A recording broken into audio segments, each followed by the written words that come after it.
Dusty little hole was up near the top of that, and had a woman in it. Crazy. She was wearing custom Inserum armor made to look like a cowgirl's duds. Western boots, helmet like a Stetson. I mean, it was all there.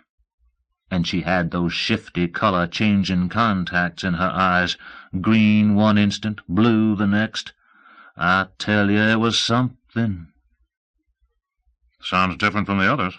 You better believe it, Buster. Right there on her bosom she had a big yellow rose. Texas, Buster. Texas! I just reached over and kissed that rose. And you paid her off? Shit, no. But us Texans know each other. She just kind of grinned and asked me if they'd been chasing my ass all across town, and I said my feet felt like they'd been roped and branded, and she said she was going to quit for the day, and why didn't we have a drink somewhere? But how'd that get your pass? I tell you, Buster, most Texans do their best work with a drink in front of 'em. Sue Ellen, that's my new friend, she took me to this cute little bar down near the space docks, and she told me all about the Triple L's. What in hell are the Triple L's? Low-level legionnaires. They have a most peculiar code of honor. Won't ask for a bribe. But if you'll freely volunteer a few $100, I mean, how you think someone like Sue Ellen can buy that fancy armor? So you bought your pass? 3 days at the front, $1,800. Sue Ellen set it up for me, and we didn't even have to leave that bar. Got myself a nice lay out of it, too. Big old horny Legion sergeant with stripes tattooed up his ass. Ryle intruded with an observation. Could they be sending her to the front to be killed? You have any trouble on the streets? Ludd asked. Not much. A few con artists tried to hustle me, but I stayed out of alleys, and I always made sure there were lots of strays in my herd. Never get yourself into a tight spot with only a few pedestrians on Venus. You heard about the Chinese scatter rockets? One of 'em is supposed to take out 600 square meters.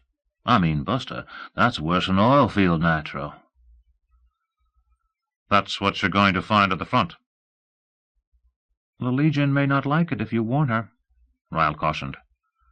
I'm just going to dip in and dip out so I can say I've been there, Subiyama said. War correspondent, you'll hear? Then I'll cover the 5 o'clock follies like the rest of my drinking buddies. Say, any chance you can ring me in on these interviews of yours? No way. I don't want any part of that story about the captain's hand. Chicken, huh? You go ahead and make your nightmares for busy execs. Venus isn't exactly a hotbed of good news and pretty dreams. Subiyama guffawed. Then, Venus a hotbed? That's sirloin choice, Buster. I tell you, that was one hotbed I had last night. May have set a record. 14 times in 8 hours. One real horny stud, my sergeant. Almost like he'd just discovered Texas sex. Disgusting, Ryle intruded. Wish I liked fat women, Lutt countered. This one might be fun. Fun? This PTV is sure one fast piece of machinery, Subiyama said, peering out the armor glass on her side. Lutt looked out his side. The PTV hugged the broiling surface to avoid detection by the Chinese. The Uno concierge had told him not to worry about this. They are guided by a mag-pull system, monsieur. Lutt had no idea what a mag-pull system might be, but it was taking the PTV along a deep canyon of flowing red lava at the moment. Presently they climbed over a high mountain range and through a pass. The peaks displayed a pale blue color, relatively cool at altitude, but no doubt still plenty hot. The pass disgorged them onto a high golden plateau. "How you covering your stories?" Subiyama asked. "Don't see any equipment." She lifted a dark Inserum box from beside her. "Got me a new Inserum-shielded electronic clipboard. This here sucker records, takes notes, everything." My cameras are in the cargo pod, Lut said. You ever meet old L.H. himself? She asked. Oh, yeah. That old whore chaser. My mama tells me about the time once down in West Texas she and a couple of friends with nothing to do were in this bar.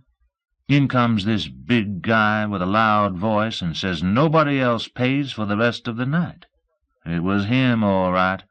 He left with one of Mama's friends. I'm not all that different from Father, Lut thought. You are a driven breed, Ryle told him. I guess we are. Father'd never admit we're alike. I have trouble doing it myself. But it's true. Like father, like son. Is it that way with dreams, too? Parents always seek to impart only the best. Who decides what's best? Better pay attention. She's talking to you. I said I think we're getting there, Tsubiyama said.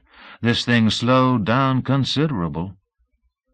Lut stared ahead at a glowing yellow streak surrounded by the inevitable orange of Venus's heat-baked atmosphere. The PTV banked sharply to the right, and far across the plateau, Lut saw explosive flashes of brilliant green and purple. That sure looks like artillery fire, Tsubiyama said. Hear that? As though her words had created the sounds, Lut heard the distant thump and higher-pitched pop-a-tat of explosives. If that's the front, it doesn't look all that far away, Tsubiyama said.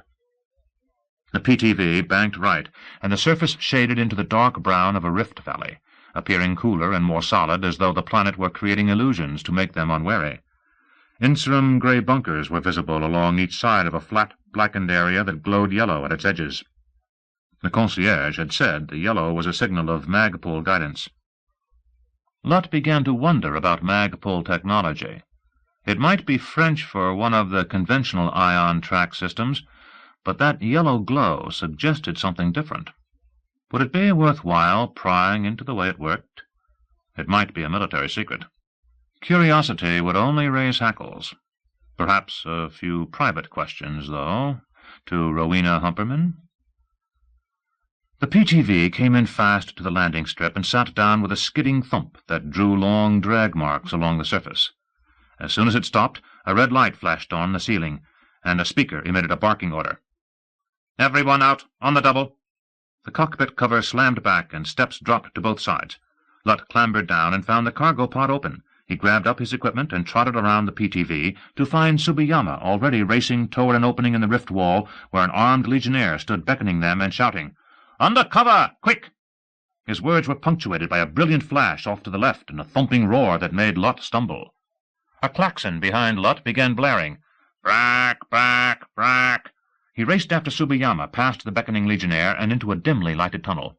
The exterior reading meter below Lut's faceplate immediately displayed a sharp rise in temperature, but the armor compensated, and he felt none of the outside heat. The tunnel curved sharply right and then left, opening into a larger staging area where humanoid Legion robots in khaki, blue, white, and red inserum stood in long rows. Human legionnaires fanned out through the robots, running along the lines, checking, adjusting. Tsubiyama stopped in front of a legionnaire whose armor bore corporal's stripes. "What's going on?" she demanded. "Is this the front?" "No, ma'am," the corporal said in a heavy Tennessee accent made tinny by his suit speakers. "This here's just a little old chink probe. They do that now and then to keep us on our toes." "Hoo-ee," Tsubiyama said. "Got us a boy from down home." "Glad to make your acquaintance, ma'am," the corporal said. Lut stopped beside Tsubiyama.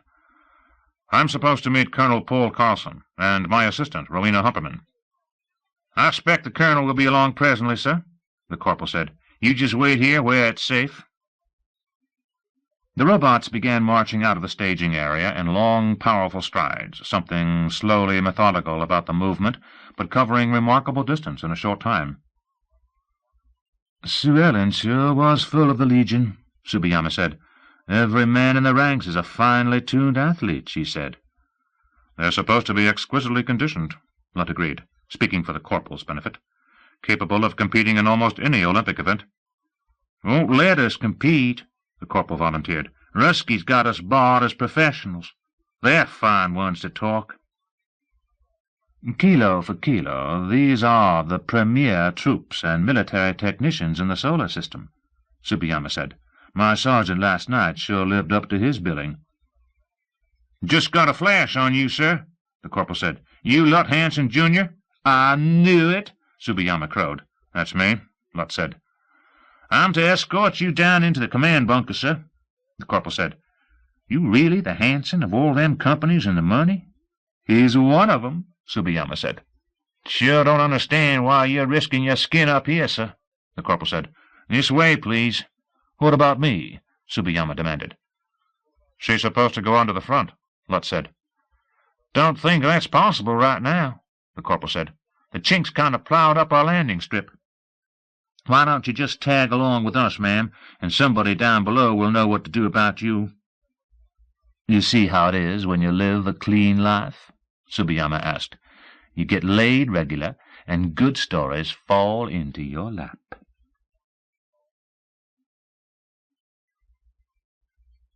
Is there native dust on Venus, or is it only the substance of God's design? Sermon topic: Venusian Archdiocese, Episcopal Church. Rowena Humperman, in remodeled armor, the cut-down lines visible at waist and hips, met them inside the command center heat-lock with her helmet thrown back and a stiff smile on her lips. "Colonel Paul is in a little hot water for this lot. Who's this with you?" As they tipped back their helmets and inhaled air cleaned of armor recycling odors, Lot introduced Lorna Tsubiyama. "Ain't this the damnedest piece of luck?" Tsubiyama asked. "We'll see. They're talking about not letting us out of here. Come along. Paul's down this way." She took one of the camera packs from Lot and led them through another heat-lock where Legion guards examined their passes, then out into another passage lined with glittering red rock of ruby stone darkness and intensity. The floor was large tiles of the same material, grouted in white. Stone benches of the red stone were spaced along the walls near red stone vases, holding thick-leaved tropical plants.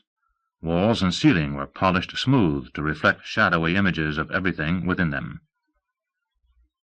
"The decor of this place is no accident," Lut thought. "What do you mean?" Ryle wanted to know. "These dark reflections, there's something ghost-like about them. This is intended to be the netherworld with shapes of dead Legionnaire heroes all around." "I find the place morbid."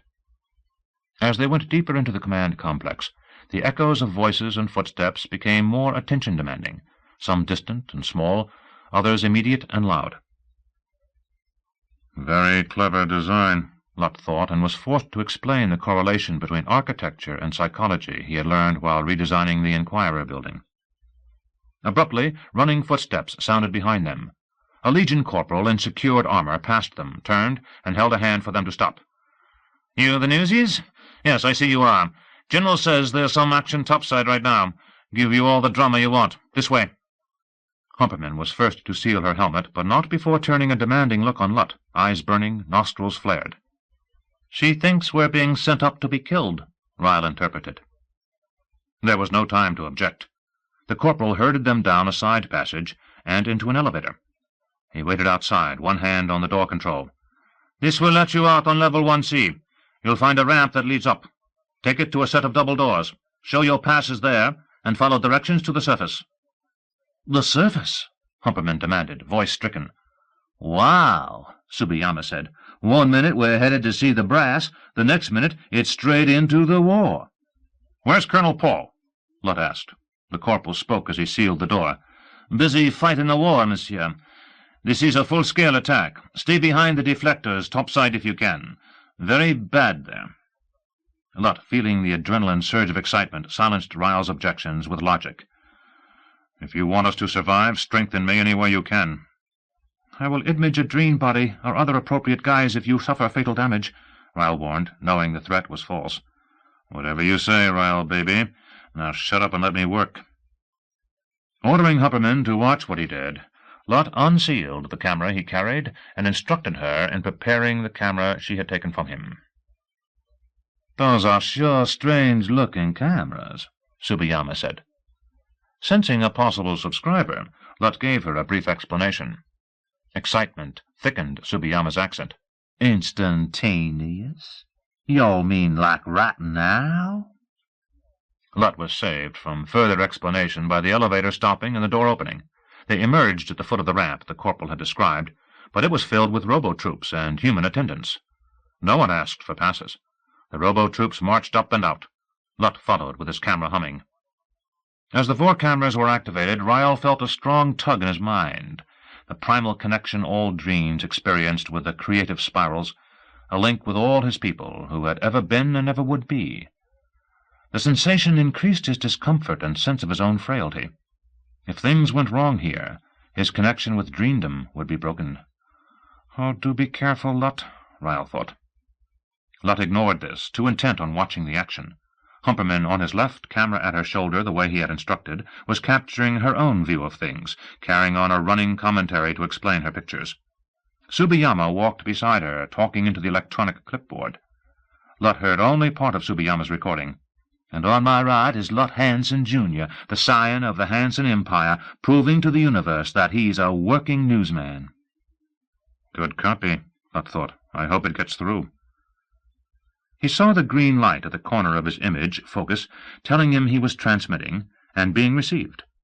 Then they were out onto level high ground, with a shattered Inserum parapet directly ahead. Wounded and dying Legion troops and broken robots lay all around. The replacements marched through and over the casualties. Lutt crouched and recorded. He saw Humperman bend over and dash to the left, there to aim her camera over the broken parapet. Tsubiyama crouched beside him, still recording into her more primitive device. "With heavy casualties here at the Legion Command Center, but the brave defenders are mounting a counterattack." Lutt heard the loud static pops of deflector rays, but the system was invisible except for occasional bursts of purple light.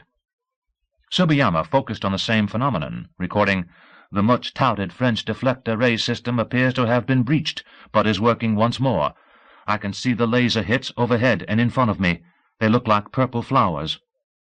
Lutt turned with his camera at nearby motion and saw a squad of 6-legged robomedics emerge from the command complex. They began ministering to the wounded and dying, removing some of the casualties on Inserum stretchers. Lutt followed this action with his camera, adding his own commentary as he shot. "The Chinese attack on this French stronghold appears to have inflicted heavy casualties. You can see the Legion artillery on the high ground beyond us beginning to return the fire. We can assume the Chinese also are taking heavy losses." He aimed the camera as he spoke, watching through the lens as the guns belched black and silver clouds. The ground trembled with the explosions, and his armor's mic system attenuated the sound automatically to protect his ears. From her position, crouched by the shattered parapet, Humperman called back to him, "Air attack, 9 o'clock!" Lutt saw her turn and aim her camera. He did the same, seeing a dark swarm of aircraft in the middle distance. Bursts of purple light appeared in the swarm as the Legion artillery found the range. "Let's get off of here!" Tsubiyama shouted. "This place is a target!" She led the way at a crouching run whose speed surprised Lutt. He followed, keeping his camera more or less turned toward the attackers while he explained what was happening. Once beyond the parapet, he found himself on brittle brown Venusian stone that crunched underfoot. This shaded into a slippery red sand-like surface, much softer than an earth beach. It slowed him dramatically. Recalling the Venus survival pamphlet, Lutt thought, "Keep moving. The Venusian hotfoot is no joke." Ryle, observing all of this, could not refrain from comment. "You don't even feel the tragedy. You just see it all through your cold, emotionless newsman's eyes." "That's the way it is, Ryle, baby. Now stop distracting me unless you want us killed. This is the war you wanted to see." "I no longer want to see it. Let's go back inside." "And leave a great story? You are nuts. Now shut up." Tsubiyama leading and Humperman right behind, they passed a staging area for casualties.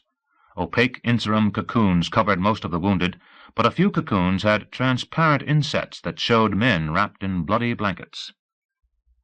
Lutt paused for a few close-ups through the transparent insets. None of the legionnaires or robomedics took offense at this activity. They appeared familiar with news coverage and even pointed to areas where the attackers were being shot down. Humperman ran up beside him and shouted, "Are you sure they're getting all of this back on Earth?" "As long as that green light shows in your image screen." "Can they talk to us through this thing?" "When we're in transceive mode. I'll show you later."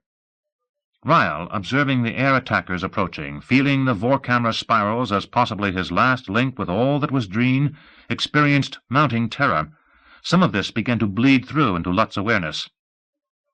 "Please, Lutt," Ryle begged, "let us go somewhere safe." "You told me your life was dull. I'm doing you a favor, Ryle, and at no little expense." "I've changed my mind." "Too late, Ryle, baby." When it became apparent there would be no deflecting Lutt from this course, Ryle subsided into Dreen analysis and probing of the earther. To Ryle's surprise, he learned that Lutt on rare occasions showed compassion for others. For Ryle, however, Lutt felt no such emotion. Ryle was an alien irritant, as unworthy of consideration as a brute animal. Through all of this, Lutt kept his attention mostly on the viewfinder screen of his Vorkamera. He was an observer detached from the misery and carnage, without even thoughts of personal danger. Ryle found this an extremely odd form of concentration.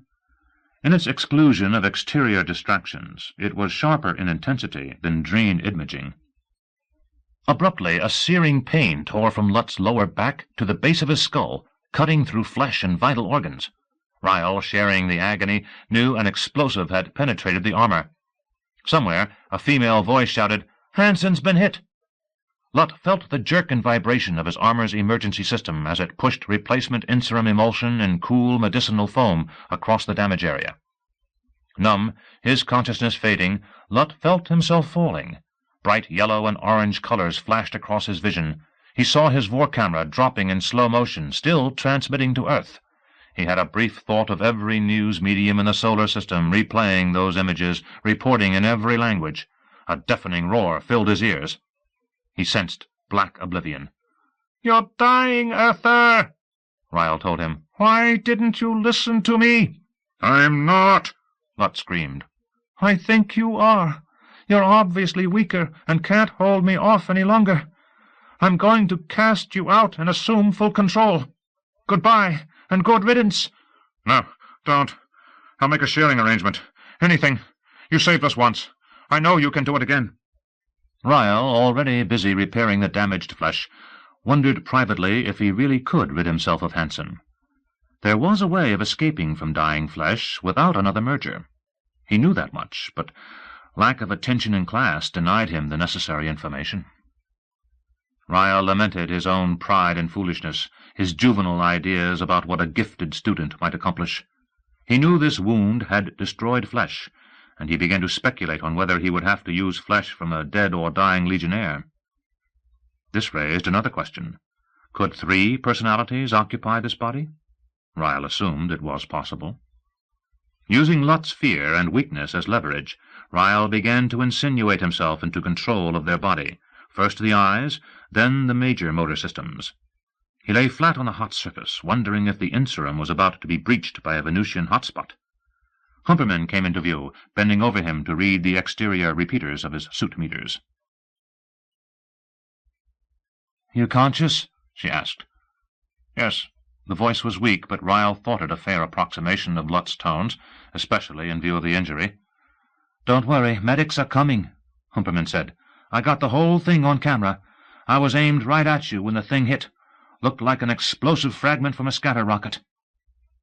"Where?" "Tsubiyama," he managed. "She ran back inside to see if there was a way to file her story. Christ, here come some more rockets!" Humperman threw herself flat beside him. Ryle, now fully in control of his body, felt the ground jump beneath him.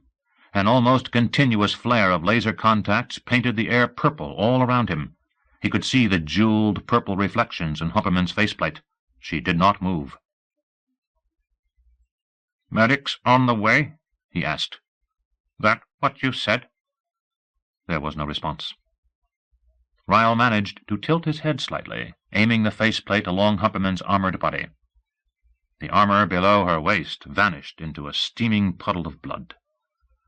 Sickened, desperate, Ryle wondered how he could gain access to what remained of her and use the flesh to restore the Hansen body. Any armor open to Venus would let in the searing heat already consuming Humperman. "Oh, why did I ever put the idea of seeing a war into Lutt's head?" Another explosion shook the ground. Lot surprised him then by intruding with a sharp thought. So you took over, did you? Think you can keep control when I interfere? I'm trying to save us, you fool. I see Humperman bought it. Where are the damned medics? There's been a scatter-rocket attack. Maybe no survivors. Those damn chink bastards. Look, her VOR camera's still transmitting. For all I know, so is the one you were using. What a story. Is that all you can think about? I can also think you didn't get rid of me. Can't do it, can you? I have not yet tried. I wonder what the French would do with a captive Dreen. Please cooperate, Ryle pleaded. We can't oppose one another and live. He focused on Humperman's body. Do you want that to happen to us? Lot found it unpleasant, looking through eyes controlled by another, but he could not shut out any part of the scene. As Humperman's exposed flesh burned away, bright yellow and orange flames tore through what remained of her armor, filling it with light.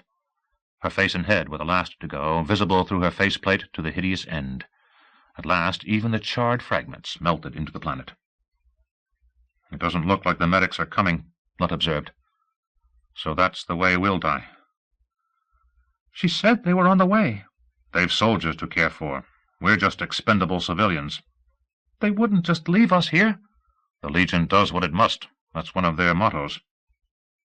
Ryle felt the medical foam and inserum repair system tight against skin. It remained cool in the armor, but he wondered how long that would last. I'm not dying while someone else controls my body, Lot thought. He began inserting his own commands into their shared nervous system. The body twitched and twisted. And I will not die in any but Dreen shape, Ryle insisted. Overriding Lot's efforts, he swiveled his eyes inward and began imaging the familiar Dreen body he had known since emerging from the seed house. Only a primitive white blob appeared on the earther chest, but it was too much for the armor. The front of the armor split, and the searing touch of Venus consumed the blob. Inserum foam immediately flowed across the breach, but Ryle, overcome by the blast furnace heat, emitted a primal Dreen scream and sensed Lot joining him in a dark pit. The pit became unconsciousness, as both fainted.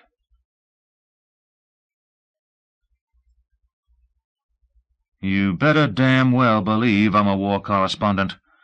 I've been right in the middle of blood and dying, and it wasn't fun. From an interview with Lorna Tsubiyama. It was your son, Ryle, Habiba said, a primal Dreen scream that came to me across the spirals. She faced Jongleur in the original Dreener home preserved beneath her cone. The mud-brown walls usually felt reassuring when she dealt with unpleasant matters, but not this evening. Is he? Jongleur could not complete the question. I cannot say for sure, Jongleur. There was great pain and confusion, as though an earther also were sending me his message of agony. That awful merging. I fear that is the case. But you located him on Venus. There's no doubt of it. The circumstantial evidence, the reports from our operatives on Earth, the great pain I sensed. It was fire, Jongleur. I fear he was being consumed by fire. Oh, my poor misguided son, Jongleur moaned. The sad example of his life must be used to educate the young, Habiba said. In that way, Ryle's mistakes will not be a total waste. Yes, of course. Jongleur found this small compensation for the emotional pain caused by Habiba's information, but it helped that she would make the effort to soothe him. Blessed Habiba. Tomorrow we must gather the forces of our best imagers and complete the shield, Habiba said. It must sound cruel, dear Jongleur, but nothing is more important. As for other matters, they must be set aside. The shield must be made. And the replacement erasure ship? Mowgli tells me the improvements are taking more time than originally estimated. But whatever happens, Ryle's fate cannot be the fate of all Dreendom. Then you really think he is? It appears most likely, Jongleur, and that might be best for him. You know the fate of those who have merged. Madness and unpredictable behavior. It suddenly struck Jongleur as strange that Habiba could equate madness with unpredictability. Could she, indeed, predict the behavior of all sane dreams? He found this repulsive. Was nothing private? Was nothing totally and uniquely his own? But, of course, in the thought-con, Habiba shared any data she cared to read. Thus he must be part of Habiba's thoughts. And she, could she control dream actions in thought-con? Jongleur's recent concentration on earther matters made him see this in a different light. Was it wrong to suppress all individuality, or was that another mad thought? "What are you thinking, Jongleur?" Habiba demanded. For the first time in his life, Jongleur contemplated the concealment of his thoughts from blessed Habiba. "I am thinking how to strengthen tomorrow's shield imaging," he lied. Immediately, Jongleur felt icy cold. What were the consequences of misleading Habiba? But this was such a small lie, and he did want to strengthen the effort on the shield. "Dear Jongleur," Habiba said, "you are always so supportive of my every desire. With you helping, I know we cannot fail."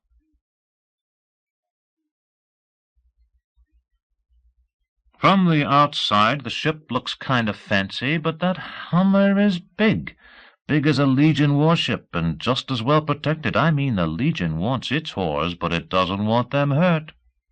Eyewitness description: Legion Bordello, Venus. Lot felt himself floating in and out of consciousness, remembering a dream.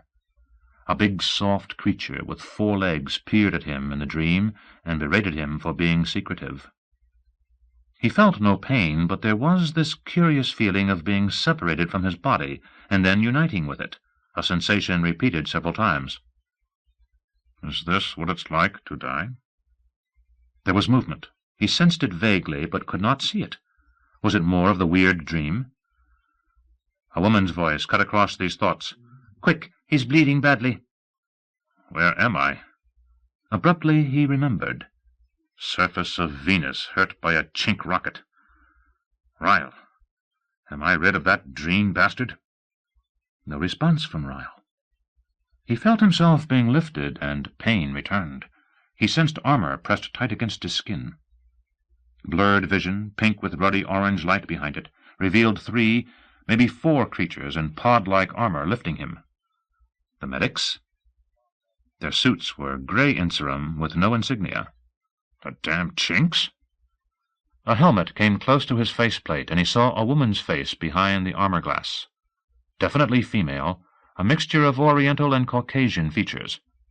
She appeared concerned. She and the others were putting him on a gray gurney suspended from some sort of flying ship directly above them.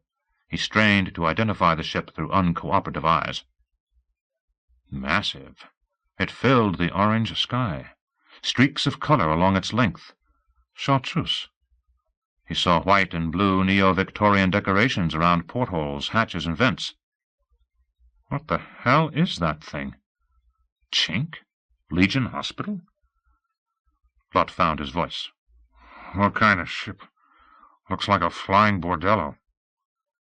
A female voice from somewhere behind him said, "Smart boy. Let's see if we can restore him enough to get a little life out of him." A high-pitched feminine laugh greeted this. Lot tried to turn and see who laughed, but an inserum pod clamped shut over his gurney, and he was left in gloomy green isolation, with a sensation of swinging on the end of a cable.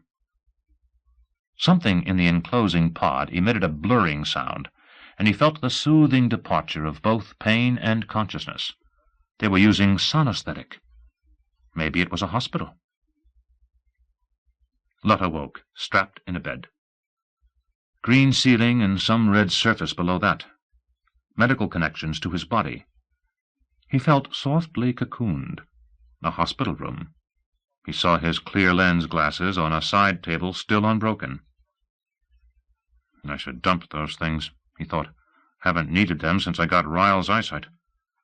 There were sounds, human activity, voices nearby, rumbling of engines, and an echoing series of thumps. Explosions? Someone moved into his range of vision. He glimpsed svelte black clothing that clung to a slender, sensuous body. The lovely face he had seen behind an armor-glass helmet bent over him. One of his rescuers. Did the Legion use female medics? She had brown eyes, a definite epicanthic fold to them, skin dark and smooth, tiny black beauty mark on the right side of her full-lipped mouth, nose turned up slightly, a Caucasian nose. "You feel better?" A softly lilting voice. Her lips opened to reveal small teeth evenly spaced. She reached out a long-fingered hand and touched his arm. Electric sensation of warmth. "Where?" he managed. "You are in our infirmary. Do you hurt?" "Sore as hell." He turned slightly and grimaced. "My back hurts." "Don't try to sit up.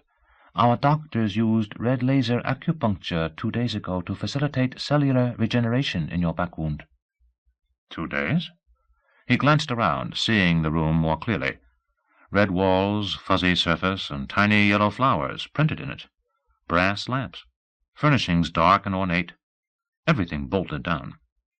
An oval port on his left showed him a distant Venusian landscape with a low mountain range coming into view. "You have been here 3 days," she said. "Your ID says Peter Anderson, but I have seen a rebroadcast from Earth that says you are Lut Hansen, Jr. Which?" "Lut." "My goodness, we have a famous visitor." "What is the ship?" "This is the Legion's flying bordello. We go where we are needed." Christ! A flying whorehouse. He stared up at his rescuer. "Are you?" "I am called the Virgin Chanteuse. I sing for the boys, but I do not perform on my back." "You're one of the group that went down to the surface and rescued me, aren't you?" "That is another service we perform when the need arises." "How bad was I hurt?" "Our doctors say you are remarkably lucky. Surface burns and contusions. No serious internal injuries." So my dreen got in a few repair licks before he vanished. "My back?" "The injury missed your spine." She smiled, and dimples formed beside her mouth. "Thirsty," he said. There was a sensuous grace to her as she moved to a wall spigot and drew a cup of water. He smelled carnation perfume when she helped him drink. "So you sing," he said when she removed the empty cup. "I also wait on tables, make my own clothes, and supervise the ship's seamstresses." "And help with the wounded." "I am with you partly because I speak your language well, and we were curious.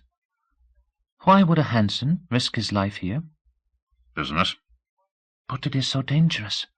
"Then why are you here?" "We were poor, and—" She shrugged. "But you really came here on business?" "Right."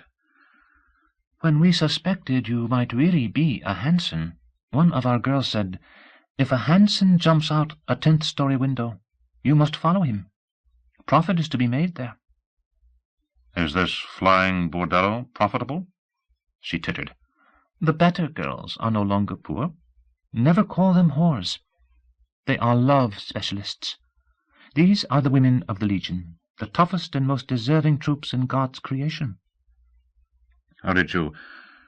I mean, what—" He broke off, wondering if his desire for this woman was visible in his eyes. "My father and 3 brothers were legionnaires, all killed in battle against those damnable Mao gods. But a woman cannot serve the Legion except—" She glanced around. "Besides, I am Catholic, and I have a care for my soul." "You're certainly beautiful enough." "So I am told frequently, but—" Again that gentle shrug. "I promised my father and elder brother I would not sell my body." "The Virgin Singer," he said. "It sets me apart," she said. "The madam says it is good for business, something they can dream about but cannot have." "What's your real name?" he asked. "I am Nishi D'Amato." Her eyes flashed a definite hazel as she smiled at him. "But I must go now. Others need me." The clinging black garment rippled over her back and buttocks as she left the room. Nishi. Is she the Nini of my dreams? Was I drawn to Venus to be with her? That is a very mystical idea, Lot. Your Venus on Venus. So the damned dream was still here. We still share this flesh, Lot. A lucky thing for you, I was here to effect imaged repairs of our body. It does not appear the doctors discovered our secret. Maybe not. When we were dying, you made promises about sharing our body. I think it's time we— Forget it, sucker. I can promise anything when I'm in trouble. But you promised— I warned you once I may not keep my promises. Lot, this is something I will remember. And next time— Shit. You didn't help because you wanted to save me. You were saving yourself just like anybody would. I will separate us at the first opportunity. This is my promise, Lot. We dreams keep our promises. Lots of luck, Royal baby. I don't think you can do it. It never really gets dark on Venus. This is a war fought in murderous orange.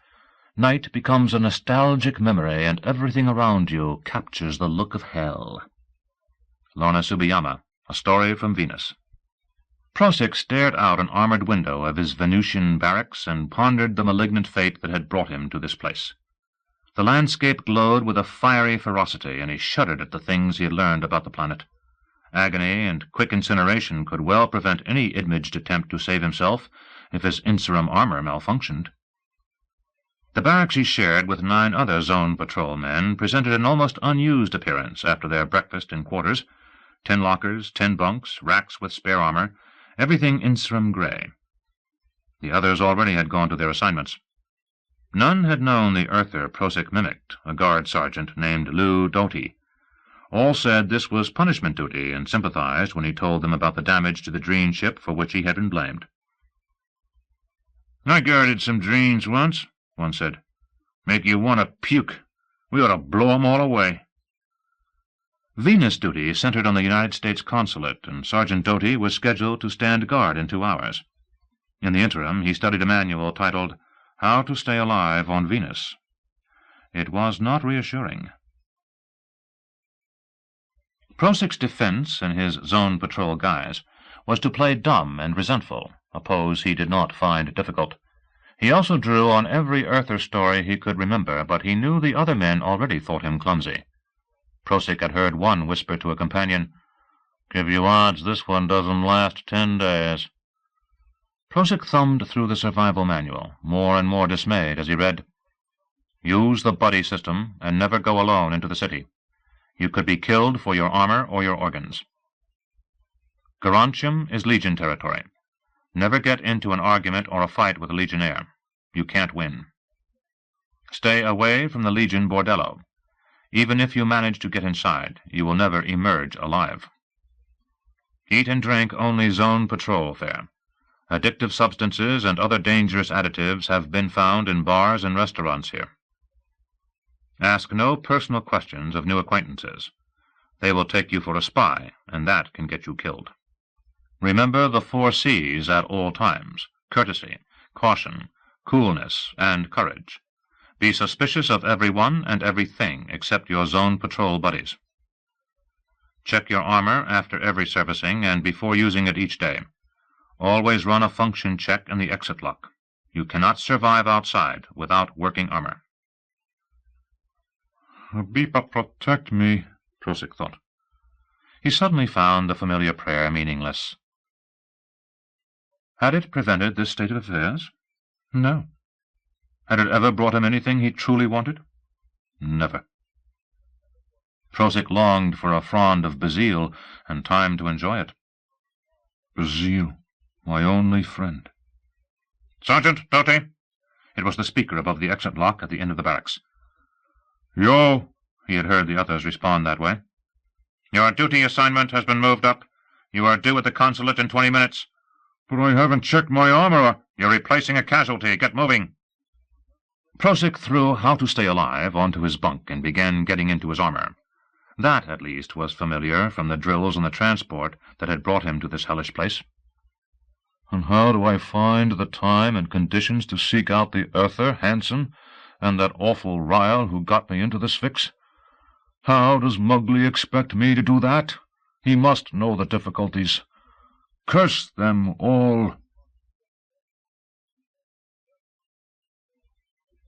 Earthers place great store in their tools and other toys. Weapons particularly are attractive to them, even though experience has demonstrated that weapons are just as perilous to the users as to anyone thought of as enemy. The Habiba Commentary.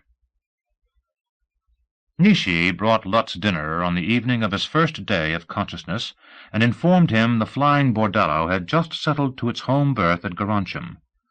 He could see the outlines of buildings bathed in lambent orange out the armored port of his infirmary room. Lut thought Nishi looked radiant in a white single suit of clinging cut. He took a deep breath to put aside lustful thoughts, and concentrated on her almond eyes. "What happened to my equipment, my cameras?" he asked, as she put the tray on his bedside table and fluffed his pillows. "They are stored in a nearby room. Nothing seems to have been damaged." "How do you know?" "I looked." "Are those cameras valuable?" "Quite valuable." "I thought so. I put them under our house seal to protect them for you." "Why are you taking such good care of me?" "I have read about you and looked up your history." "And you're curious?" "That too. But I am also practical. You are very rich, and you are not married." Lut found himself utterly charmed by her candor. No beating around the bush. He was a rich catch, and she would not lie about it. "And you could probably bring yourself to find me physically attractive?" he asked. She placed his glasses on his face. "Oh, that is the easiest part. You are very brave, and you have the intellectual look I admire. If I ever give myself to a man, it will be to someone like you." "And you would like to be very rich?" "Oh, yes." Lut, now amused as well as charmed, entered into the spirit of her straightforward honesty. "Do you think you could be a rich man's wife? What would you do?" "I would watch his diet and his health. I am a very, very good chef, and I would help him entertain important people." "But rich men hire cooks, and what do you know about how important people are entertained?" "Hired chefs need supervision, and as to important people, you might be surprised at the names I could reveal, people who have visited us here." "I might at that. But isn't the entertainment here pretty simple? I mean—" "Oh, sex is only part of it. We are taught here how to discover what people really want. I am very good at that, too." "So you know what I want?" "You want me. But there is more. You are a man who wants great power." Lut was startled by her perception. "You are surprised," she said. "There is also something very strange about you, Monsieur Hansen. Something in your eyes." He suddenly felt cautious. "What about my eyes?" She studied them, large, olive. "You see deep. Perhaps it's because you have been close to death, but no. There is something else. You look at things in a different way from anyone I have ever known." "Maybe I do." "Tell me how your cameras work." The change of subject startled him. "Why?" "I am an amateur photographer. Perhaps I could help a rich man there, too." "How?" "Who knows what things might be valuable if they are photographed?" "Like what?" "Like the inside of this bordello." Once more he was startled. "You have heard stories about this place?" she asked. "A few." "Is it against rules to shoot in here?" "It is a private enterprise of the Sazonon. Nothing is impossible if the madam allows." Nishi sat on his bed and took his left hand in both of her hands. "Tell me of your valuable cameras." "Why not?" he asked himself. It'd involve us in something together. Lut found he wanted nothing more than to be involved with this charming woman. So beautiful, so young. "How old are you?" he asked. "I am 23. Will you teach me the cameras?" "Bring one of them," he said. She slid off the bed, left the room, and returned quickly with one of the cameras in its Inserum case. Lutt pushed himself up in the bed, took the camera in his lap, and began explaining it. Nishi was a quick study, and her questions were pointed. "And if anyone tries to dismantle the camera to learn its secrets, it will explode?" she asked. "It will self-destruct." "Who in the Legion knows about your cameras?" "Colonel Paul, and that's all I know about." "He is dead. He tried to recover Madame Humpermann's body." I didn't know." "These spirals where your signals go, where are they?" she asked. "Everywhere, anywhere, I don't know." "Then why do you call them spirals?" He knew he could not tell her about the Vortraveler and the dreams, but he had to say something. Lamely he said, "Because there's a funny twisting sensation when you use the camera." That at least was the truth. "And the transmission is truly instantaneous?" "Almost." "Do you think anyone will ever see your spirals?" "I hope so." "Can you also send messages without pictures?" "Of course." "And no one without such a camera can intercept them?" "Of course not." "The Legion might find this very valuable, Monsieur Hansen." Lutt was suddenly conscious he might be dealing with a Legion espionage agent, and spy devices could be focused on him here. Venus, after all, was a complex and dangerous place. "How valuable?" he asked. "So valuable that I have made sure you are in a room without spy eyes. For a businessman, Monsieur Hansen, you seem very innocent of the possibilities of your invention." Stung, he said, "And you seem very sharp for a 23-year-old virgin singer in a Legion whorehouse." "My father always said it was my bourgeoisie ancestry. I think you need me, Monsieur Hansen." It was the truth, and he knew it. "I think maybe I do." He reached out and patted her buttocks. Nishi twisted away. Her face flashed rage, then calmed. "Not just yet, monsieur." "I wish you'd call me Lutt." "Very well, but do not think that a sign you can take liberties with my body, Lutt." "Don't you want me to take liberties?" She stared at him for a moment. Then, "I think I have been too forward. I would be pleased to be rich, but you must think perhaps I am teasing you." Lutt felt a surge of lust. "I have a chance with you?" "Perhaps. But first there is the business of your cameras." "What about them?" "I will transmit pictures to your people on Earth and tell them where you are. I will say I am working for you. It is well your people know your situation." "Why?" "The Legion can be ruthless, Lutt, but they also can see a position of strength where they must bargain." "And right now I'm their prisoner, more or less." "Oh, no. You are a guest of an independent contractor, and the contractor is also interested in making a profit. This is a business, Lutt. Never forget that." "You're saying the people who run this business will want their cut off the top." She raised her shoulders in a Gallic shrug. "I think we can keep them from being too greedy. They will not kill the goose of the golden eggs." She reached down and squeezed his cheek. "And you, I think, are the big goose." "Am I your goose?" "I think maybe you are. But we do not make the nest just yet." A smile danced at the corners of her mouth. "Give me a kiss to seal our bargain." "What bargain?" "That you're working for me." "But you have not said it." "Okay, I've hired you for the Enquirer. You're a full-fledged field rep." "And what is my pay?" "What does this place pay you?" 300 new francs a month, and I keep half my tips. In a good month I make 1,000 of your dollars." "Your starting salary with the Enquirer is 5,000. "That is too much. I do not intend to earn it in your bed, no.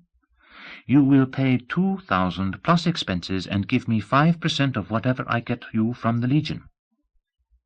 Agreed? Charmed more than ever by her candour, Lot nodded. Agreed.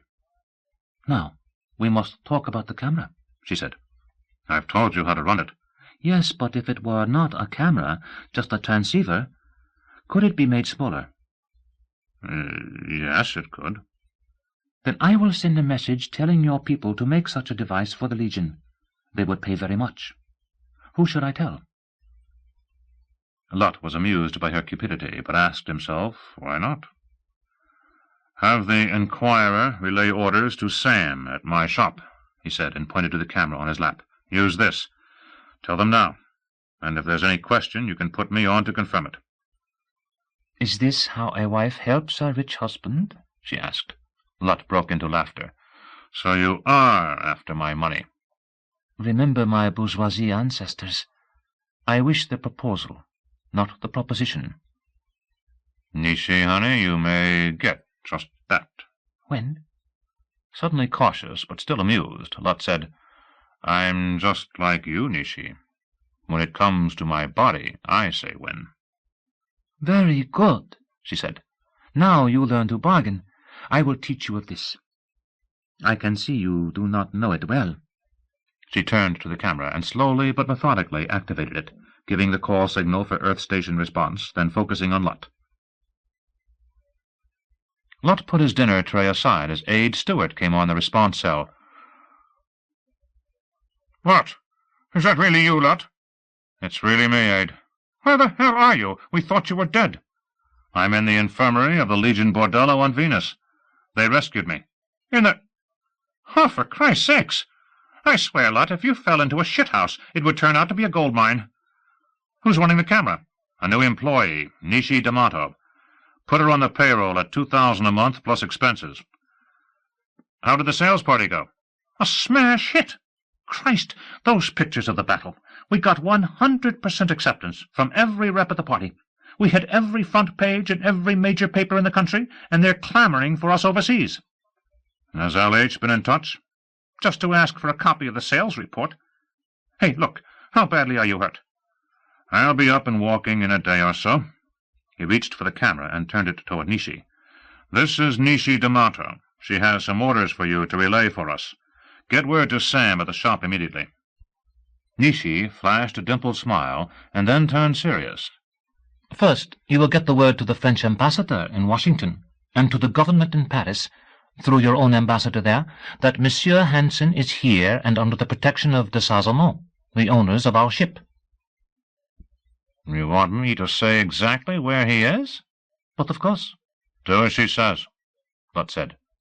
Okay, but your mother may think this is even worse than believing you dead. I mean, she took it pretty hard, Lot, but just do it, Aide. Monsieur Hansen's life may depend on it, Nishi said. It must be done at once. At once. Got it. What else? In a brisk tone, wasting no words, Nishi gave him the message for Sam Arcand. Just a communicator? Stewart asked. As small as is practical, she said. And when it is done, he must send the devices to Monsieur Hansen in care of de Sazenon. And they must be protected against tampering. Self-destruct system, Stewart said. Anything else? When do we get more copy from you?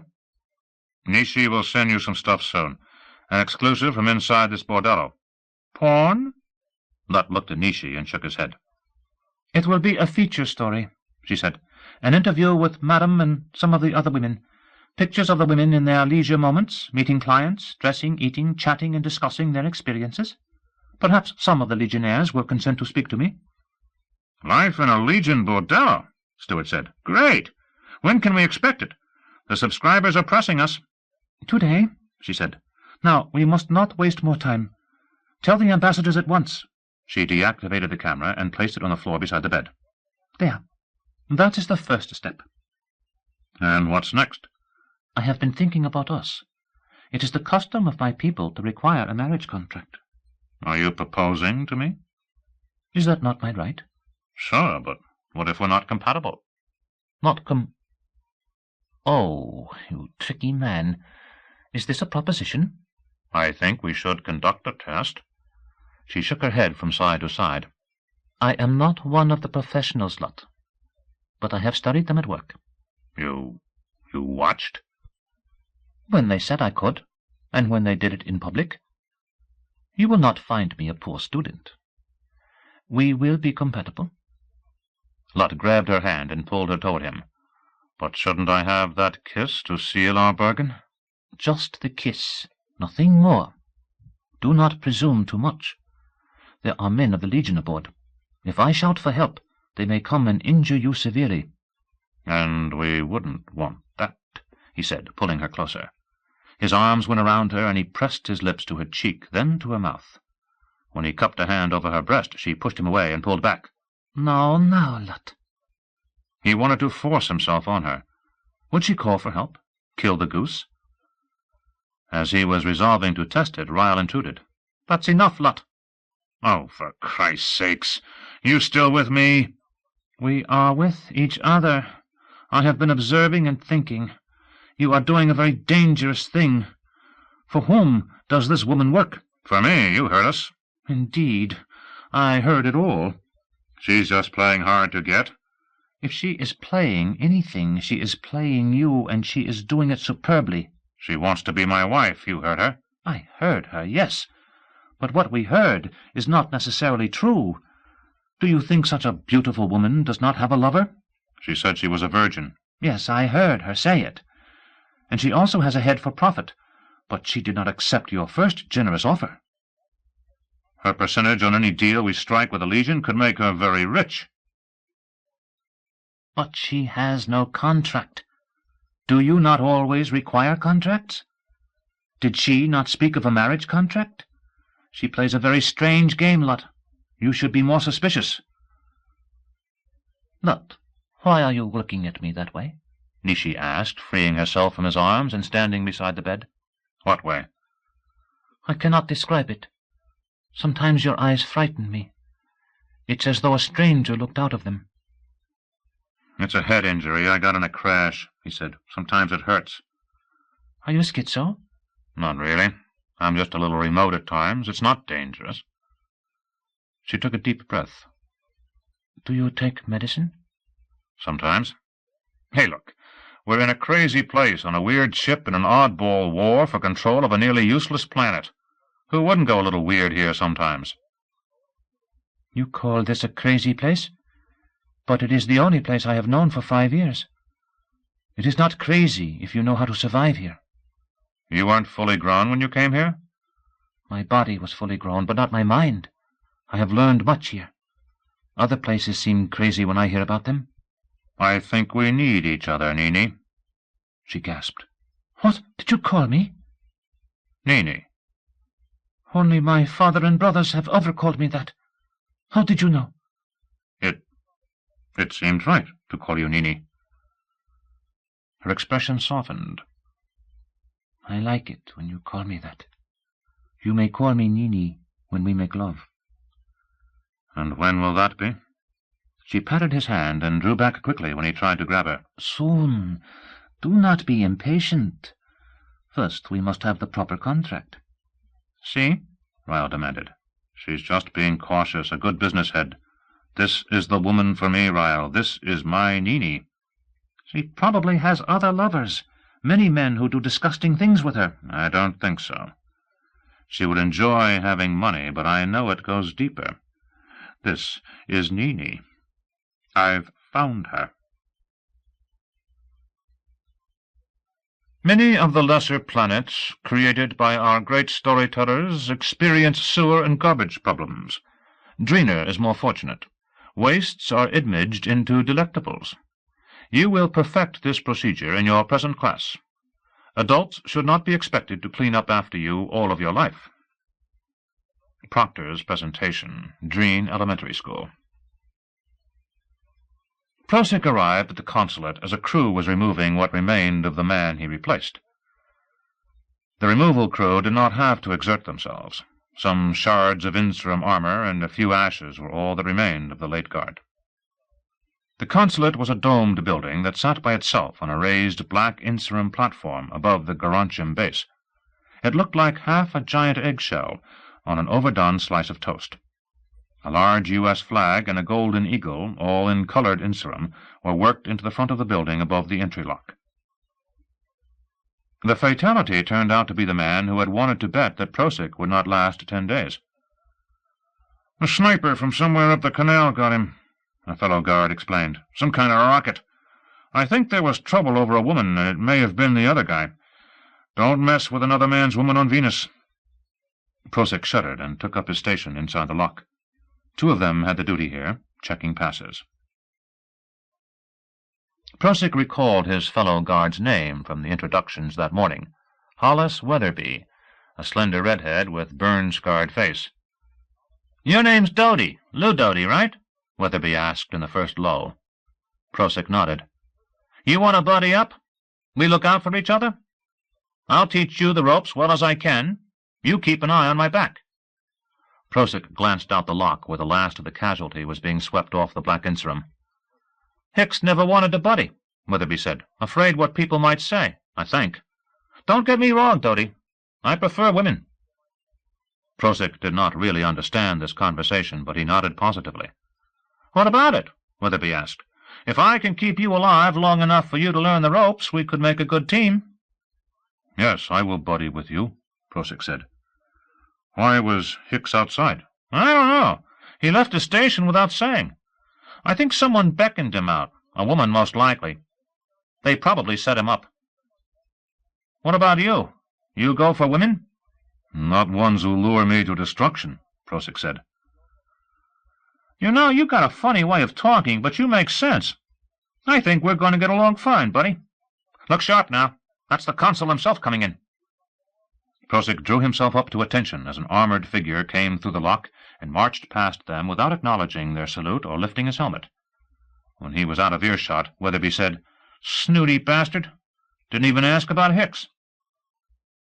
The words were a long time coming to focus in Prosyk's mind. He was suddenly distracted by a familiar sensation, the twisting awareness that always accompanied access to the spirals. Someone was opening the pathways of infinity, and it had to be nearby. Was it a story ship? Prosyk thought not. The sensation was definite, but weak. It had to be that damned earther and his crude instrumentation. "What is in this locality?" he asked Weatherby. "Not much that concerns us. We keep a clear field of fire all around. But if you go over to that port behind you and look to the right, you can see the Legion's flying whorehouse. It came in a few hours ago. Better believe the manual on that place, Lou. That is pure poison." "Poison?" "Legionnaires don't let many outsiders in there. One of our guys saved a Legion captain's life a few years back. Got 2 whole days in there as a reward. He came out gaga. Said he'd never go into another whorehouse long as he lived. Pure spoiled by this one. Said it was better than that one on the boat off L.A. And I always thought that one was the best. Man, I'd sure like to get me in that Legion cat house just once." Prosyk nodded as though he understood. The spiral sensation ended.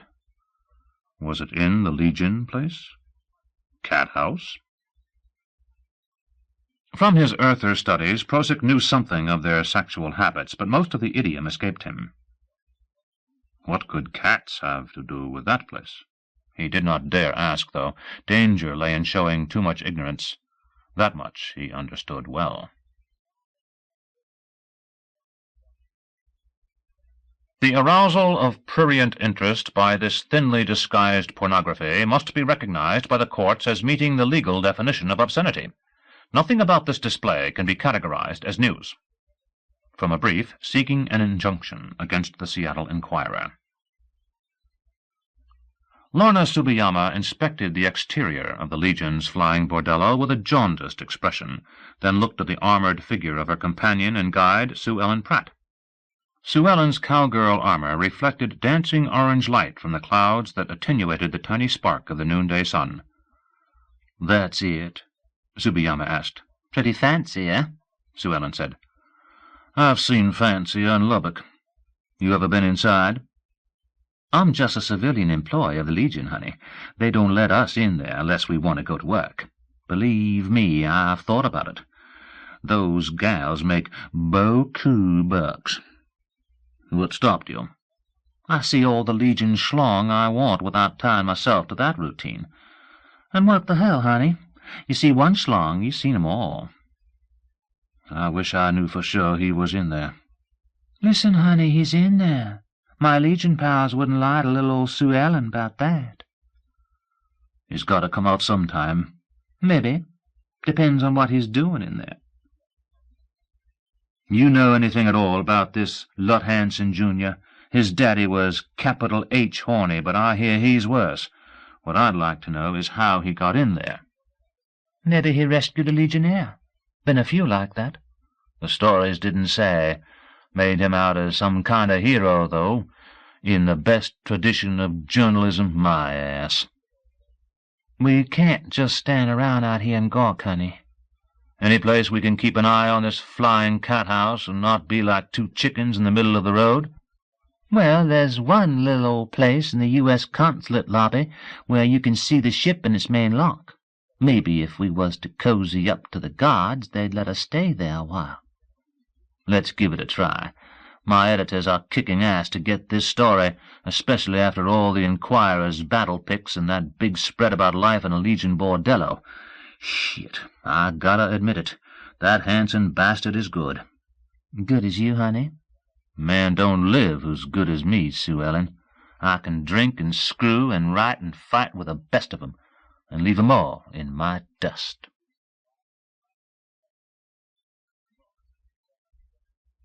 Ossie came running into my room and said, "So much for your meddling. He's found a woman in that Legion cat-house." Memoirs of the Raj Dude. On his 5th morning in the bordello, the doctors said Lut could get into a robe and accompany Nishi to breakfast in a dining-room. Lut thought the doctors and other attendants were treating him oddly, not quite deferential, but certainly with a courtesy that went beyond professional demands. Nishi, though, still kept her distance, and Lut found himself ever more enamored. Was this because she would not get into his bed? He wondered. "I am your negotiator," she said. "The Legion wishes another demonstration of your communicator. I am determining how that may be conducted. We must control the circumstances." "Shouldn't I be the one talking to them?"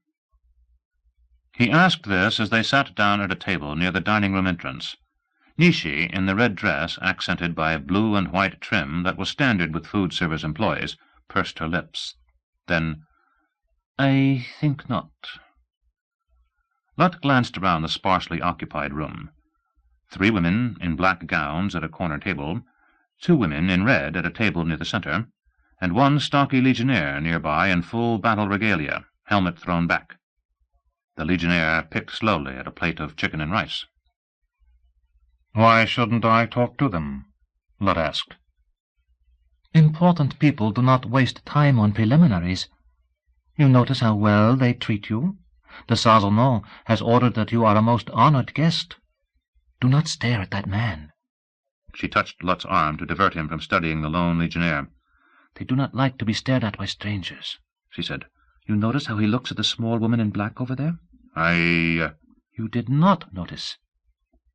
She is available, and he wants her.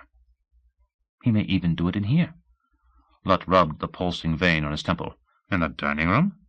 "Wherever he wishes. That one woman, or all 3? "He'd have to take off his armor." "They would help. Sometimes when the desire comes over a Legionnaire, he will knock over the table, the chairs, anything that stands in his way." "Doesn't anyone object?" "Oh, no. They are showmen. Such behavior is for the benefit of other Legionnaires.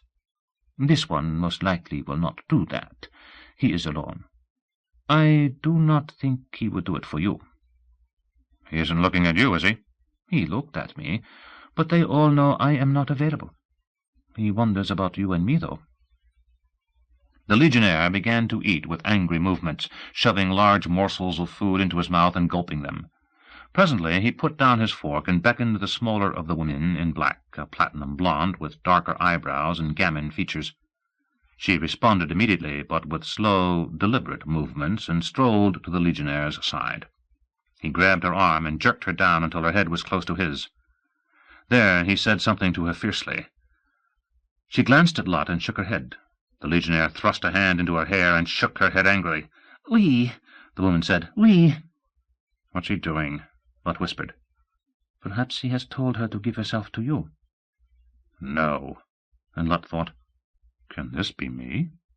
Would I really turn her down? The Legionnaire released the woman, and she went to the food service counter, where she spoke to one of the attendants. "Lot," Nishi whispered, "I must warn you. He has ordered something for you. Whatever it is, you must eat it." "Why?" "I think he is testing you." "What the hell could he order for me?" "I think it is fugu." "What's fugu?" "You don't know?" "I assumed everyone knew. The samurai warriors of Japan originated the custom. Fugu is Japanese for the blowfish or pufferfish. We hire licensed Japanese fugu chefs." "Why would he order a delicacy for me?" "Fugu can be very poisonous if the chef makes a mistake. The poison is in the liver, the ovaries and intestines. The fish must be cleaned and cooked precisely, or it will poison you." The platinum-blonde woman accepted a plate from an attendant at the food service counter and brought it to Lot's table. She slapped it in front of Lot and flounced away without speaking. It was a dark blue plate containing a single small fillet of grey meat adorned with a sprig of green onion. Lot felt a surge of excitement as he looked at it. The feeling was familiar. He had felt the same while hang-gliding, while defying death in many ways. "Don't eat it, Lot," Val objected. "That Legionnaire will kill me if I don't." "No, he may think you are a coward, but he will not—" "Stay out of this." "This is insane." "Hell no, this is really living." Lot took his fork and broke off a large bite of the fugu. Ryle tried to interfere, but Lot forced it, breaking Ryle's will with the admonition, "You want them to discover a dream?" "If it kills you, I will image my way into another body," Ryle boasted. Privately, he thought, "How can I do it? How? Why, oh, why didn't I pay closer attention in class? Wait a minute. Yes, maybe. Just maybe." "So you have an out and I don't. Now shut up." Lot put the bite of fugu in his mouth and chewed it. Bland. He took a bite of the onion, another bite of fugu. Nishi stared at Lot with a look of fascination. "Have you ever seen anyone die of this?" Lot asked. "No, but there have been 6 deaths in our dining rooms. The chefs committed harakiri, and the new chefs have not yet had any fatalities." "How soon do you know if it's poison?"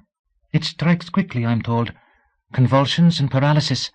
Legionnaires consider fugu a test of courage, one more obstacle to overcome. I think you have not been poisoned." "Why didn't you try to stop me?"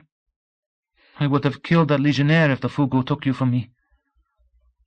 Lot stared at her, sensing a deep thread of fanatical determination in her. What kind of woman was this? Abruptly, Nishi stood and took the plate from him. It still contained about half the serving. She carried the plate to the Legionnaire and slammed it onto the table in front of him. He looked up startled. "This is safe for you to eat," she said. "Eat it. And remember this, by the memory of my sainted father and brothers, if this fugu had been poison, I would have found a way to kill you." The Legionnaire's face darkened. He started to reach for her and thought better of it. Nishi pivoted on one heel and returned to her chair. The Legionnaire abruptly pushed himself back and left the room. "Lucky for him he did not touch me," Nishi said. "My friends would have torn his body apart. Better to die in battle." "I'm still hungry," Lot said. "It would be a gesture to order more fugu," Nishi said. "Do you wish to do that?" "I found it bland," he said. "It was delicious," Ryle objected so impulsively he surprised himself. "I have been thinking about this. Order more. I think I can save us if it is poison." "You think?" "Image interference with complex proteins is not beyond my capabilities." And he thought privately, "Am I really saying this? Have I been contaminated with an earther's foolish pride?"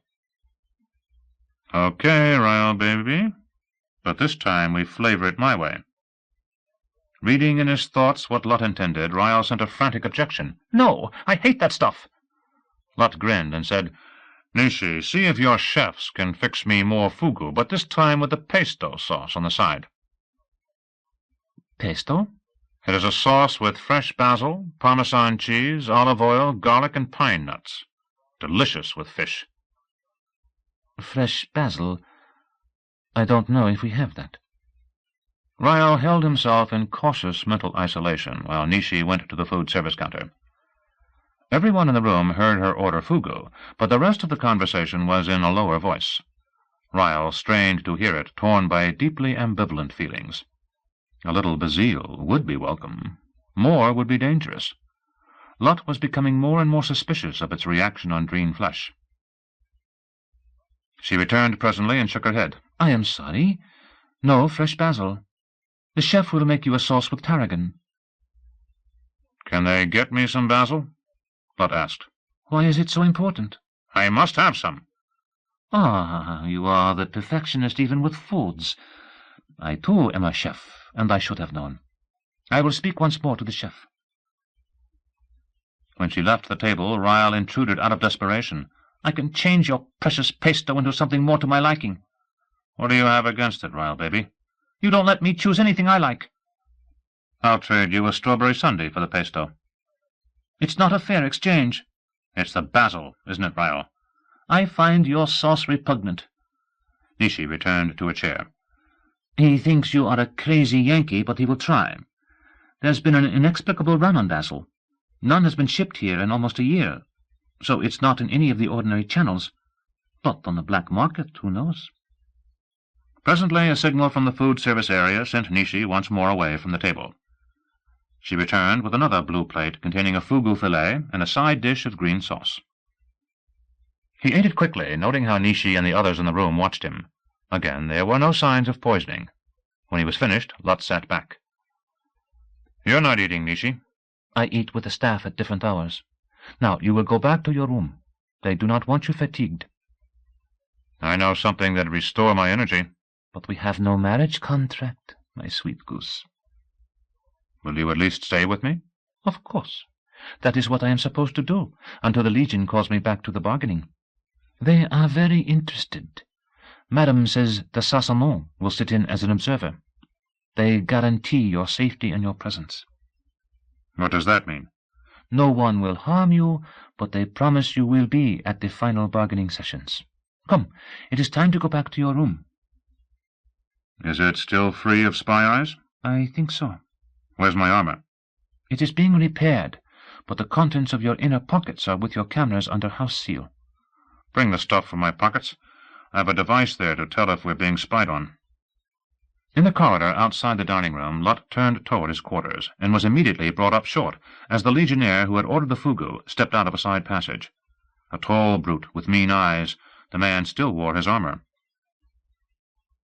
"So you would dally with our virgin chanteuse," he growled. Go away if you know what's good for you, Nishi said. The man ignored her. "You hide behind the skirts of a woman, eh?" He lunged at Lot. The special training imposed by Hansen Security dominated Lut's reactions, aided by Dreen-amplified muscles and responses. Without thinking, he twisted to one side, leveraged the lunging legionnaire by the man's own momentum, and sent him careening down the hallway into a wall at the end. The legionnaire fell and came up shaking his head. With a bellow, he charged at Lot, who once more twisted aside and sent the man headlong into the wall at the other end of the hallway. Dazed, the legionnaire struggled to his feet, but before he could renew the assault, a door near him opened and a Legion officer emerged. The officer, a stocky, dark-haired man with an aquiline nose and large brown eyes, wore only his trousers. He looked appreciatively at Nishi. "What occurs here, my little dove?" the officer asked. Nishi pointed at the dazed legionnaire. That one offended me, General, and my protector has punished him. She clutched Lut's left arm. The legionnaire had recovered sufficiently to prepare himself for another attack. The officer stepped forward squarely in front of the angry man. "You! Is it true you have offended our virgin chanteuse?" For the first time the legionnaire recognized the newcomer. Mon General, I asked you a question, scum. From a side hall, 4 men in red uniforms, carrying stun sticks, came into view. They stopped at sight of the general. Lut noted the DAA insignia on the uniforms and glanced at Nishi. She raised a finger for Lut to be silent and wait. The angry legionnaire pointed at Lut.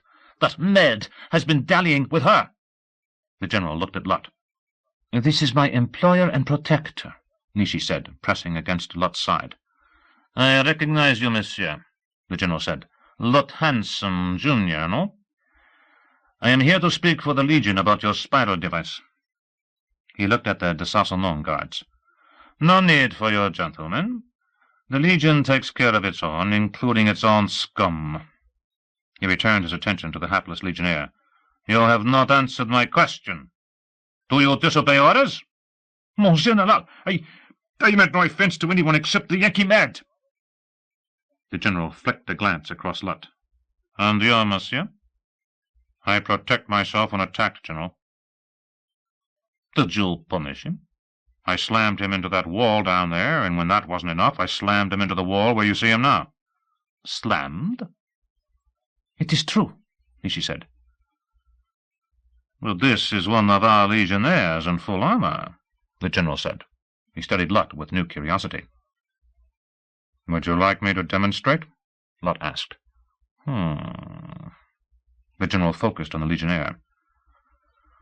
With the general's permission, the legionnaire said, I will separate this Med from his limbs.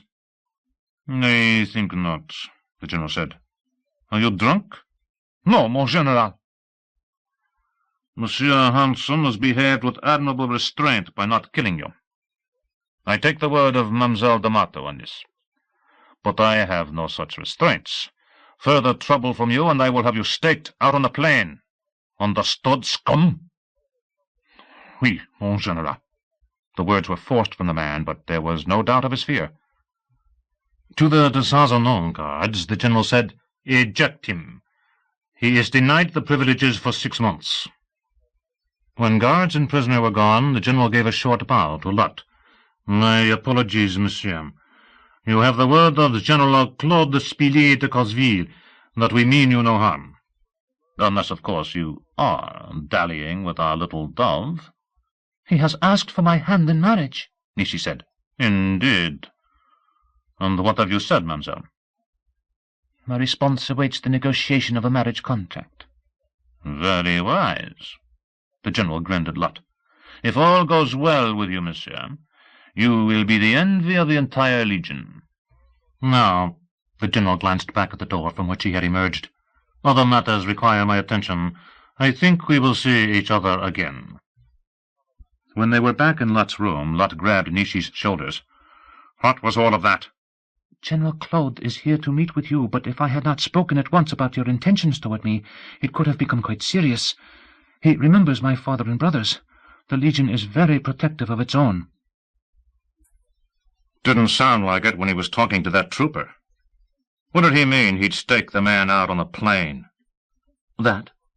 They pin a man in a hot place with inserum stakes. Eventually the armor breaks down, and fire consumes him. Good God! That's taking care of their own. They can be very severe in punishment. That poor man will suffer much because he cannot return here for 6 months. No doubt. But you were so brave and strong.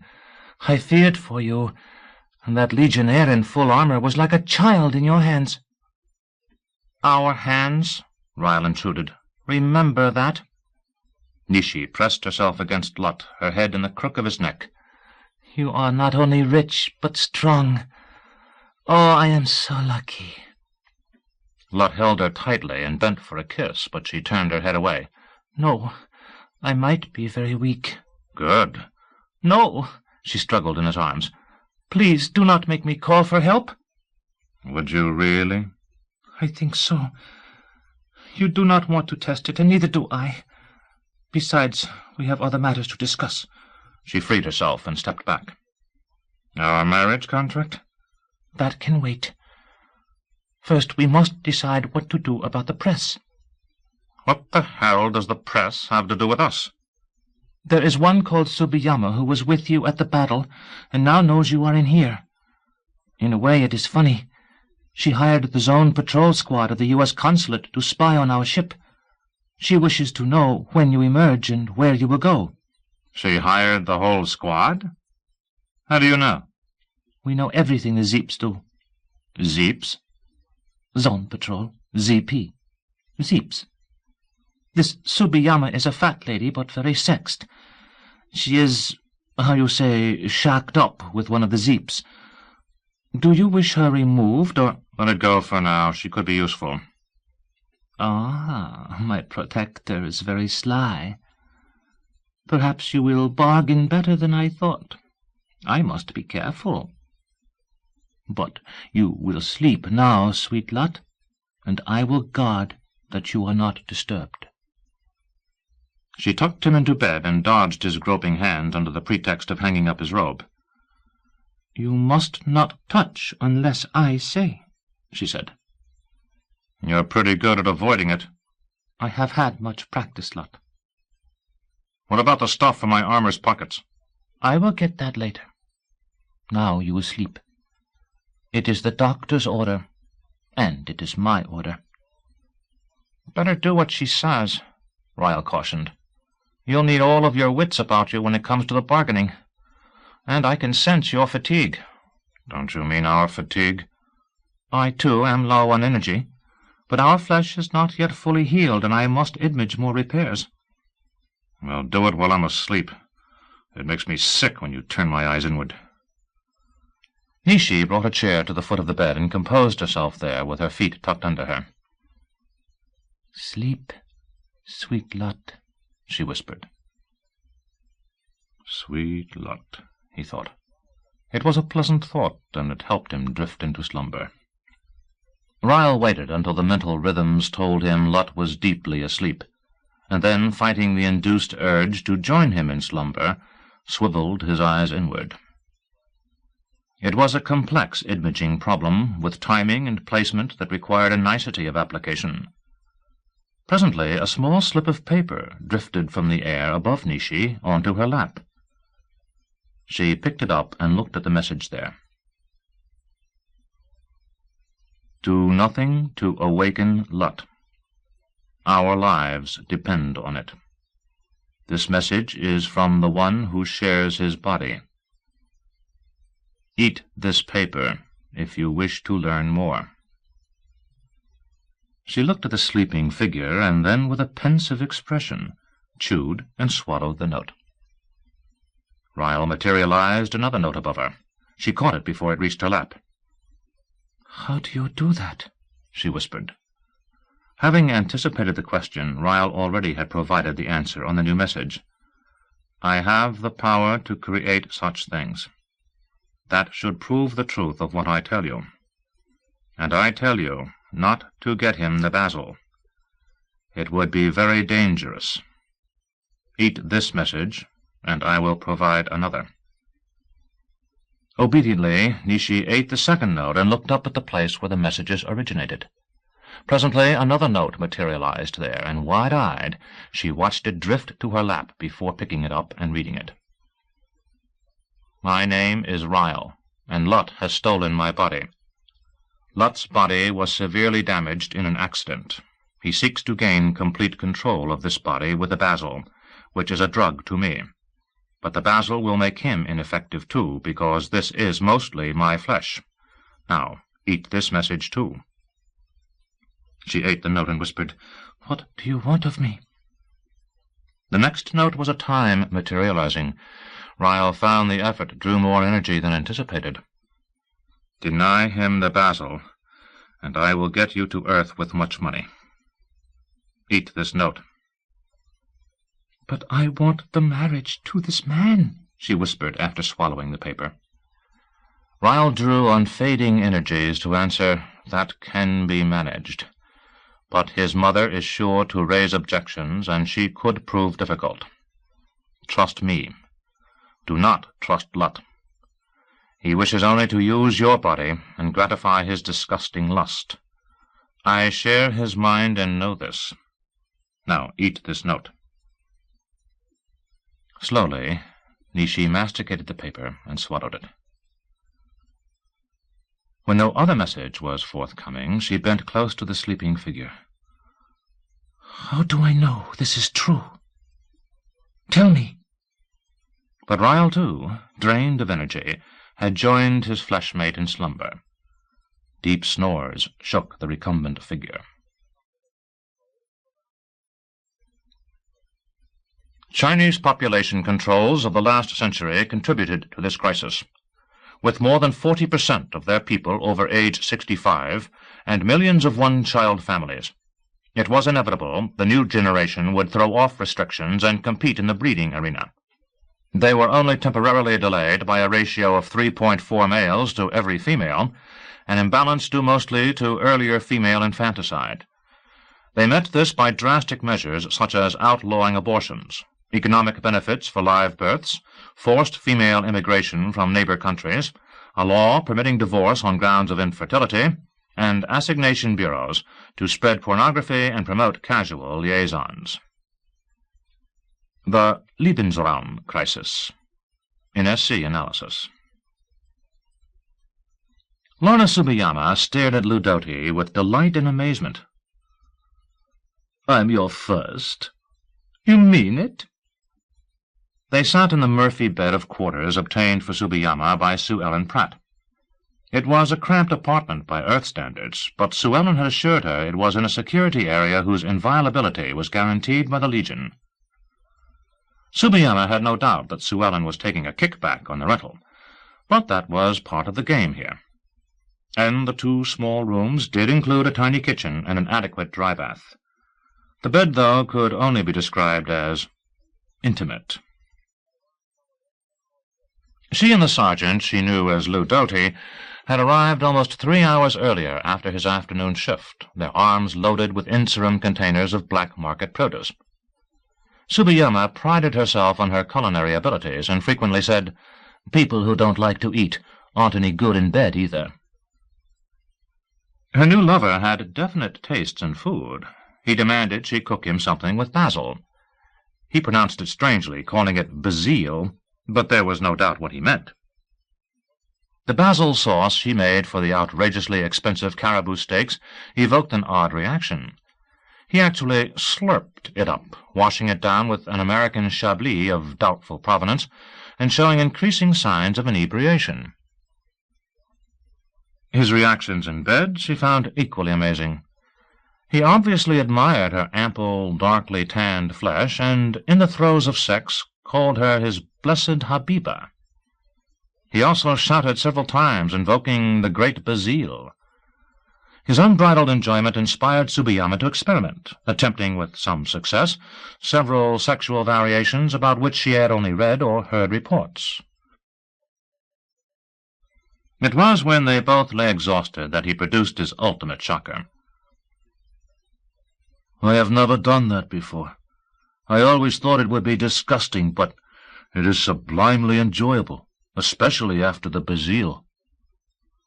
At first Tsubiyama refused to believe him. "How could you live this long, especially in the ZP, and still be a virgin?" "It is shameful," he said, and actually blushed. Beginning to believe, she asked, "How could you hide it?" He looked down at his sheet-covered lap. "One can pretend many things if one knows the culture." Tsubiyama found this a quite erudite response, especially convincing when he looked at her with calf-like eyes and asked, "You will keep my secret?" "Honey lamb, it's our secret.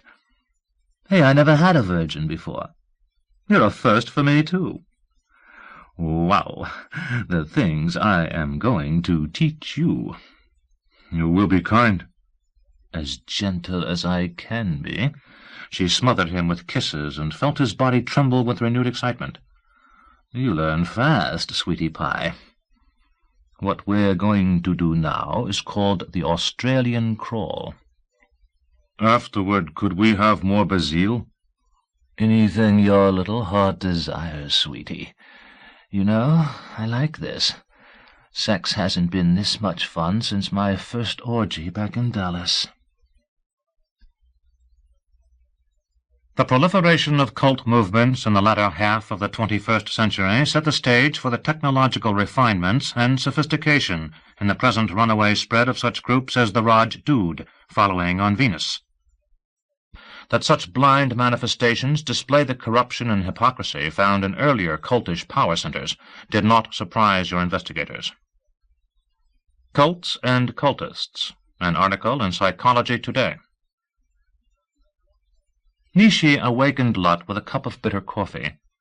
She had brought a net bag containing the contents of his armor's pockets, and she had an odd expression on her face. She waited until he drained the cup, then— "Who's Ryle?" The cup fell from his hand and shattered on the floor. Lut sat up in bed. "Where did you hear that name?" "Never mind. You say we will make the marriage, and all the time you know your mother will not give us her blessing." "She doesn't live my life," Lut snapped. "I do not have the proper pedigree. Is that it?" "She sure as hell will know where you worked on Venus, but that has nothing to do with—" "I still have my honor." Lyle sent a probing thought to Ryle. "Where'd she learn about you?" The Dreen did not reply. "You sneaky alien. You told her, didn't you?" Ryle remained isolated from him. "I can see it is all true," Nishi moaned. "I don't know how you did it, but I'll get you for this," Lut raged. "You are two people in one body," Nishi said. "That is what I have seen in your eyes." "This is my body, and this is me," Lut said. "And you can make notes that drop out of the air," Nishi sneered. "So that's how you did it." Nishi began to cry. "If you made a gun for me right now, I would shoot you with it," she sobbed. Ryle found this shocking. Make a gun? He felt competent to image almost any manufactured product, provided he had raw materials and imprint. It was a higher form of dream creativity for which schooling and talents had prepared him, but a weapon? If he imaged a weapon, he would be the first Dreen to do such a thing, and he did not relish the distinction. "You've really done it this time," Lut accused. "We need her to survive, and you've made her our enemy." Ryle was shocked out of isolation. "Why do we need her?" "One wrong word from her, and we're dead." "You're dead. I could survive." "Staked out on the plain?" "They wouldn't." "Shall we test it? Let's say I rape her and see what happens." "No, wait." "For what?" "She wants marriage. Promise her marriage." Lut thought about this. Married to his Nini? Wasn't that what every dream encounter told him he most desired? But the mystical oddity of such a union filled him with fear. How could I dream about her before I even knew she existed? "Perhaps it's a glitch in the original image of Earth," Ryle offered. "Glitch?" "An anomaly in the imaged plan." "I don't like it." "You mean you really wouldn't like being married to her?" Lut stared at Nishi. She had stopped crying, but she looked at him with an odd expression of fear and something else. Hope? "Nini, my sweet," Lut said, "we need each other. You want to go back to Earth as—" "I do not need anyone. I survive quite well on my own." "And you would not like to be the rich wife of a rich man?" She put a finger to her chin, and her expression definitely was one of calculation. "So you remember my ancestry." "And I want you." "Want? You never speak of love. It is always want." "Isn't love just wanting?" "It is more. Much more." "I have never even considered marrying another woman." "And you truly wished the marriage with me?" "Yes, damn it." An enchanting smile dimpled her cheeks. "Then I will ask General Claude to negotiate the marriage contract for me after we make the arrangement to lease him your invention." "Is that a yes? We'll be married?" "Provided I get a satisfactory contract, and you explain to me about this person, Ryle." "First, a small precaution," Lut said. He took his father's spy detector from the net bag and scanned the room. The device flushed out a spy dot on the bed's headboard. Lut pried the thing out, examined it, and destroyed it. "A listening device only," he said. "Whose?" "The Legion of the Saisonneau," she said. No one else could possibly do it. Just on the possibility that I've missed more of these things, I'm going to delay telling you about Ryle, he said. But you promise? I promise. She should know how empty your promises are, Ryle sneered. Shut up, you green sneak. I've saved our bacon for now, but I'm not forgetting about you. Maybe we'll make an Inserum hang glider and ride the winds of Venus. Lot, there is another matter, Nishi said. What now? The Fugu chefs wish me to do a story about them and— Do it. You'll be a regular reporter yet. Maybe General Claude would grant you an interview, and you might do a piece on the grunts fresh from the field. You make me work for my pay? That is good, but there is a matter I hesitate to mention because it is delicate. Delicate? How? My guru knows you are here. Your guru? Lot began to laugh. Do not make the joke of it. He is the most important guru on Venus, the Raj Dood. Many legionnaires go to him for advice. My own father swore by him. And got killed anyway? Because he did not take the Raj Dood's advice. How does this dude know I'm here? I told him, and he ordered me to tell you it is very important he meet you and talk to you. Very important. He said that several times. What the hell could a nutty guru want with me except my money and influence? He is not like that. He is very spiritual and never asks for donations. He has but one goal in life, to help the needy. Sure he does. He was very worried about me, that I might be attacked in here by a drunken legionnaire. He gave me a magical incantation for escape and told me to use it if I am in distress. And now he has told me to say the magic words when I am with you. And then he gave you a little doll to stick pins in. No, Lot. The Raj Dood is no ordinary man. He has power so much that he fears no one, not even the Legion. I knew if I told you this you would think it silly. Lot grinned at her. Are you distressed with me? I am very distressed. Then say your magic words, but if they don't work, you'll have to get into bed with me. Okay? She stamped a foot. Sometimes men are just awful. Let's hear the guru's magical incantation. Very well. But I will never get into your bed unless we have the marriage contract and the proper ceremony. I think you are not to be trusted, Lot Hansen, Jr. What's supposed to happen when you use this incantation? You will see. She pressed her lips into a grim line and closed her eyes. In a low voice she said, Om Mani, come to me, my melancholy baby. Padmi sayonara, slide down my cellar door. As she uttered the final word, a brilliant flash of red light filled the room, forcing Lot to close his eyes. He felt himself falling and was brought up short, sprawled on a hard surface. He opened his eyes and found himself on a transparent floor inside a metallic cylinder that stretched upward as far as he could see. There was no sign of Nishi, the infirmary room, his bed. Everything gone. He was alone in his infirmary pajamas. That was a spiral phenomenon, Ryle interjected. Not really alone, am I? Slowly, Lot sat up and looked down at the transparent floor. The cylinder also stretched downward into infinity. Lot's stomach lurched, and he tasted bile in the back of his throat. The transparent floor felt suddenly insubstantial. There were no sounds here, except those of his own movements, no smells, except the acridity of his own fears. What do you mean it was a spiral phenomenon? Lot asked. Before Ryle could respond, a disembodied male voice, deeply resonant, intruded. This is the Raj Dood. For Christ's sakes, where am I? Lot got to his feet. You knew me as your Uncle Dudley, the voice said. Uncle Dudley? You're this Raj Dood? Think of me only as the Raj Dood. Look at the floor. Lot looked down and again tasted bile. That floor is your will to live, the voice said.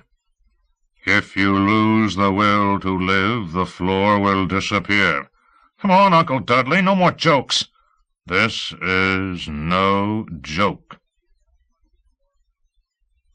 Is that what you've been doing since you disappeared 25 years ago?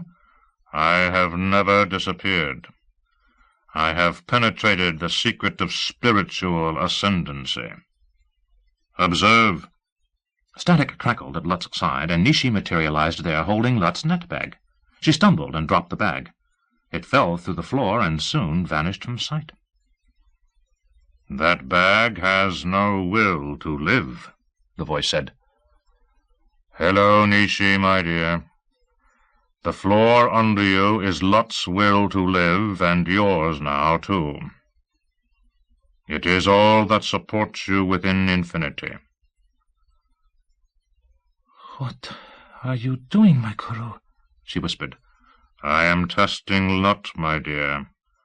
I have a message for him. Look here, Uncle Dudley, Lut said. This is no way to treat your own nephew. Lut, Nishi said. What are you saying?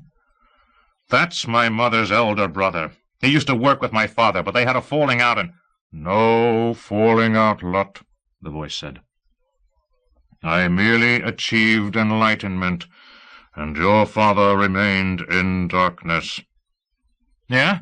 Well, I heard it was a question of something you two invented together. Is this place— You display ignorance and a lack of proper respect, the voice said. Be serene, and listen to my message. I don't know what the hell you're up to, Uncle Dudley, but say what you have to say. Your father himself has given me this message for you. He wishes me to warn you your brother has conspired with Senator Woon to have you killed on Venus. Maury? Conspiring to do murder? I warned you about pushing him too far, Ryle intruded. I'm frightened, Nishi whispered. My brother's nothing to be afraid of, Lut said. He's a stumble-bum who can't get out of his own way. I think the floor is getting soft under us, Nishi whispered. Nuts. Uncle Dudley, you still there? A clipped, mechanical voice responded. The Rajdoot has been called away on urgent business. This is his answering service. Nishi clutched Lut's arm. The floor is definitely softer. Whoever the hell you are, Lut flared. We came here because this Raj dude said Nishi could use his stupid words for escape. The escape clause, yes, the mechanical voice said. Ah, I see. There was a message he agreed to give you personally. Have you received the message? I received his damn message. Under the circumstances, perhaps it is better you await his return in the waiting room. I am sorry he left no instructions, but his departure was quite abrupt. Lut, Nishi gasped. He looked down and saw her feet sinking into the floor. Hey! Lut shouted. Get us out of here! Send us back to the ship where we came from. I am indeed sorry, the mechanical voice said, but I have only limited powers, and there is the injunction of the escape clause. I can only send you to the Rajdoot's waiting room.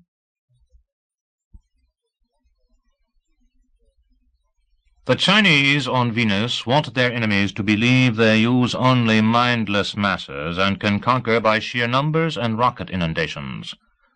This skillful propaganda is designed to undermine Legion morale. Anyone promoting this viewpoint must be considered an enemy of France, subject to the most stringent retaliation. Claude Spélier de Cosville, General commanding 9th Legion.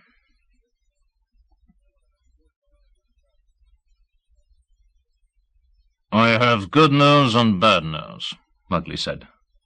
He confronted Jongleur in the lowest anteroom of Habiba's cone, a space she had set aside for him because of new demands on their time.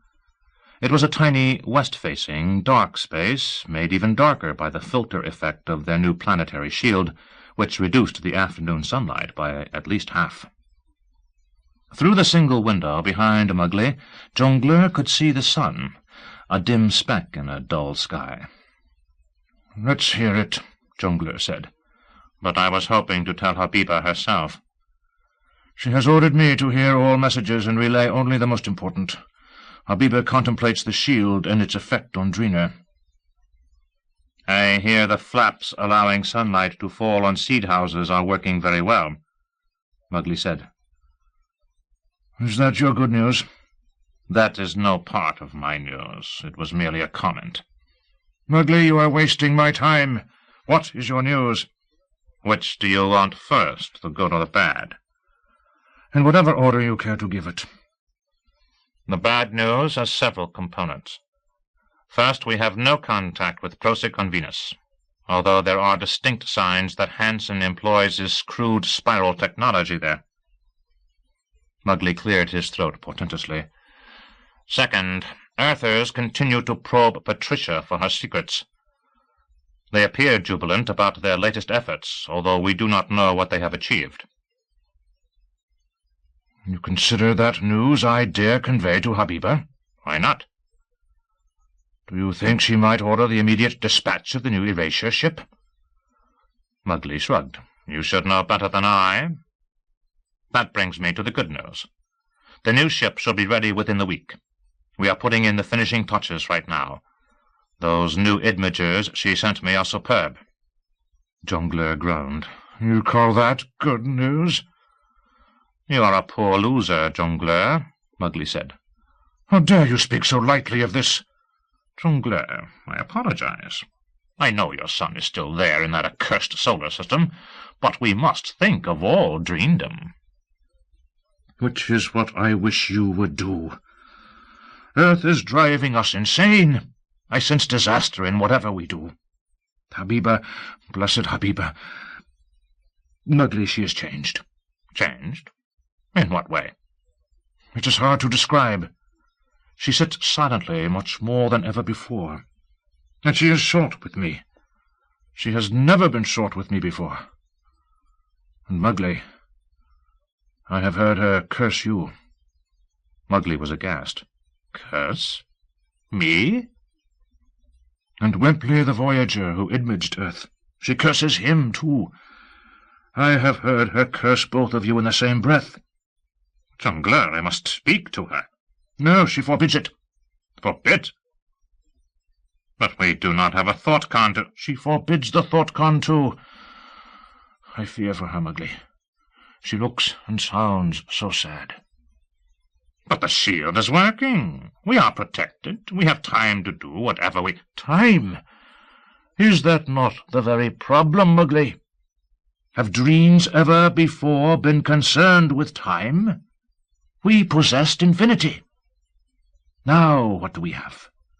We have a dark sky and people who cower beneath it, wondering how long it will endure. We have petitions from Dreens asking when Habiba will make her decision about Earth. When, Mowgli? We mark time until her next pronouncement. All of us are concerned with time. We, who had infinity now, concern ourselves with bits and pieces of time. Earth has cursed us. Damn them and their finite impudence.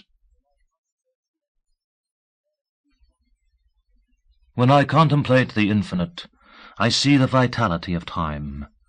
Our spirals, infinitely engaged, cannot touch all being and all substance. Those require time. If we ignore time and accept infinity as our holy and unquestioned right, then we are less than we might be. Is that not the lesson of Earth? Habiba's Journal. They arrived with a roar of static and a flash of red light in Raj Dood's waiting room. The place struck Lut as surprisingly ordinary until he looked at the window wall on his left. This gave him an angled view onto the metallic tube where he had arrived from the infirmary. "Has it occurred to you to question your uncle about how he does this?" Ryle asked. "Do you know?" "As I said, it's obviously a form of spiral technology." "That cylinder doesn't look like a spiral." "But I can feel the tingle of spiral contact when we move at your uncle's command." "Christ! Is that what he and Father fought over so many years ago?" "I have no way of answering such a question. However, I would very much like to see his control center and observe the way it works. Lot, Nishi tugged at Lut's arm. What is it? is Rajdud really your uncle? That's what he said. How does he do this? It's magic, and we're the poor natives who are supposed to shit green when he demonstrates his powers. How can you treat this so... I knew the old bastard. Look at this room, the chairs, that sofa, that table, and those magazines. He lifted a magazine and waved it at her. The Weekend Golfer. And there, a copy of Modern Psychiatry. But that... She pointed to the view into the cylinder. Yeah, that's something else. Where is the answering service person? She asked. There's no one here but us. I am not a person. I am a device. The mechanical voice came from nowhere and everywhere around them. What is it you wish of me? Can the Legion or anyone else hear what we say here? She asked. The Rajdud does not permit eavesdropping. Lot, while we wait, tell me about this Ryle person. Why not? Lot thought. And he said, He's a drain who got into my body after I had an accident with my new spaceship. Got into your body? Yeah, he sneaked in while I was unconscious. I did not sneak. I saved your life. But you didn't give me any choice. Ryle lapsed into sullen isolation, shocked by the truth in Lot's response. Would Lot have chosen to die? He really was not asked. Can he talk? Nishi asked. I want to talk to him. Of course I can talk. The voice was a shuddery falsetto as Ryle took advantage of Lut's surprise and assumed control. Stop that! Lut objected, but it was a voice that cracked and wavered. Face contorted and body twisted, Lut and Ryle fought for control. I don't care who sees this, Ryle said. I will talk to her. Lut subsided into dismayed passivity. He sensed both anger and urgency in Ryle. And there was that floral odor. Earth and the solar system may be erased while this fool plays his petty power games, Ryle said, and he explained quickly about the erasure ship Patricia. How can all of this, Nishi waved her arms, be something you made? I did not make it. Wempley the Voyager made it. That's crazy. I, too, suspect Wempley of derangement. She shook her head, seeing they were talking at cross purposes. Another thought struck her. But the ship. You said it was wrecked in the collision with Lut's ship. They can always make another. Are you finished? Lut demanded. You frightened her. I'm gratified that someone shares my fears. Why haven't you been ragging me about this? I considered we had time, but on mature reflection I have begun to wonder. Mature? You? Stressful situations are known to mature one. It is odd how this does not apply to you, Lut. Go ahead, insult me. But I'm in here with you, and I know you're a tricky liar. I have been utterly candid with you under extremely trying circumstances, and where the advantages of fabrication have been quite substantial. Nishi had been staring at the window wall while she chewed her lower lip. She spoke without turning. Ryle, you say you merged to save your lives. Can you be separated? It is possible, but I'm not sure I have the proper facilities. And the Zon Patrol will imprison you if they learn you are a Dreen in human guise? Now see what you've done, Lut raged. She can make me do whatever she wants by threatening to throw me to the ZP. A gamble I thought worth taking. She desires a rich husband, and you can make her promise of silence a provision of your marriage contract, cutting her off entirely if she speaks. Say, you're turning into quite a bargainer. I am learning by observation. Look, something is happening out there. A throng of people occupied a cylindrical area visible through the window wall. In their midst stood a tall figure Lot recognized. Uncle Dudley. Time had been kind to his mother's ne'er-do-well brother. The man's angular features bore a benign expression. Skin smooth, blond hair caught in a gray sweatband and draping across his shoulders. His blue eyes twinkled. But that costume! Uncle Dudley wore a white robe, emblazoned in red and blue letters. Raj Dood. Raj Dood. He strode through the throng as imploring hands reached out toward him, but no one touched him. In the excitement of the moment, Lutt groped tentatively for control, and Ryle allowed it. "He is your uncle. Best you deal with him. But find out how that cylinder works." The window wall abruptly distorted the view, and the scene wavered as though seen through water. But Uncle Dudley remained clear. "Spirit glass," Lutt thought. Uncle Dudley marched through the glass into the waiting room. The throng followed, distortion vanishing as they entered. The area around Lutt and Nishi became jammed with sweaty, pleading people. They pressed Lutt and Nishi into a corner with the Raj Dood. The Guru silenced the babble with a great shout. "Eczema!" He put a finger to his cheek. "Or is it Eureka?" Noticing Lutt and Nishi, he said, "Forgive my abrupt departure, but Osceola required my presence." "Now, where were we?" "Oh, yes, Maury and Woon, the conspiracy." Without waiting for a response, he turned and looked across the people crowding the waiting room. "I have places to go, places to be." "Raj Dood be praised!" the people shouted. "Those two are deserters," Nishi whispered in Lutt's ear. She pointed at two men in Legion uniforms. "I have seen posters with their pictures." She abruptly turned her attention to three Chinese in Mao Guard uniforms. "Heaven preserve us! Those are the enemy!" Lutt, too, studied the throng as they pressed closer to the Raj Dood. He noted a woman with a crying baby, a quartet of singing drunks whose accents sounded Irish, a woman in the uniform of a space truck driver, two women in gowns that bore the tiny DAA mark, identifying them as Dessazement employees, a Sephardic Jew, a fat man wearing swimming trunks. Motley was the only word for this group. As the Guru looked at them, the people once more began to submit their pleas. Lutt had trouble distinguishing separate requests. "If you could only... I am afraid that my... When will... You said my husband... Where is... Silencio! Raj Dood shouted. In the abrupt silence he lamented, "I am too kind. It's time to change my magic words." "I don't see how they could have prevented a rapist from attacking Nishi," Lutt said. "By the time she spoke those words, it'd all have been over." He touched the Guru's arm as he spoke. "You touched me!" Raj Dood gasped. His face twisted in dismay. "Never touch a holy man!" "Why not?" Lutt asked. "It's a rule, that's all," the Guru said. He touched his sweatband. Lutt noted now that the band appeared to be metal. It was scratched and dented. "You are right about the length of the incantation," the Guru said. "I will make the new one shorter." He clasped his hands in front of his robed stomach and stared pensively at Lutt. "Uncle Dudley, I'd like to know how that cylinder works," Lutt said.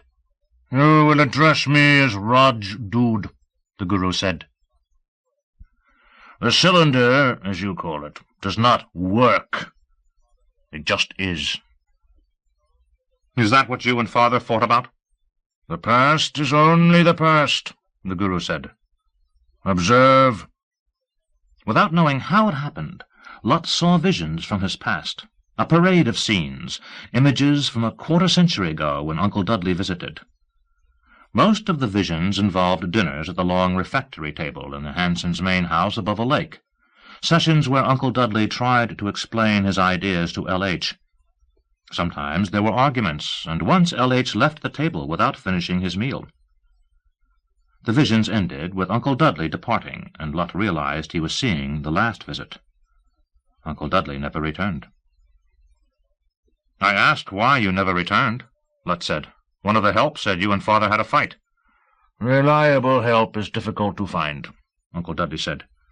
"Now be still while I decide what is best. We cannot permit a fratricide. Maury must be frustrated. As for Woon, it is time we tested his will to live." Lut found himself impressed. Uncle Dudley displayed a profound sense of dignity. "But what does he know of the spirals?" Ryle demanded. "Ryle must not disturb my meditations," the Guru said. "He eavesdropped on my conversation with Nishi." "I did not eavesdrop. It is not necessary. I always know what I need to know. Be still, Ryle. Your predicament is not my immediate concern." A hush fell over the room as the Guru closed his eyes and bowed his head. Presently he looked at Nishi. "Yes, marriage would be best." He looked at Lut. "One of you must always dominate your body, but with cooperation from the partner. To thwart Mori, you go to Earth immediately." "I have unfinished business here," Lut protested. "You cannot have a dancing foot and a praying knee on the same leg," the Guru said. "Benign monarchy is best." "What's he talking about?" Lut wondered. "He's telling us to be tolerant of each other. He reminds me of Habiba." "Physical and ethereal are not truly separate," the Guru said. He waved an arm, and the throng vanished from the waiting-room, leaving only Lut and Nishi with him. "I wish you'd explain how you do that," Lut said. "You would try to understand, and that would prevent your understanding," the Guru said. "Think of it as magic." Once more he looked at Nishi. "You love the part of him that did not knuckle under to his father. That is fortunate." "Uncle Dudley," Lut said, "I have to know about these whispers that come out of nowhere, and the people with bizarre names who appear so mysteriously to—" "Do you love Nishi?" the Guru interrupted. "Yes, but—" "In your own way, I see you do." Nishi felt a rush of warmth. Lut admitted he loved her. This made her feel responsible to him. "How can we leave when our negotiations with the Legion are incomplete?" she asked. "Others can conclude your business with the Legion," the Guru said. "Will you marry her, Lut?" "My legal department will draw up a marriage contract," Lut said. "You'll get a negotiator's percentage." "Never try to snow a Guru," the Rajdoot said. "Nishi, guard Ryle's interests. I fear he may never return to Drina. Now off you go. Osceola awaits." "Wait," Lut objected.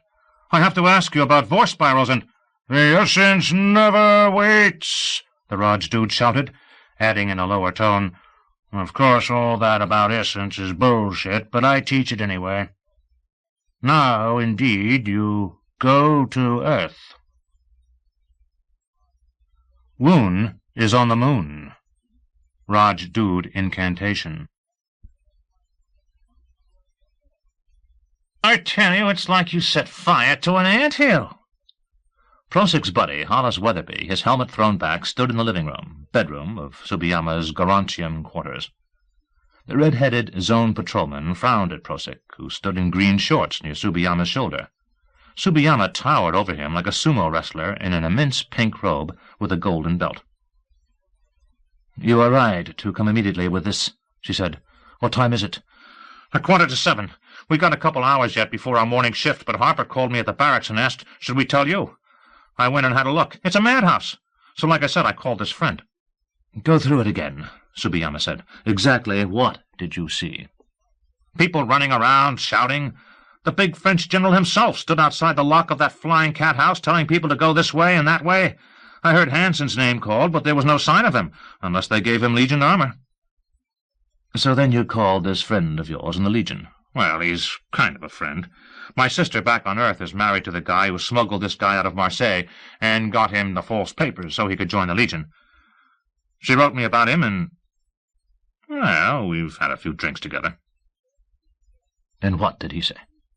He says this Hansen sneaked off the ship in his bare feet in pajamas with a dame, someone they call the Virgin Chanteuse, if you can imagine a virgin in a cat house.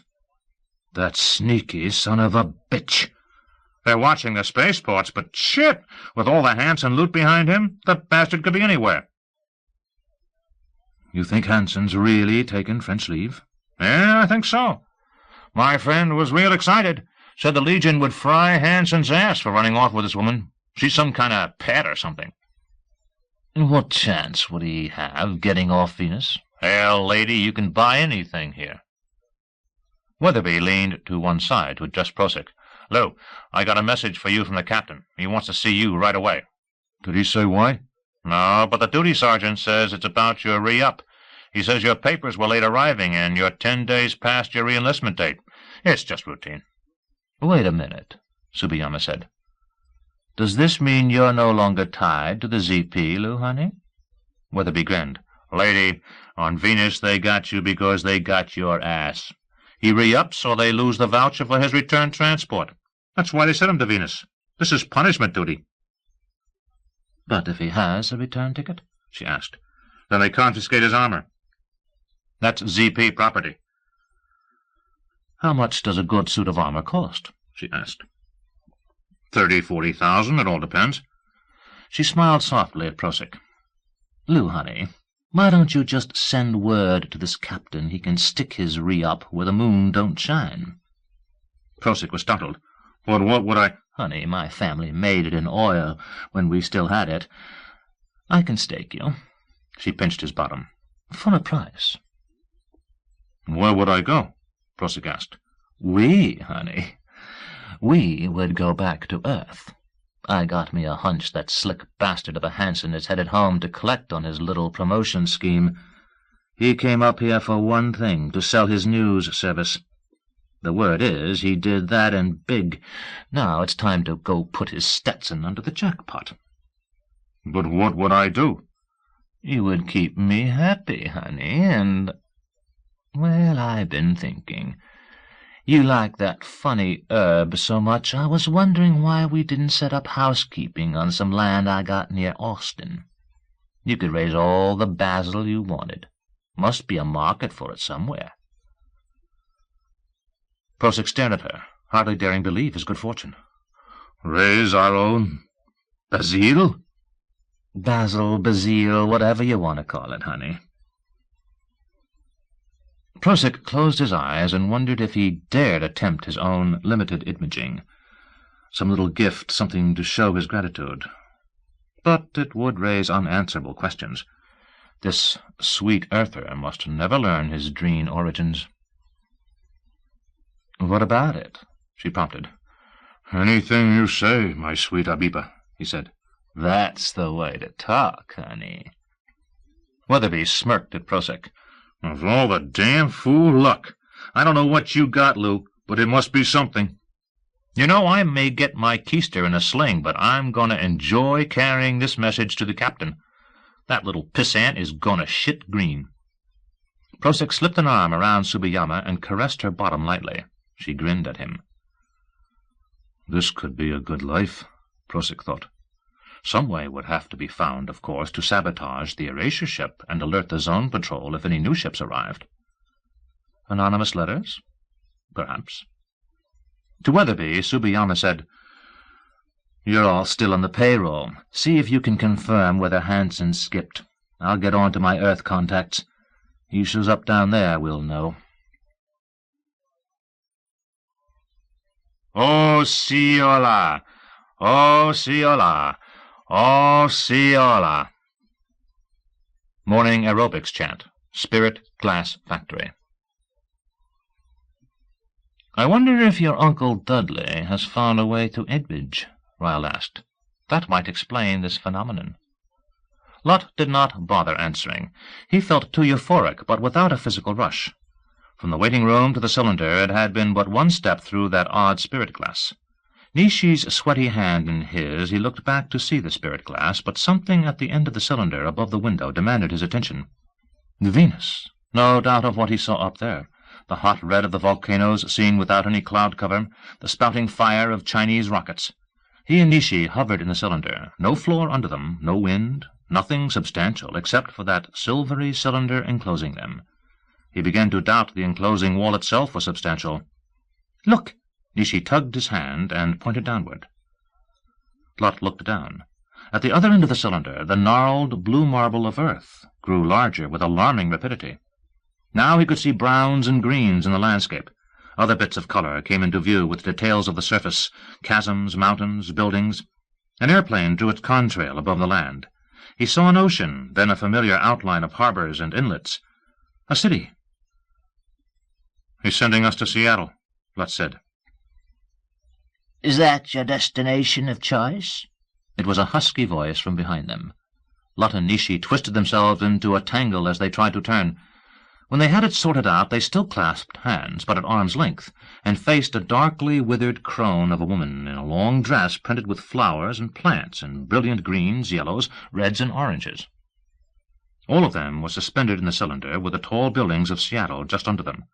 "Well, what are you staring at?" the woman demanded. Lot tried to swallow in a dry throat. This was a very familiar face. His feeling of euphoria vanished. "Who are you?" Nishi whispered. "Osceola, in the flesh. Who else?" She grinned at Lot. "If it weren't for that damn dude, I'd drop you into the nearest nasty jungle. I like having a Hanson in my clutches." She raised one gnarled hand and clenched it into a fist, twisting it in front of him. I've never hurt you," Lot protested. "Innocence is no defense," she snarled, but she lowered her fist. "Well, where do you want to go?" "My private office at the Inquirer." She looked at Nishi. "You too, dearie?" "Yes," Nishi whispered. "I will go with Lot." "Women in love seldom show good sense," Osceola said. "How do you do this?" Lot asked. "We were on Venus, and—" "You Hansons never ask the right questions," Osceola said, "and you never know when to just shut up and watch. That's one thing I gotta hand you Uncle Dudley. Knows how to use his senses. Sometimes I wonder if he ain't really Seminole." She waved her right hand, and a tennis ball appeared in it. She squeezed the ball, and it sprouted a lily that dissolved into a rattlesnake that became a cane. "Magic," she said. "That's how we do it." "It's some kind of imaging. I know it," Ryle intuited. Lot felt his eyelids close, and the eyes swiveled inward. When they swiveled back and opened, Osceola held a dripping length of sea kelp, and there was a startled expression on her face. "If you knew how to do this all along, why are you wasting my time?" she demanded, glaring at Lot. "Or was it you?" She shifted her glare to Nishi. "Or is it that damn dude with his little jokes? You around somewhere, dude? You having your little laugh? I'll catch you, by God, you're not getting in my bed again." Nishi squeezed Lot's hand. "It was Ryle, wasn't it?" she asked. "What in the name of 10,000 white devils does a rill have to do with this?" Osceola asked. "I did it," Lot said. "But I cannot do the things you and Uncle Dudley do." "Liar," Ryle accused. "How dare you take credit for my prank?" "You want to explain to her who you are?" When Ryle did not respond, Lot said, "I apologize, Osceola. I'm just a beginner." "Pretty good for a beginner," she said, shaking kelp and seawater off her hand. "You still want to go to your office?" "If you please." "You're being very polite," Ryle intruded. "This dame could dump us into a volcano if she wants." "She does appear to be a superior adept. It's very odd. I have been told other beings may find a way to image, but this is a combination of artistic talents I did not suspect. She does not even require a story ship, and if that was a spiral we came through, it was a most peculiar spiral." Lot did not reply. "Mother of God, help us," Nishi pleaded. Ryle found himself in possession of his merged flesh, his attention focused outward, concentrating with a power he had never suspected he possessed. The city lay close beneath, but still no wind touched him. He felt Nishi's hand gripping his painfully. There were people on the streets, a zoo, insects. He realized he could see the smallest living particles, things no Dreen or Earther ever saw with naked eyes. Abruptly, it was over. He and Nishi stood in Lutt's private office at the Inquirer. Ryle had the odd sensation that his flesh had been disassembled and reassembled. The ability to see minutiae had vanished. The office odors were as he remembered: ink, coffee, stale dust, rancid food, the synthetic aromas Lutt had caused to be sprayed here for his own peculiar reasons. It suddenly occurred to Ryle that smells were an area of imaging he had never truly explored. What a delightful idea! If I ever image a world, it will be a place of marvelous aromas, a place difficult to describe even in an assimilated story. You okay, Lutt? Aide Stewart, in his electric cart, sat in the doorway. Ryle felt cold. He clutched Nishi's hand. There was no internal sign of Lutt. What was he doing? Are you there, Lutt? No response. I'm okay, Ryle said, trying to emulate Lutt's voice. Nishi looked at him with a questioning expression. His voice sounded different. You're the one did that story in the Venus Bordello, Stewart said, looking at Nishi. A great job. You people sure made a fast transit. Did the military bring you back? We, had a special service, Ryle said. You sure as hell must have. But I'm glad you're back. Big story breaking. Zone Patrol found an alien in a high-security area the day after you left for Venus. They couldn't keep a lid on it. Rumors all over the place. They caught him. He got away. Who knows? We're on it with a full team. We left the vault cameras on the ship, Nishi suddenly wailed. The Legion will find out how they work and never pay. The cameras are here, Stewart said. Just arrived by special messenger with a note, courtesy of the Raj dude. Isn't that the crazy guru on Venus? You get a story on him, too? No story on him, Ryle said. How come you're in pajamas? Stewart asked. We had to leave rather abruptly, Ryle said. Copy, boy! Stewart bellowed. A slender young man in a black single suit came up behind Stewart. Sir? Get Mr. Hanson's clothes under the closet over there. Stewart pointed to a door in the corner of the office. The copy boy squeezed past Stewart and went to the closet. Any particular things you want, sir? He asked, looking at Ryle. Anything? Ryle said. He looked at Nishi. You sound very strange, Lutt, she said. Did you get a chill during when we came? I'm fine, Ryle said. Where'll I put these, sir? The copy boy asked. He held a pair of red trousers, a black shirt and white tie, a black jacket, and white shoes with white socks, plus organdy boxer shorts. There, Ryle pointed to a desk. You going to wear that outfit? Stewart asked. You look like a mafia hitman in a B-movie. It's fine, Ryle said. You do not sound well, Lutt, Nishi said. She put a hand to his forehead. You are perspiring. I am all right, Ryle said. Lutt, where are you, Lutt? Spiral News Service is a smashing success, Stewart said. We're making new sales every day. The special fund is healthy again. That's fine, Ryle said, staring at the colorful pile of clothes. What do you want us to do about the alien story? Just carry on as you were. Will you do one thing for me, Lutt? Stewart asked. Tell me how you got in here without any of us seeing you arrive. It's a family secret, Ryle said. I'm sorry, Lutt, but I had a weird idea. You see, the rumor is this alien came on some kind of ship that may be similar to the ship you're working on with Sam. The stories say it has something to do with, well, they say spirals. I couldn't help but make the association with our news service. Yes, of course, Ryle said. He wished Stewart would leave or shut up. What had happened to Lutt? My weird idea, Stewart said. He pointed to a large gray box with a glowing orange screen standing against the wall to Ryle's left. I came along here because I heard that Vordata receiver chattering, and there you two were. I thought, Jesus H. Christ, is he traveling by the spiral thing, too? That is a weird idea, Ryle said. He looked at the orange screen. Flesh disassembled and reassembled? Did Osceola and Uncle Dudley transmit people as well as pictures? Lot, where are you, Lot? Still no sign of his fleshmate. Ryle suddenly felt bereft. How could he simulate Lut's behavior and carry on without the damned earther? Already Nishi was suspicious. Could he fake an illness? Were you transmitted on that machine? Stewart asked. Perhaps we were, Ryle thought. Did it separate us?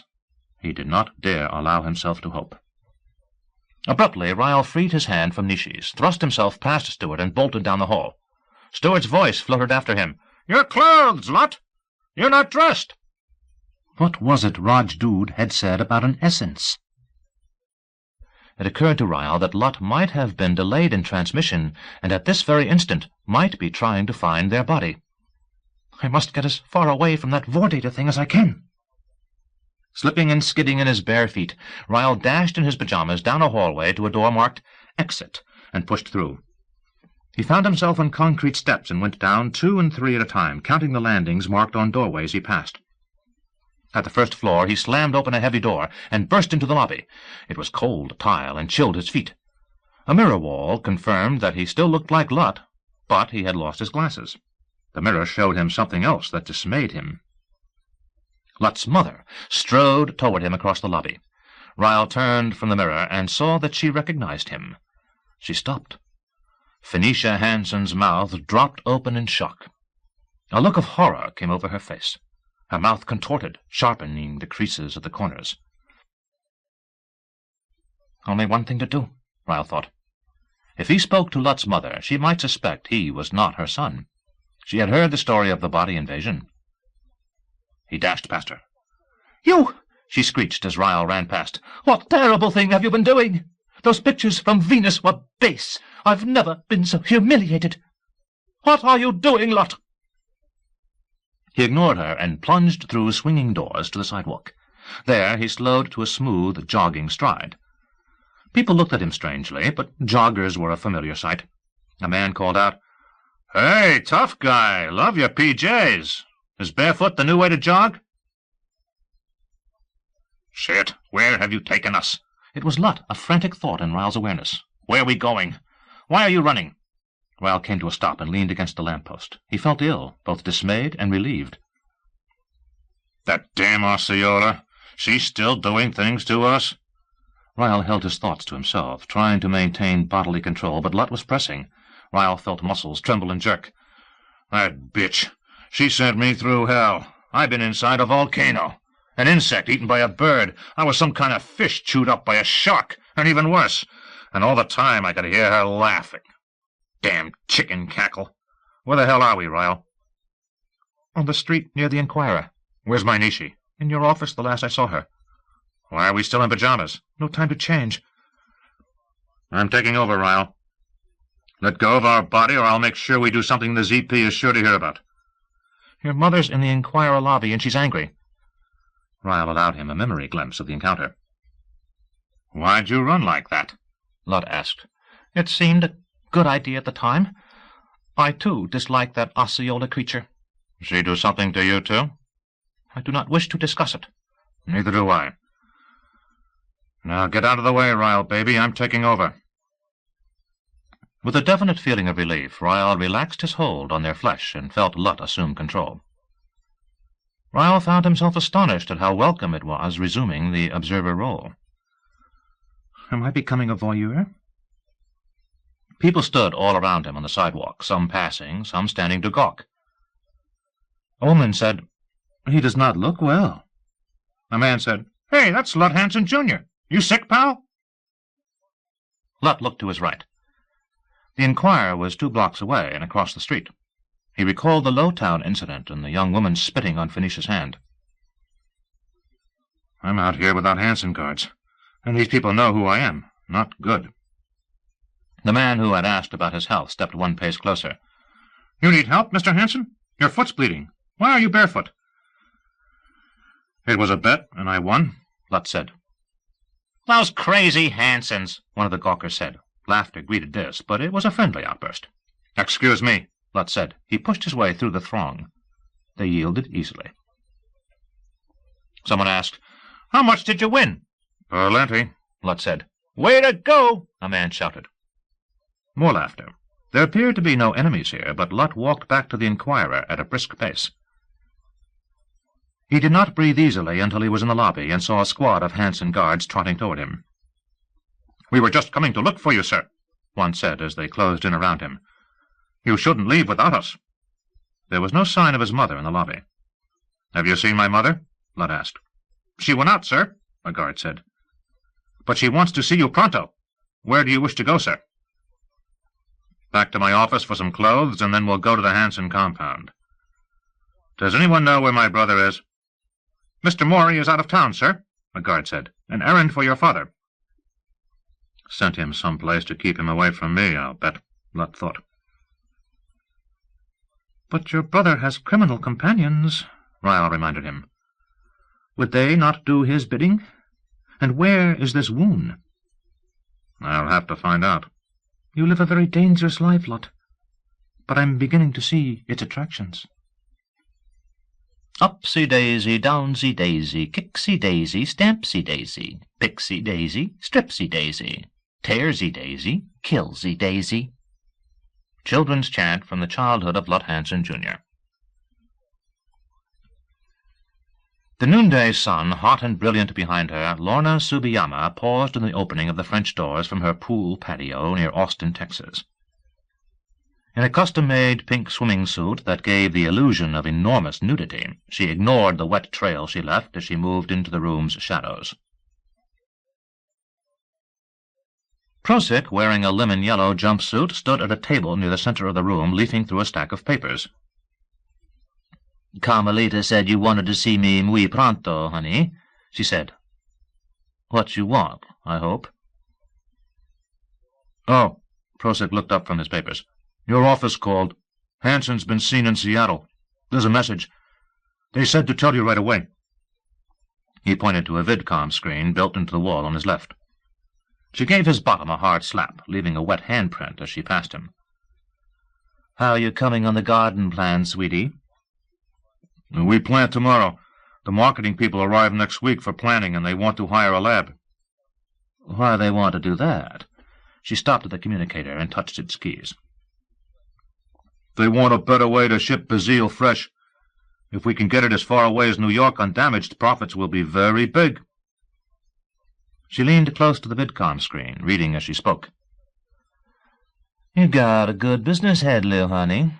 Wouldn't be a bit surprised if we made a killing in your Bazille."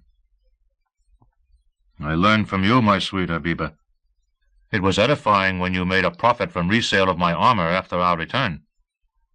"Paying for our honeymoon, isn't it?" She glanced back at him. "Mr. Lou Tsubiyama." Man, I thought that clerk would freak out when you told him you'd take my name. And that preacher. "It is an odd custom for the man's name to dominate," he said. "My great-grandmother was Choctaw, and she used to say the same thing. Said it was a wise child knew his own father, but you sure know your mother.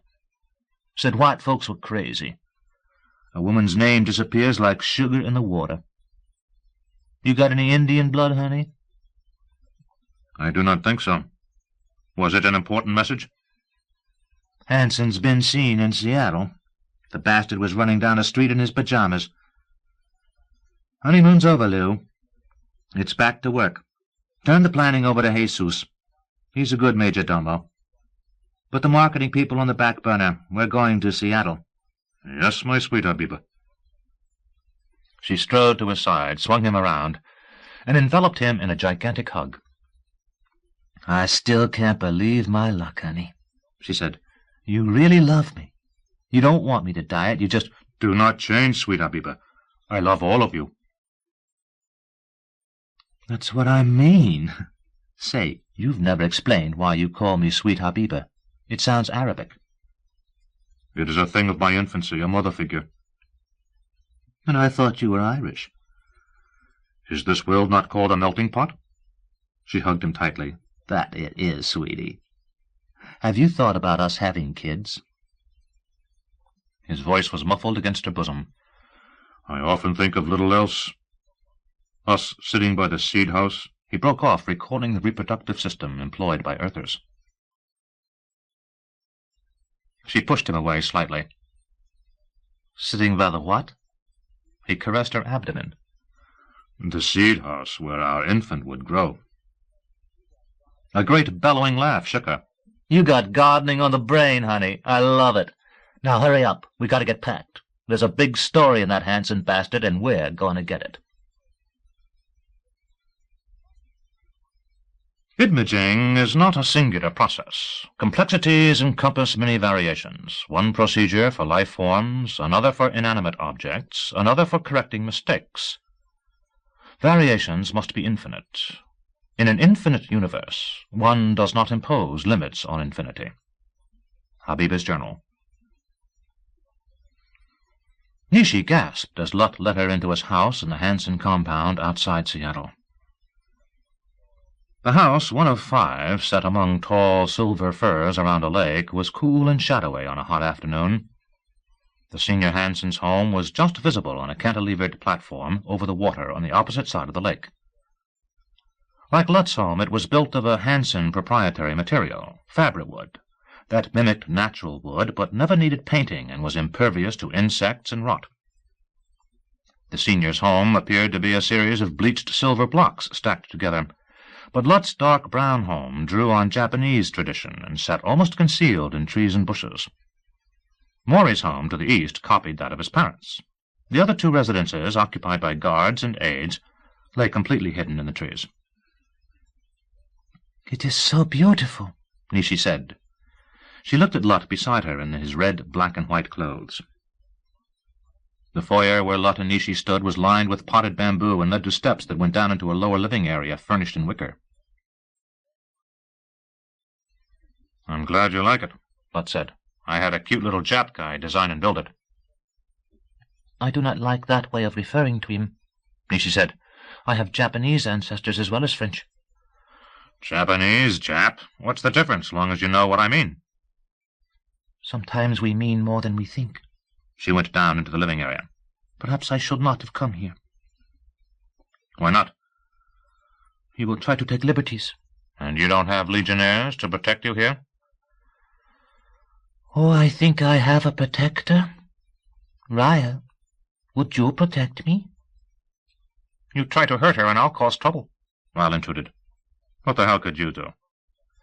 I think I can prevent the flow of blood to a certain inflatable part of our body. You wouldn't.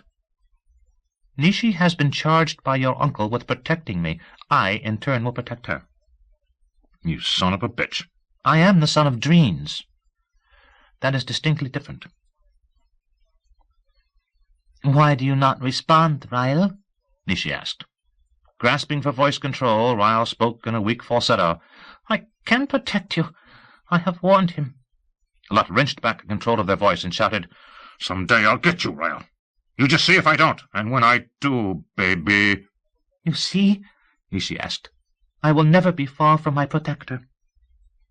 Sullenly, Lut said, There's a guest room up the stairs on the right. I'll have the housekeeper bring you some clothes. You have clothes for your women guests? We have a lot of things here. And so many servants. You saw the dogs and guards when we came in? Nobody gets past the boundary fences or leaves unless they belong. Just you remember that. That is not a very loving thing to say, Lut. I'm getting tired of your cat-and-mouse game. You are accustomed to getting what you want when you want. Yes, I see that. Osceola said you love me. Is it true? I begin to wonder if it is you I love, or if I have seen Ryle in you and perhaps love him. Shit! Nishi spoke in a soft voice. My guru says you love me in your own way, Lut. What is that way? Lut glared at her in angry silence. Yeah, I love her. She's my Nini. But what kind of hell must I go through to get her? Perhaps you will be required to change, Ryle offered. In a pig's ass. She's the one who's going to change. Would you still love her, then? The question shocked Lut. Before he could respond, there was a pounding on the front door. Lut! You're in there, Lut! I know you're in there! It was L.H.'s familiar angry bellow. Lut stepped to a wall, slid a concealed panel aside, and pushed a button. They heard the front door open. L.H. lurched into their presence on his canes. His prosthetic eyes probed for them like insect antennae. He stopped short and stared at Nishi.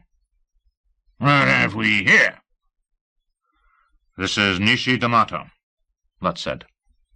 We ought to be married, Nishi said, and then wondered why she offered this information. L.H. eyed her up and down. Are you really? Yes. Lut's voice was unmistakably sullen. This is a pretty sexy lady you got here, boy, L.H. said. You already tried her out? That's none of your business, Lut said. Playing hard to get, is she? He turned his attention to Lut. I tell you something that is my business. You put your own locks on this place. I warned you not to do that. This is my home. I'll lock it any damn way I want. It's my compound, boy. You going to kick me out? Boy, why do you rile me so? You could boss the whole shebang if you ever come around to it. And be another one of your slaveys? I'm not going to fight you about it now, but you change those locks or I will. And make it easier for Maury to get in here, too? So, you got my warning. How is old Dudley? He looks fine. Stupid son of a bitch. Always worried about what our inventions would do to people. I always said, long as they make a profit, who cares? You see, Lut, Nishi asked. I told you the Raj dude is a good man. Lut ignored her. You've seen the profit sheet on my Spiral News Service, Father. What do you say now? Peanuts. Enjoyed the story about the Legion whorehouse, though. Nishi did that story, Lut said, and grinned at her maliciously. Did you now? L.H. looked at her with a new interest. You one of the girls? I am still a virgin, she said. Christ on a crutch! What you got here, boy? Lut glared back at him sullenly. L.H. nodded as though coming to a private decision. So you got my message about Maury. What you doing about it? Looking out for myself. What did you do to rile him so? I got him to invest in my projects. Where'd you send him? Sent him to Uranus. Some new hydrogen mining claims. He's doing it on commission. Be back soon. But you can rest easy, son. I broke the Maury wound connection and let the Legion take care of wounds hit men on Venus. Now, I want you and Maury in my office together when he returns. He shifted his attention back to Nishi. Who are your folks? She stared at his prosthetic eyes as she told him. Legion? That's a problem. Phoenicia will raise hell. Because Hansons only marry quality? Lut asked, his voice deceptively soft. L.H. responded with a barking laugh that broke into a fit of coughing. Trying to suck me in with sympathy again, Lut thought.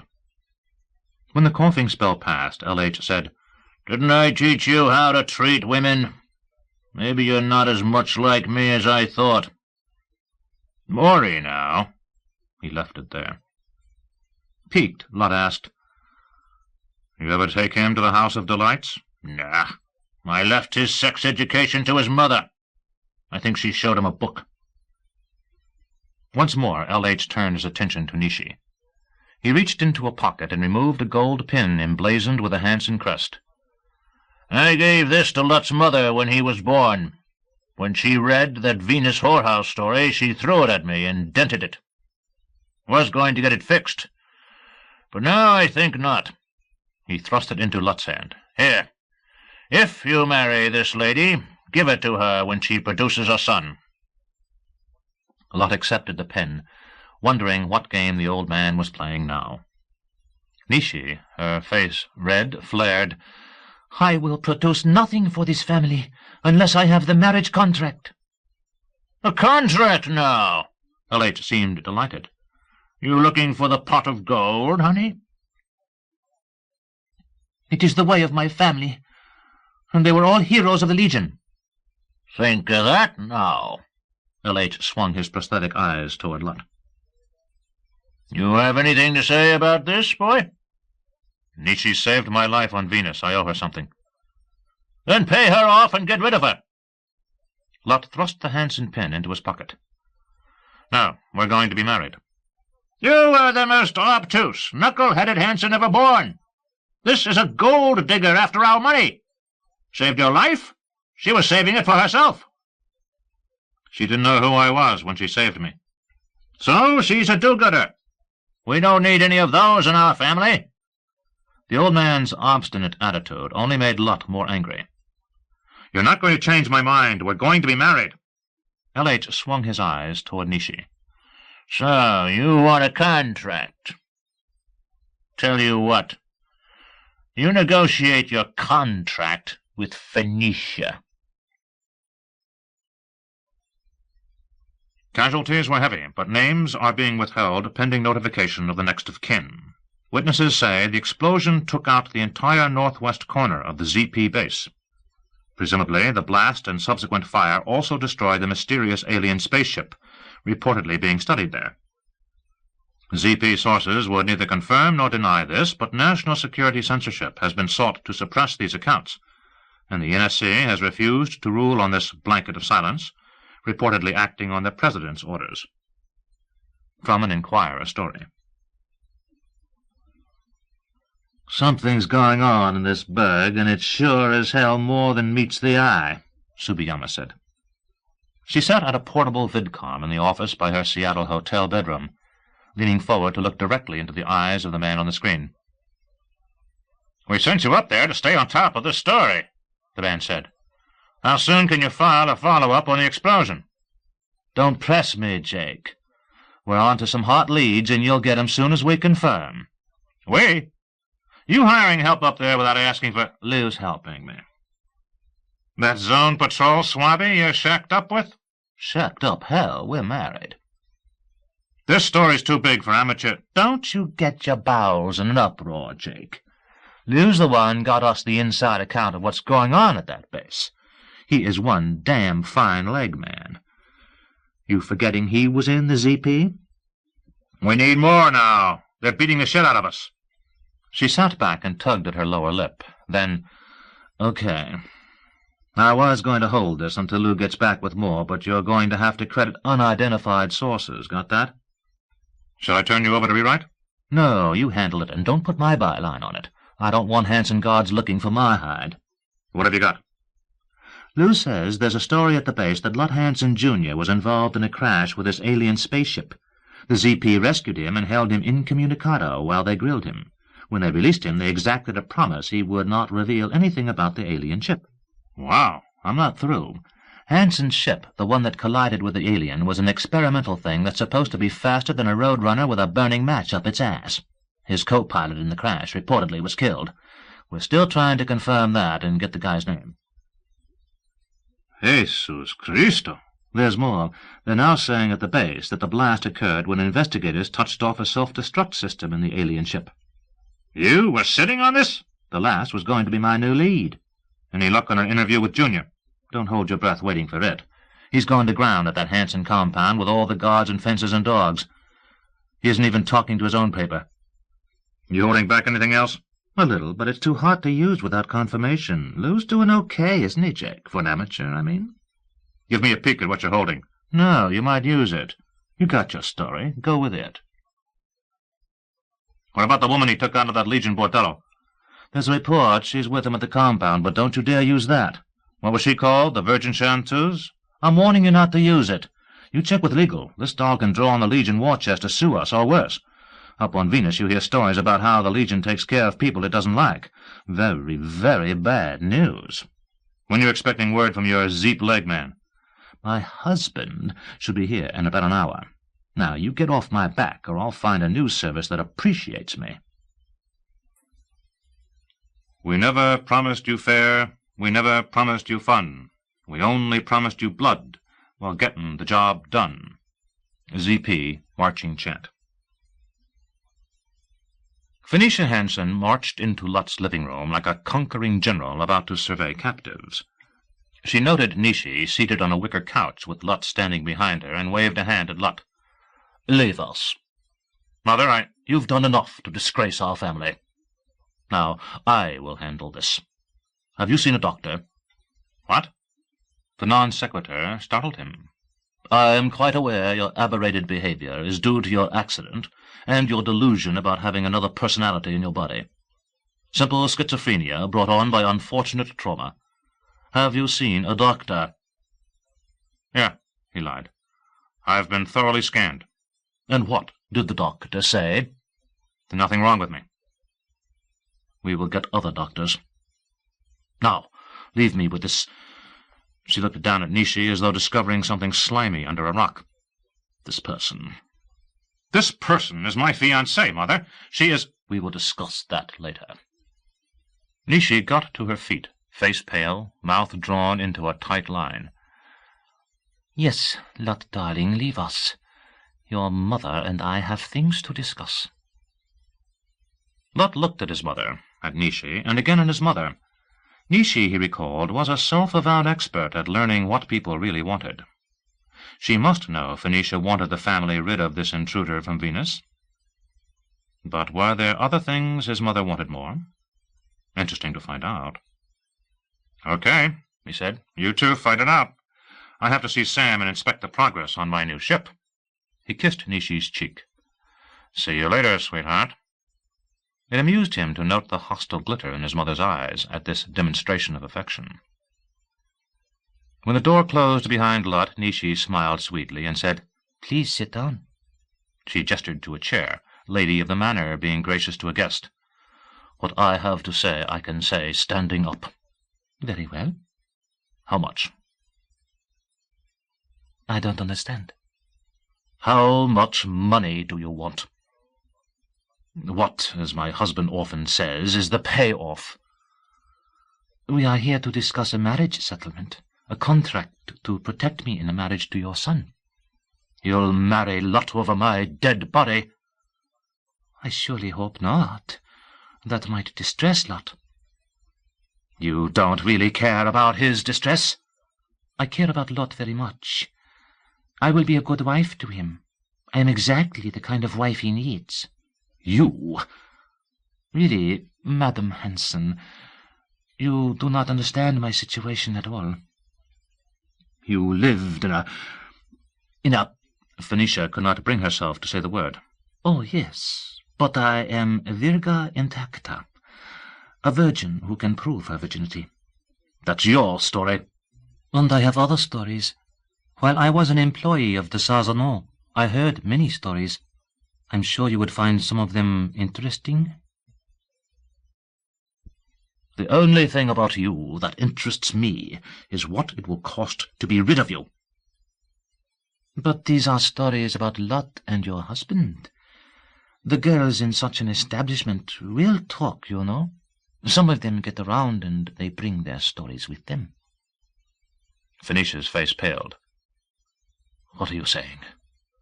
"I'm saying, were I to approach a publisher of your more lurid books, I would have an interesting story to tell, one full of many verifiable accounts about Lut and your husband."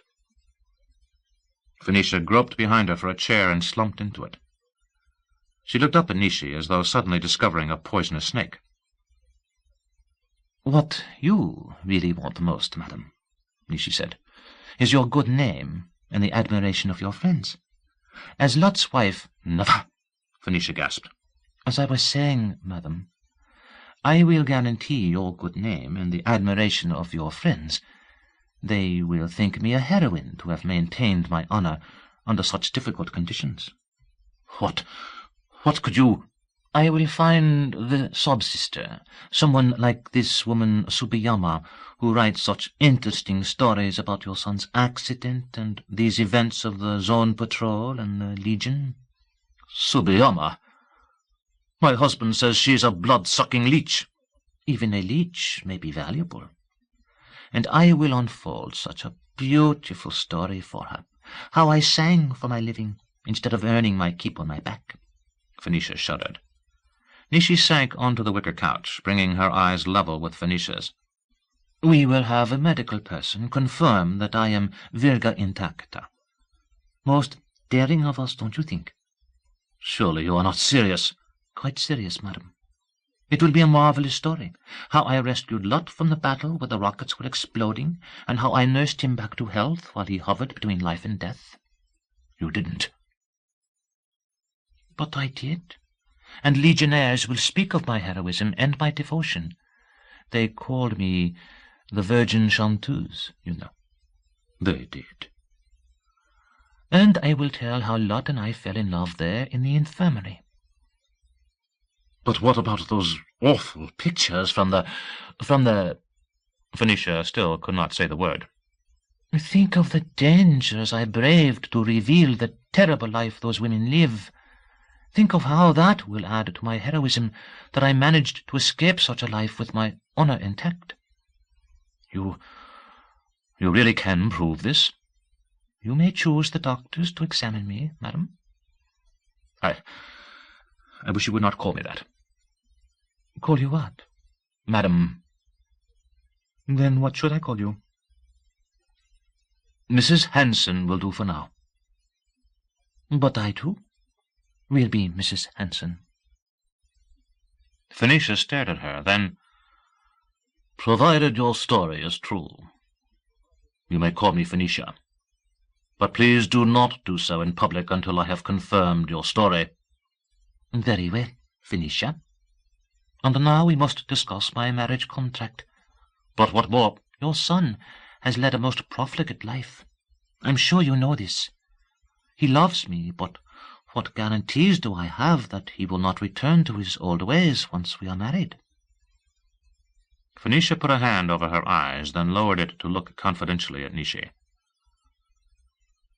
The Hanson men are such a trial. I'm sure we will be a great help to each other, you and I, Nishi said. But of course I must have an independent income, commensurate with my new station. Phoenicia sighed. Yes, that's what I got. You did? My father insisted.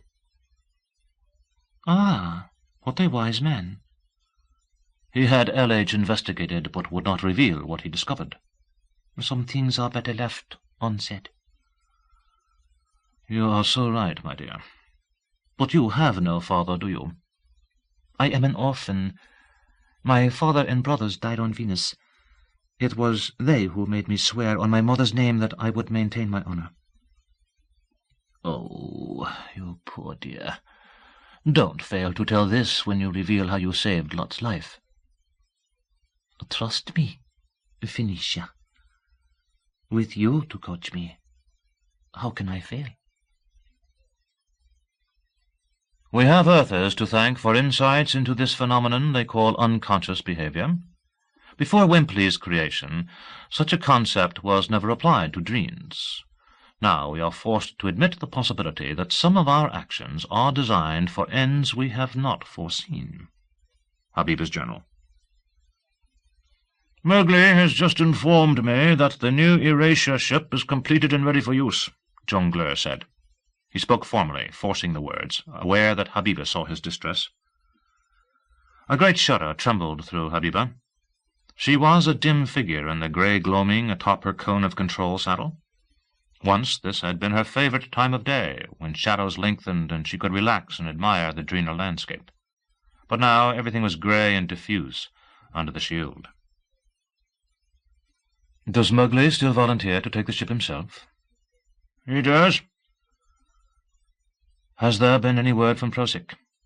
He was last reported on Venus, but there is nothing new. We must presume he perished on that awful planet. Another brave soul lost to us. And what of the brave souls who are captives of the Zone Patrol? Jongleur asked. What of our operatives on Earth? What would you have me do about them? At the very least, we must warn those who are still free to leave. How would we do this? Surely, Habiba, you must have some plan for them. I depend on my aides for such matters. Jongleur thought he heard something near hysteria in Habiba's voice, and drew back one pace, almost falling off the spiral ramp where he sat during ThoughtCon. Habiba, I did not know. I thought you... Must I think of everything? I would require time to consider various alternatives, Jongleur said. Time, that's all anyone talks about anymore. Please, Habiba, I beg you. This has been so upsetting to me. And now I worry about our poor captives and about our operatives. Are they to be sacrificed? Ah, Jongleur, forgive me. Of course you are right. We must do something about our fellow Dreens on Earth. They did not volunteer to be sacrificed. They deserve more from us. There must be something we can do, Jongleur said. Should I ask for volunteers to go warn them and for others to try to free the captives? Every time we've done this, we've lost more people, Habiba moaned. Those terrible Earthers. Perhaps we have not chosen the right disguise for those we send, Jongleur said. Perhaps... He fell silent and fanned the air with one ear flap while thinking. You have thought of something, Habiba said. I truly don't know, Habiba. Out with it, Jongleur. What has occurred to you? Well, while scanning the available data about Venus, I found accounts of that curious military group known as the Foreign Legion. Yes, I know. They do many violent things. And they are much feared, Habiba. She spoke dispassionately. That's the natural evolution of how Earth was imaged. Even the Zone Patrol fears them. They tell their people on Venus they cannot win in a conflict with the Legion. I fail to see the significance of this. Habiba, this Lut Hansen Jr. has aroused the ire of the Legion by removing a female from their midst. Perhaps we should send a force in Legionnaire guise to deal with this matter. What matter, Jongleur? You are not making sense. The matter of the stolen woman, Habiba. But wouldn't such a subterfuge be exposed immediately? Not if we confuse them by making it appear Legionnaires have taken this matter into their own hands. You really think you can do this? Habiba, I think our past failures may have resulted from too much secrecy. They expect us to sneak into their midst. But if we march in openly, in the guise of the Legion... You may have something there, Jongleur. I will delay the erasure while you put your plan in motion. All volunteers for this mission to Seattle will receive double pay and double time in service allotment. I remind you this is for the honor of the Legion and to protect one of our own. But we also are eager to acquire this new device Mademoiselle D'Amato demonstrated. General Claude Spilly de Cosville, Private Order Number 50112. Late in the afternoon, after exploring only part of Lut's house, Nishi sat in a semi-daze at the dining-room table, sipping a cup of tea provided by the automatic kitchen. It was difficult to accept the wealth she saw. Nishi felt almost guilty. Here she sat at a table of exotic dark wood, her chair a softly cushioned affair that supported her arms. The dark blue kimono she wore was silky against her skin. She had bathed in a whirlpool bath, showered in a sense-around that washed her body in perfumed waters. She had dusted herself with sweet powders and squirted flowery scents onto her skin, then dressed in the kimono left on her bed by someone. Nishi had not seen the servant's arrival or departure. Perhaps it had been one of the little robots programmed by the housekeeper. She finished her tea, inhaling the cloying scent of jasmine, and returned to the automated kitchen. Glass-fronted cupboards and walls revealed kitchenware, preserved foods, blinking lights, and the conveyors of the automatic chef. There were signs and labels all around. One sign above a red button said, "Key lock for personal cooking." She pushed the button, and a mechanical voice from the ceiling asked, "Do you wish only to choose the spices, or is an entire recipe to be ordered?" "Spices," she said. Two glass-fronted panels on her left came alight with bright yellow illumination from under the shelves. Nishi bent close to study the labels. Cayenne, cumin, date sugar, Dobonai, elm sweet, fenugreek. She skipped ahead. Lemon essence, marjoram, paprika. All alphabetical. Abruptly, she scanned back to the upper shelves. Basil! There was the spice Ryle so feared. She removed the container, took off the lid, and sniffed. Familiar pungency greeted her nostrils. She recalled her father had enjoyed basil in a dish he often ordered. Wop food, he had called it. Her Japanese mother had threatened to pour it on his head. A tear slid down Nishi's cheek. Swallowing past a lump in her throat, she dumped the spice into the sink, washed it down the drain, and threw away the container. Looking at the ceiling voter, she said, "Basil is never again to be used in this household." "Provide a key name for the order, please." "By orders of the household chatelaine." "So ordered." She depressed the red button, and the lights over the spices went dark. As she stood there wondering if this were enough to protect Ryle, the front door buzzer sounded, and a wall screen on her right came alive to show a tall man outside the door. "What? You home, Lot?" the man asked. "Who is it, please?" Nishi asked. "You must be new. I'm Lot's brother, Maury." "Lot is not home." "Who are you?" Maury asked. "I am Lot's fiancé. We are to be married." "The whore from Venus? He says he's going to marry you? That's great, dearie. He often promises that." Maury slipped an envelope from his pocket and dropped it into a slot beside the door. "Tell him I brought what he ordered. And if you're not real busy, how'd you like to invite me in for a little entertainment?" "I will give him your message," Nishi said. "And you might tell your mother what you called me." "She's the one told me about you, dearie." "Your mother and I have made our own agreement, Maury. After you've spoken to her, I will expect your apology." A worried frown creased Maury's forehead. "Agreement? She didn't say anything about an—" "Your information may be a little out of date," Nishi said. "Don't return unless it's to apologize." She left the kitchen and encountered the housekeeper loitering in the passage to the service area. A grey-haired older woman with vaguely oriental features, the housekeeper had a knowing gleam in her eyes. "What is your name?" Nishi asked. "Mrs. Eby." "Do you often listen to conversations in this house, Mrs. Eby?" Nishi asked. A smile twitched the corners of Mrs. Eby's mouth. "It's the only way to survive here." "Then you heard my conversation with Lot's brother?" "Him? Trash. Master Lot never lets him in the house." "And what do you think of my exchange with his mother?" "Watch out for her. She's trickier than she looks." "Are you siding with me, Mrs. Eby?" "For the time being. You're pretty good in the clinches. Are you really a virgin?" "I am." "You may be the first one ever to cross our threshold." "Is there a way to secure the door to my room and prevent Lot from entering?" "I'll see to it. You want a palm lock, an eye print, or a 5-slot key?" "What do you recommend?" "Key.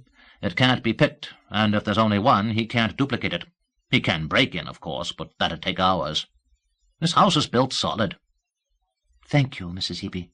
I will not forget your help." "That's what I'm counting on. You should know Master Lot may be a little late getting home. There's a big party at the main house. He's to be diverted at the gate." "Diverted?" "They'll escort Master Lot to this party." "What's important about the party?" "The old lady's parading another eligible female past him. She's still hoping to beat you some way. Do you really have a lot of whoring stories about Lot and old L.H.? "More than enough." "That's rich. Everybody knows it, of course, but proving it's another matter. I have proof. More power to you, honey. I hope you soak 'em good. Will you be needing anything else? Not for now. Mrs. Eby went down the hall and turned a corner. The clicking of her heels remained audible for a time and vanished with the sound of a door closing. Nietzsche stared at the empty hall, thinking about her new situation. In a way, some of the elements here were not much different from those found on Venus. You had to remain on guard all the time, probing for hidden motives, listening to tones of voices, aware of places where you might be ambushed. Venus had been a good training ground for survival in the Hansen family. Our intelligence reports from Venus make it clear the Legion is taking increased interest in Lot Hansen, Jr. I recommend a 24-hour watch on him, and we should get an agent into that shop of his adjoining the family compound. Major Paula Captain, ZP Security Memo. For the first time in Dreen memory, Habiba appealed directly to her people, bypassing the elite and showing herself to everyone as she flew over Dreener in her cupola. The ranked spiral of elites below her provided only the motive power, and Habiba straddled her saddle in regal immensity as she viewed the taxables massed on the plains in accordance with her orders. The noonday sun that was filtered by the defensive shield provided dull shadows, and the landscape appeared faintly repellent to Habiba. But she put down such thoughts, fearing they might filter through to her trance-bound elites. Using an amplifier in the base of the cupola, Habiba exhorted her people, "Be brave and patient. Trust in my love. The Idmij shield guards us well. I work for the betterment of all, and a return to the good old days of superb storytelling." The people looked up with adoration and responded with a great moan of submission. "Dreener must be kept inviolate for Dreens," she said. "The unbroken succession of our days will be restored." Over and over she repeated this as she flew. When she returned her cupola to its position at the cone of control, Habiba dismissed all but Mowgli, and sat silently while the elites filed out. She wondered if her words had restored calm or added to unrest. Jongleur had suggested this appeal after noting the spreading signs of distress among the people. "It's the grey sky as much as anything," he said. She watched Jongleur leave her presence at the end of the procession and saw him turn a worried look in Mowgli's direction. Jongleur obeyed her command, though, and left with the others. One could always depend on Jongleur's steadfast devotion. When only she and Mowgli remained, Habiba looked over his head at the sea of all things, noting the reflections in the slick surface, grey and oily, a doubled landscape of volcanic cinder walls. The dimness of the light suited the scene. Mowgli cleared his throat, then, "Blessed Habiba, I am overjoyed that you have at last consented to see me." "It was imperative we talk, Mowgli. You, of all my taxables, are most likely to do something I have not anticipated." "Habiba!" "Don't deny it. I am aware you conceal some of your thoughts from me in a method I do not care to know." Mowgli, his secret thoughts blocked away from his awareness for what he had anticipated would be a thought-con, felt deep shock at her words. The injustice of Habiba's accusations struck him bitterly. Before he could respond, Habiba said, "It has come to my attention that you have been saying the Idmij shield is not enough protection from Earthers." Because this was among the thoughts he had concealed from himself, Mowgli could only gape at her stern countenance. He felt he had been dropped suddenly into an insane situation. Did Habiba mistake him for someone else? Was this truly Habiba? "If the shield is not enough, Mowgli, what else could we possibly do?" she asked. This was a strange sort of test, Mowgli decided. Was she throwing him onto his ultimate resources? The shield not enough? What else could they do? "All of us wonder how we could defend ourselves should the Earthers attack," he said. "And how do you suggest we do this, Mowgli?" "That must be left to you, blessed Habiba." "Just as the first erasure ship was left to me?" Mowgli found this a strange question. He imagined Habiba herself had ordered that ship in some odd way. Was this the method she employed? He remembered no previous such testing, though. Had she commanded him to forget? "I will obey you in anything, blessed Habiba," he said. "No, you won't. Jongleur obeys me, you do not." "Habiba," he whispered. "Out with it," she commanded. "What would you do to make us invulnerable?" "Idmij defensive weapons?" he asked. "I thought that was in your mind." Now he was angry. "It was not in my mind until you asked, but drastic times perhaps call for drastic measures." "That's a wishy-washy answer, Mowgli," she accused. Mowgli took a deep breath, smelling the awful odor of his own anger. "Since you insist," he said, "let us discuss the question of defensive weaponry." "So you are advocating it at last?" "I'm not advocating it. You raised the question." "It's a bitter day when you place such a false accusation on your own, Habiba," she said. "False accusation? But you've been—" "Enough! I warn you, Mowgli. You are not above censure." "Habiba, I am trying to serve you as best I can, and the question of defensive weapons will be dropped immediately. If we create weapons, the possibility of a preemptive attack against Earth will dominate every thought. This would lead inevitably to the destruction of all we hold dear. Even the most high-minded could not prevent the march of annihilation that would overtake our universe. I will not tolerate the existence of weapons on Dreener." Mowgli trembled, aghast at the thought that had suddenly occurred to him. "But isn't the erasure ship a weapon?" he whispered. Habiba stared at him in stunned silence. Mowgli was right. The awful thing already had happened. She began to shudder uncontrollably. "Habiba, I'm sorry," Mowgli said. Her voice was an ugly husking, appropriate to the grey gloominess of this day. "It is too late for sorrow, Mowgli." While crediting the Rajdood with saving him, Woon invoked national security reasons in refusing to give details of the famed Venusian guru's heroic exploit. Woon said he was held the entire time on the moon in a tiny cell without any human contact. The abduction, he accused, was an act of violence by hideous alien creatures too awful for me to describe. From the Seattle Enquirer. Lot had never seen his mother more obvious in her attempts to control him. In some ways she was worse than father, he thought. She had chosen the underwater room of the main house for her gathering, and at nightfall the lake lights had been turned on beyond the armor glass to illuminate exotic fish swimming there. A Titicaca shark swerved past the glass as Lot, wearing a dark maroon tuxedo, entered.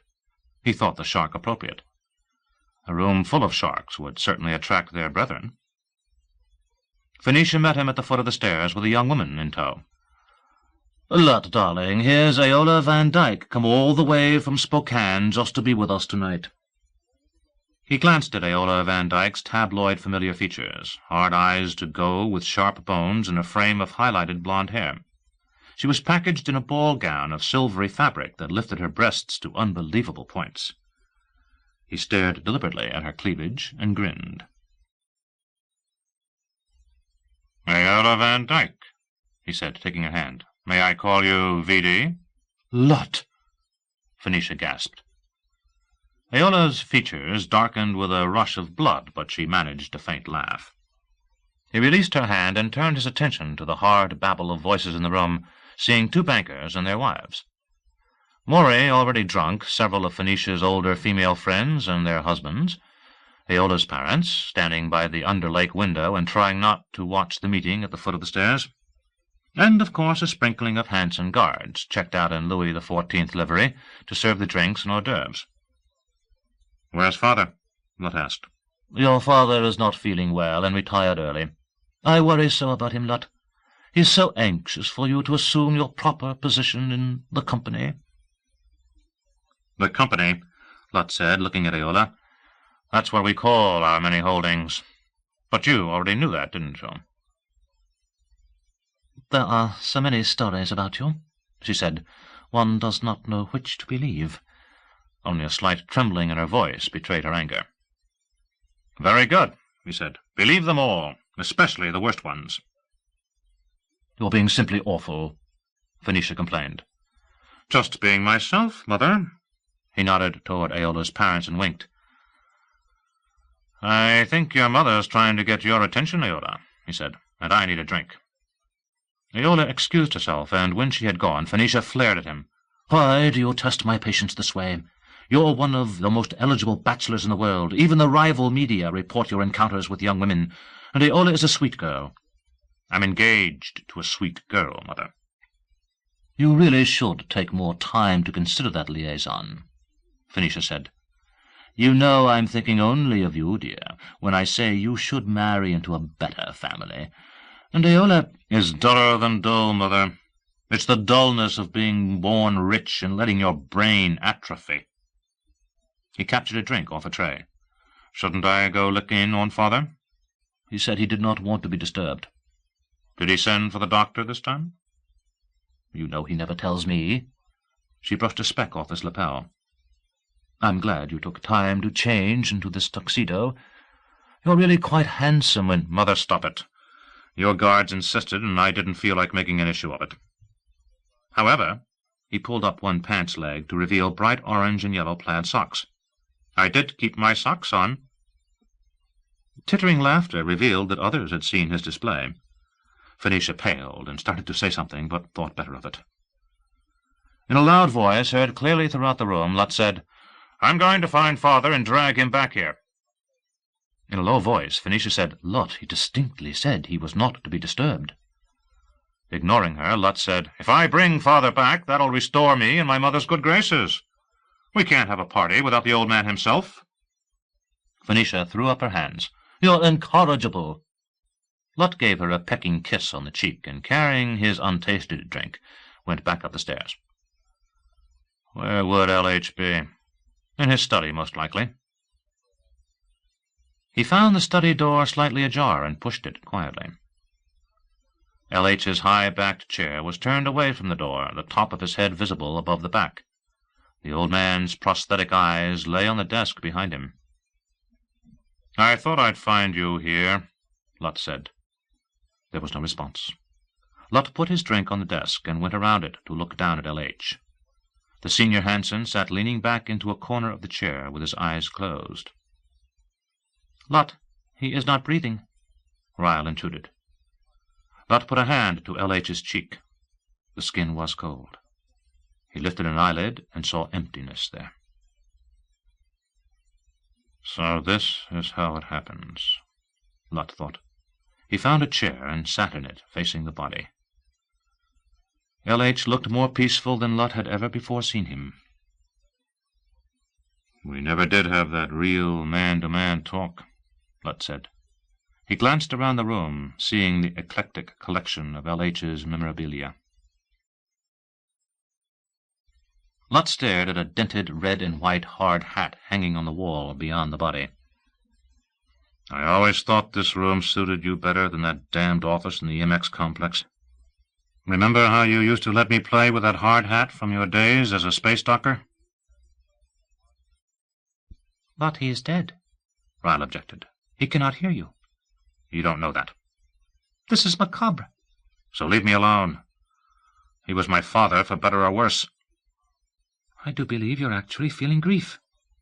Maybe I am.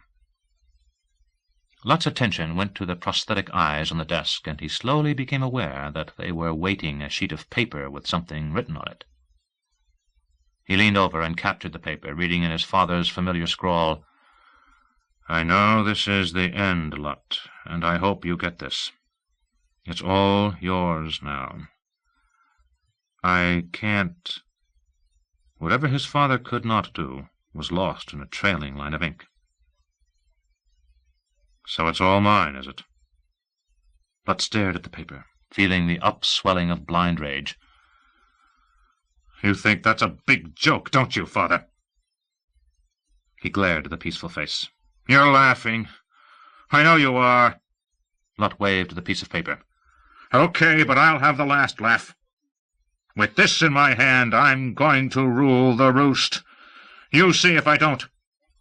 Lutt, please don't raise your voice that way. We can hear you all the way down to the party. It was Phoenicia standing in the open doorway. Lutt folded the paper containing his father's last words and put it in his breast pocket. He felt icy calm.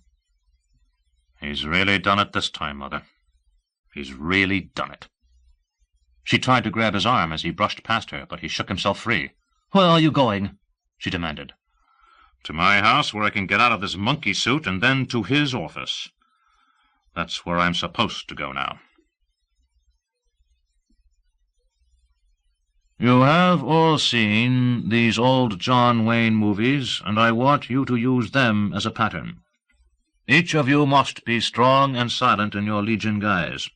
Silence will protect you. Strength will make you feared. Jongleurs' instructions to his Dreen volunteers. Nishi heard Lutt come slamming into the house, and she retreated to her room, where she locked the door, clutching the key in one sweaty hand. A window beside her showed lights still bright at the main house, and an odd underwater glow from the lake directly in front of it. The noises of Lutt moving around the house had a savage sound. Doors slamming, shouts for Mrs. Eby, curses. She heard him pounding up the stairs finally, and the doorknob turned. A fist slammed against the door. Ishi! She forced herself to speak calmly. What is it, Lutt? Open this door. I will not do that, Lutt. Come on, Nini. My old man's just died, and I need to talk to you. Your father is dead? It just happened. Come on, Nini. We have to talk. I am very sorry about your father, Lutt, but we can talk through the door. Open the door, or I'll get Mrs. Eby to do it. I have the only key, Lutt. The door rattled, and there was quiet for a moment. Then, This is stupid, Nini. Open the door. I will not do that, Lutt. If you don't, I'm going to eat some basil and put Ryle out of action. That may be difficult for you to do, Lutt. Just open the damn door. She remained silent, staring at the dark panel. Would it withstand him, as Mrs. Eby said, if he tried to break it down? I just want to talk to you. Are we not talking, Lutt? What is it you wish to say? I need you, Nini. I'm aware of that. This is a hell of a way to show you love me. Didn't you hear me say my father just died? I grieve with you, Lutt, but I will not open this door. I've got to go to his office. Was that what you wished to tell me? No, damn it. You've got me all confused. I love you, and now my mother's trying to marry me off to a society idiot. But your mother and I have an agreement. She says she will approve of me. That's typical. Well, she's just been pushing this Aola Van Dyke on me. What's an Aola Van Dyke? That's the mindless twit she wants me to marry. Are we not engaged to marry, Lutt? Sure we are. Now open the door. You may enter my bedroom only when we are married. Damn you, Nini. Open this door or you'll be sorry. Good night, Lutt. I will say a novena for your father. Say your damn novena, and I hope it satisfies you. She heard him slamming down the stairs. The outer door banged, but she did not unlock her door. A stair tread squeaked. Lutt returning? Something scratched at her door. You all right, honey? It was Mrs. Eby. I am well, Mrs. Eby. Did I hear him say the old man's dead? That is what he said. What do you know? I'm rich. Mrs. Eby, what is this you say? I'm in his will, honey. A few months in his bed, and now I'm rich. There was the sound of Mrs. Eby clattering down the stairs. Nishi went to the window and stared at the lights in the main house. There no longer was the underwater glow from the lake, but the house was even more brilliantly illuminated, and she could see movement at windows. What an extraordinary family, she thought. Buy 100 pounds of dry basil. Break it into 1-pound packages. Put 5 of them in my office. Send 5 more to my shop with orders that Sam hold them. Put a package in each of our limos and send the balance to my house. Lutt Hansen, Jr., VODG memo to Enquirer Controller. This may be my one chance for a heroic gesture, Luhan thought.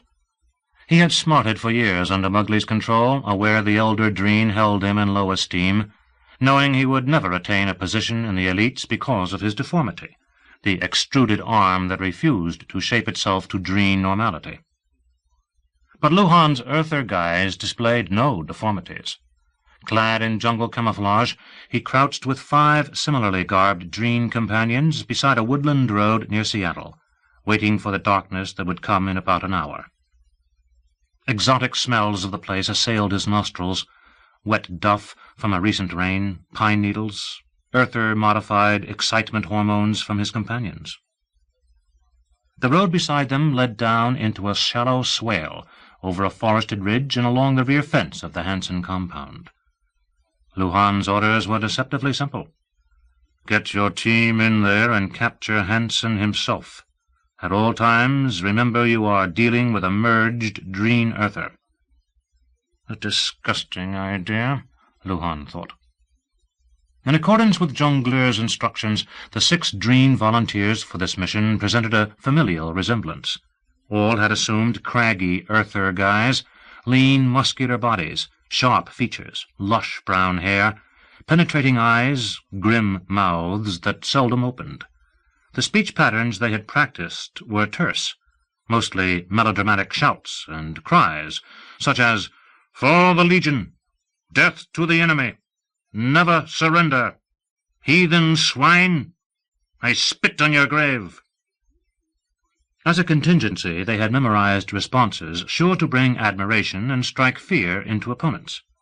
Luhan especially liked "Legionnaires don't cry," and he wondered if he would ever have the opportunity to say, "I'll die before I talk."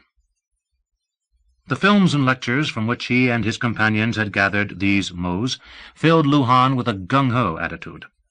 A derring-do abandon had replaced Dreen conservatism. "We've never met these Earthers with the force they deserve," he muttered.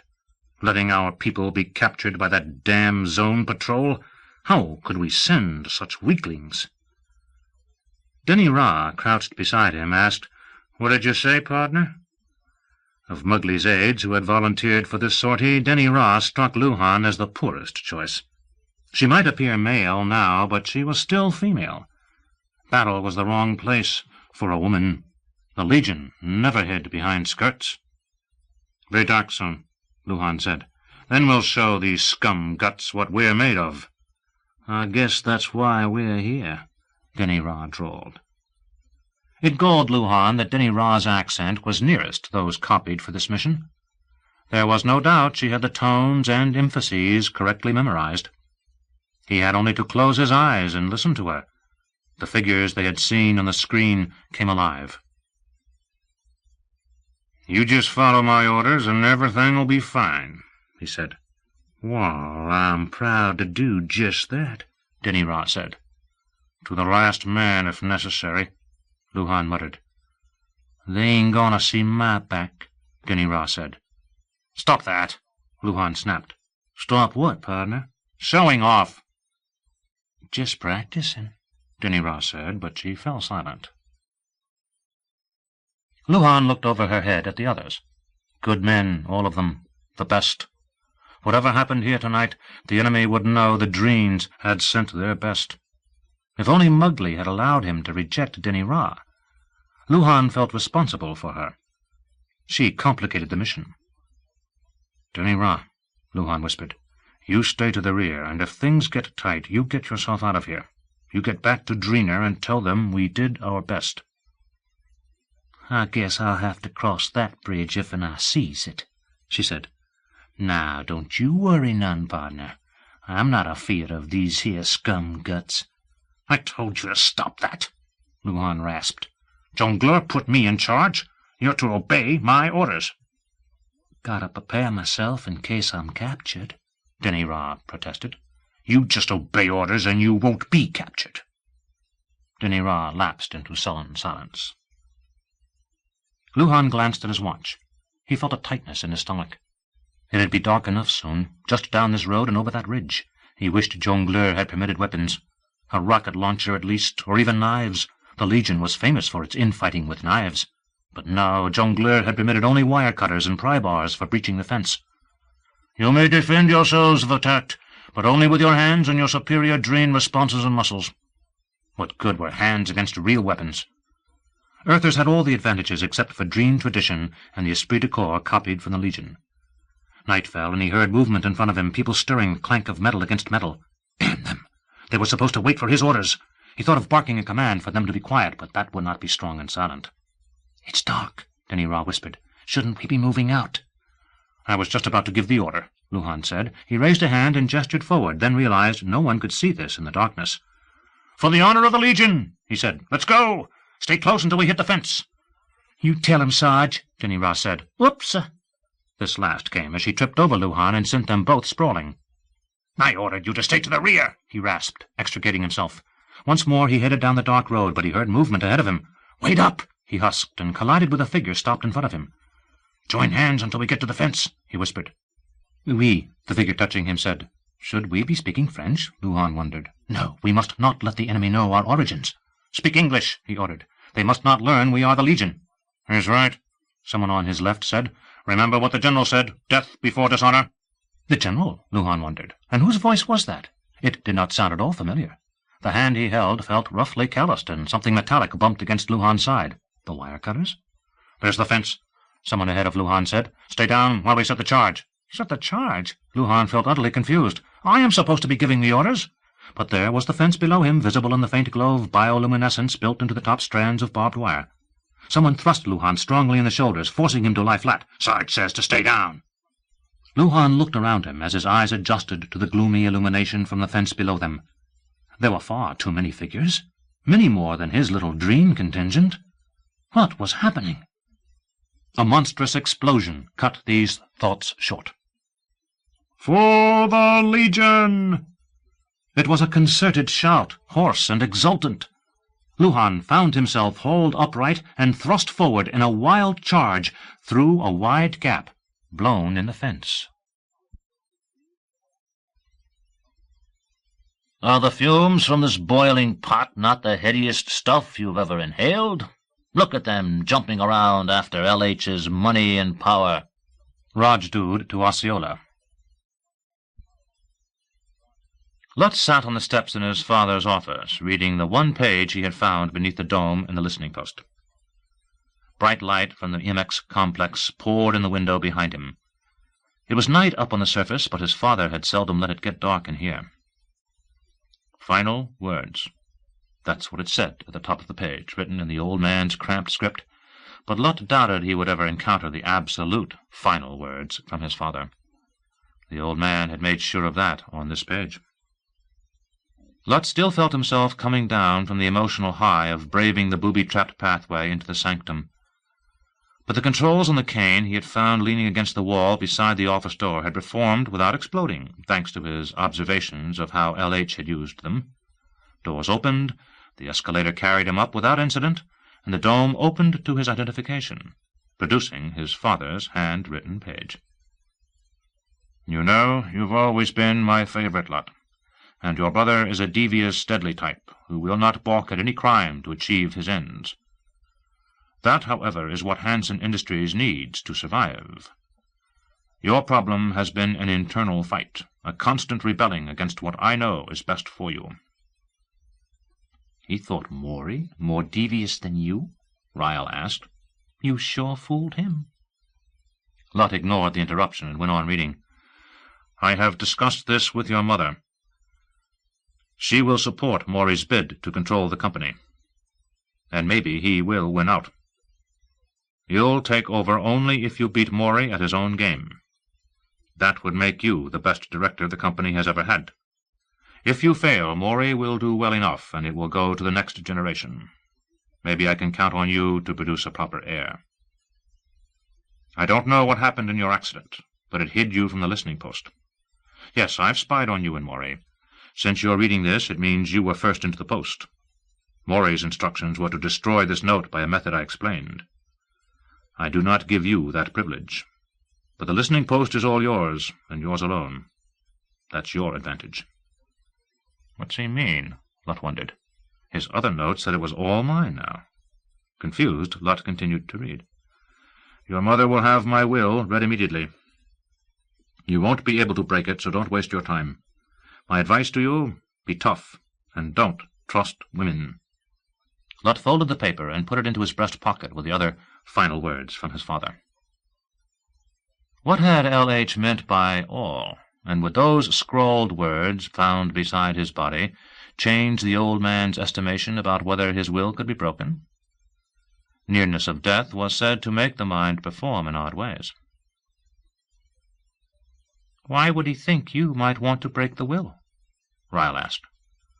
I'm afraid I'll find out soon enough, and that note beside his body wasn't signed, damn it.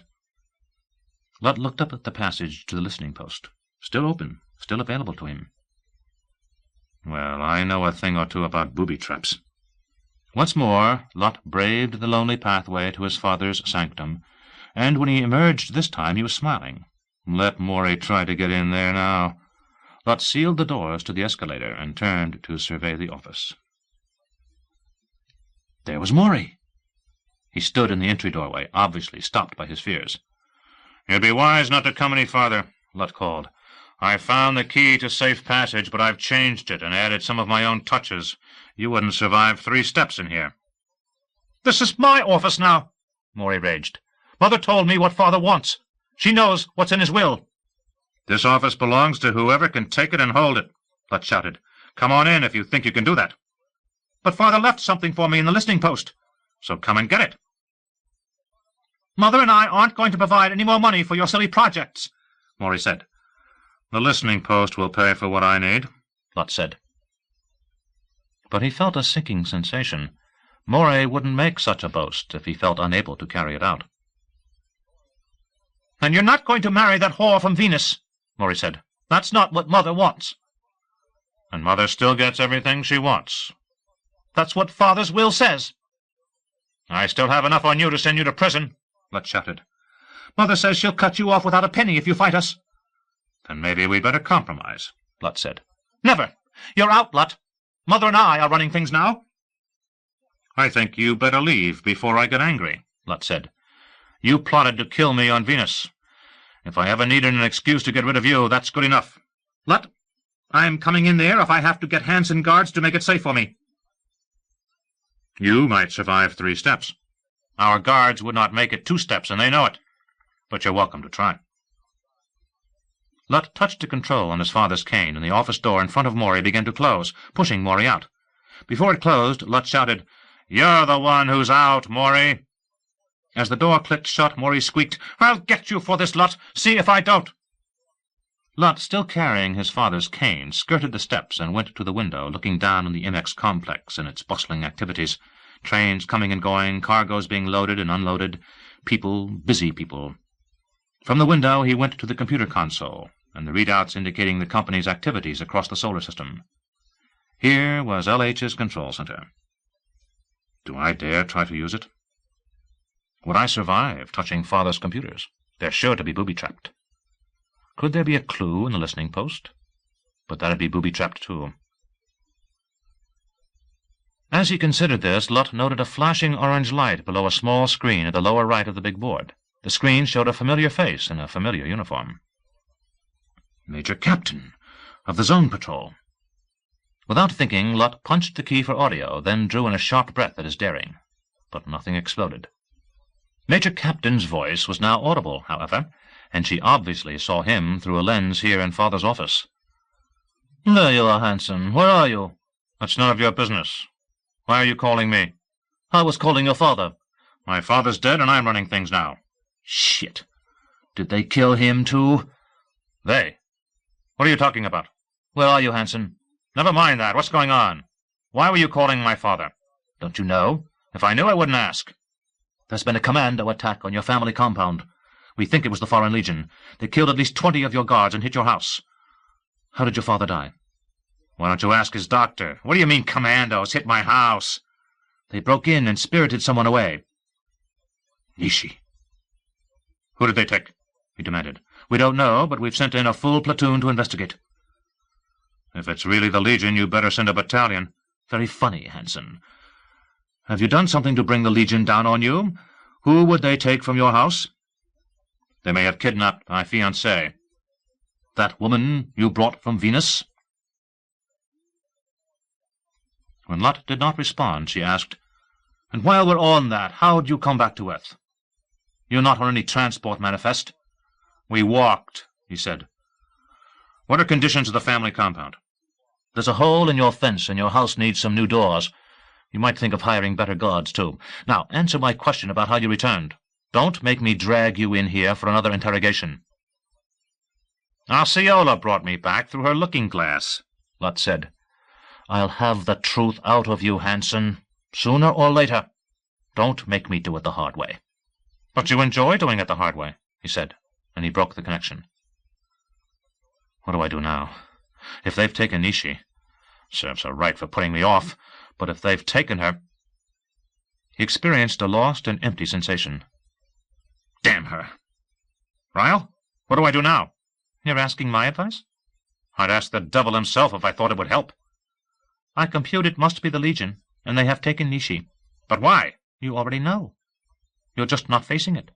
The Legion takes care of its own." "That hogwash." "But also, thanks to Nishi, the Legion may have a deep desire for your crude spiral device."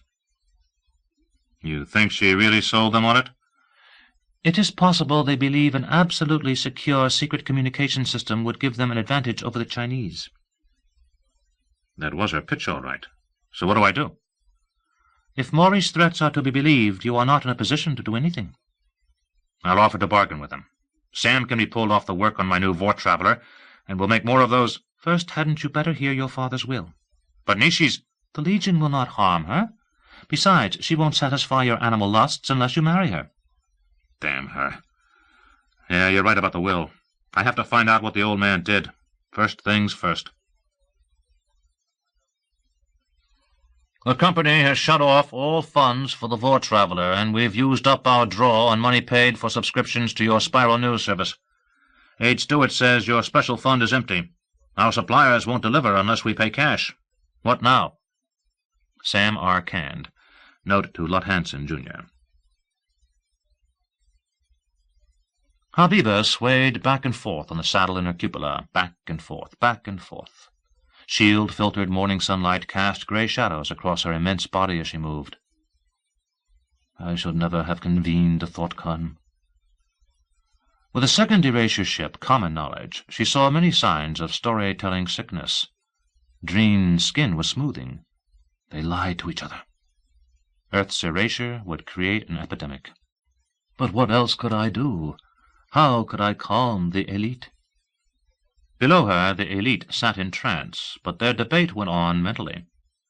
Their distress filtered up to Habiba and required all of her powers to deflect, but it was grossly familiar. If we permit one weapon, we should make more. No, that is not the Dreen way. The Earther threat must be removed. Our shield will protect us. For how long?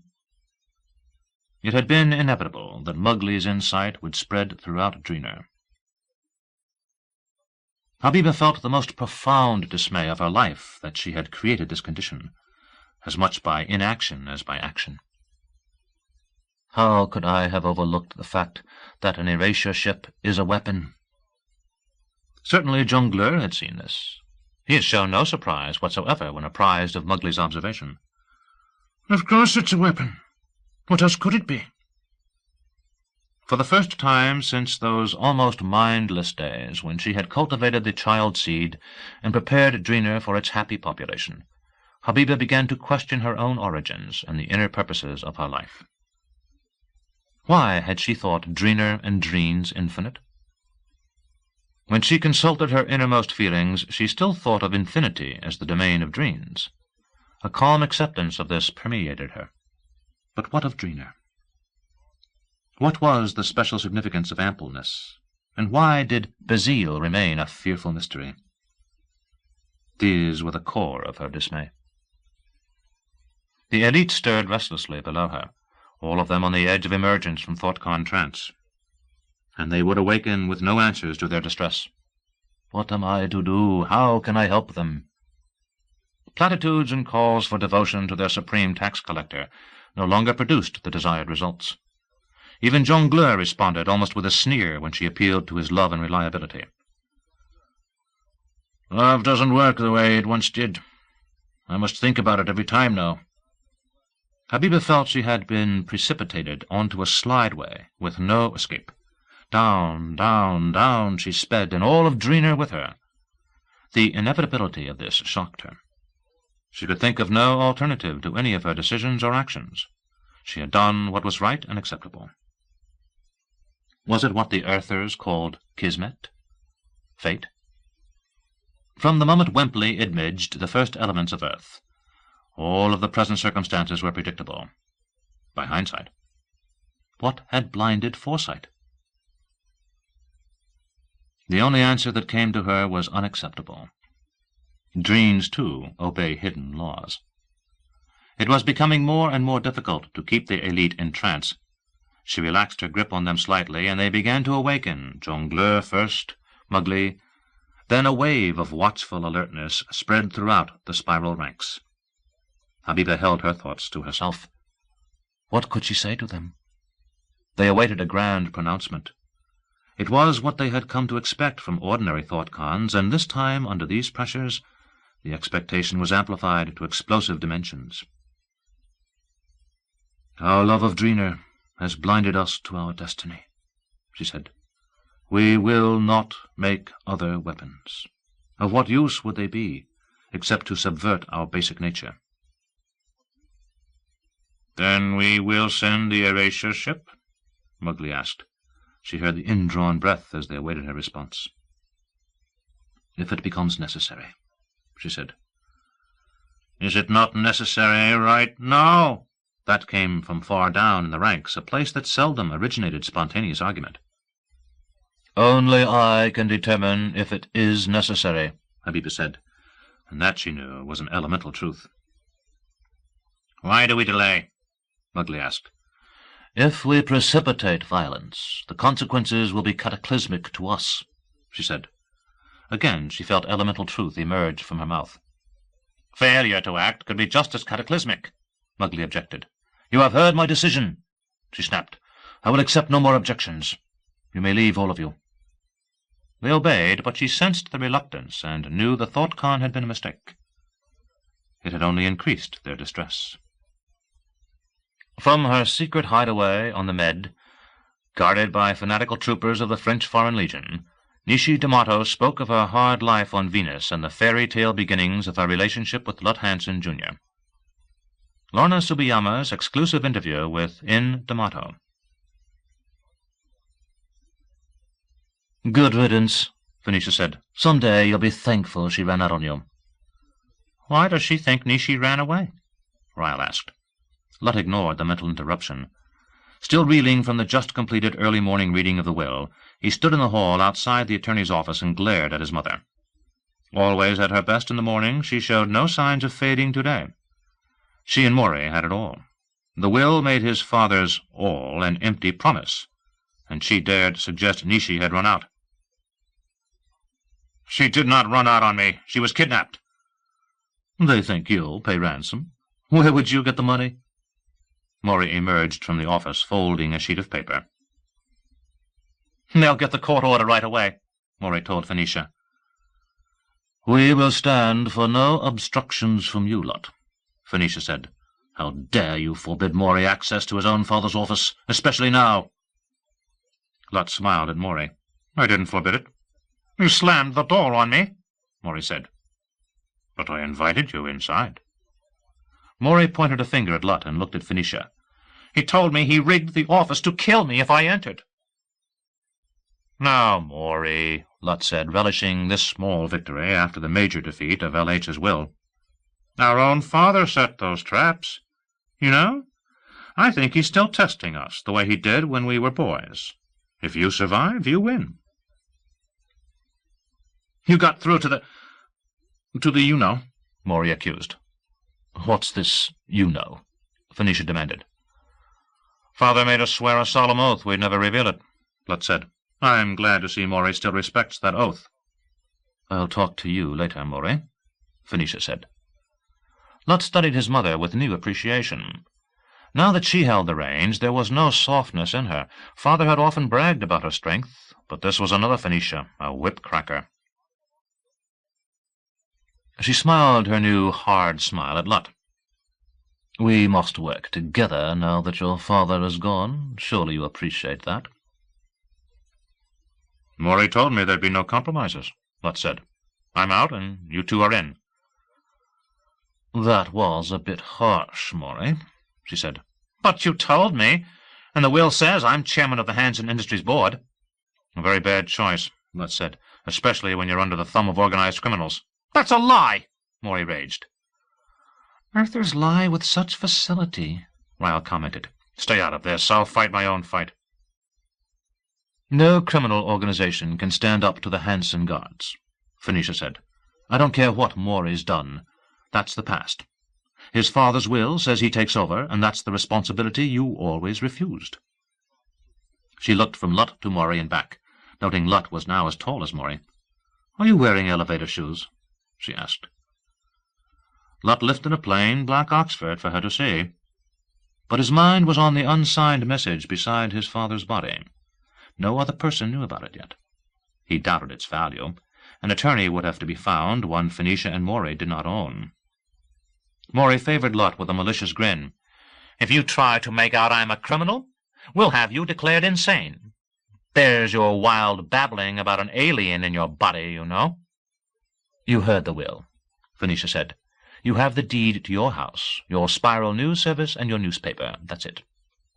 "And we control the purse strings," Maury gloated. "But I control the listening post," Lot thought. "Don't try to break the will," Phoenicia said. "I warn you not to say your father was incompetent. We are prepared to deal with that." "I told you I'd get you," Maury said. Phoenicia waved a hand at him. "That's enough, Maury. You may be chairman of the board, but your father left me in actual control." Maury subsided into glum silence. "I am prepared to be generous with you, Lot," Phoenicia said.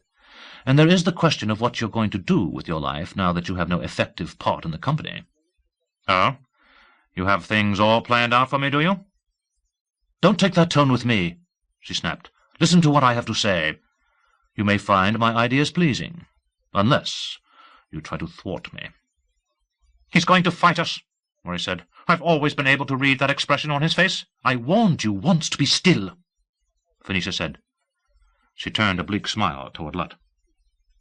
"When you were a child, you said you'd like to be president of the solar system. There is no such thing, but there is the United States presidency." "What the devil are you suggesting?" Lot demanded. "You have one newspaper and this news service thing. With more papers, plus cable and satellite television, the ownership concealed in our various companies, you could be president." "No one's going to allow a monopoly of the media," Maury objected. "We'll spread the ownership," Phoenicia said. "Now, I've told you twice to stay out of this. You just walk down the hall there and wait for me at the elevators." "But, Mother—" "Now."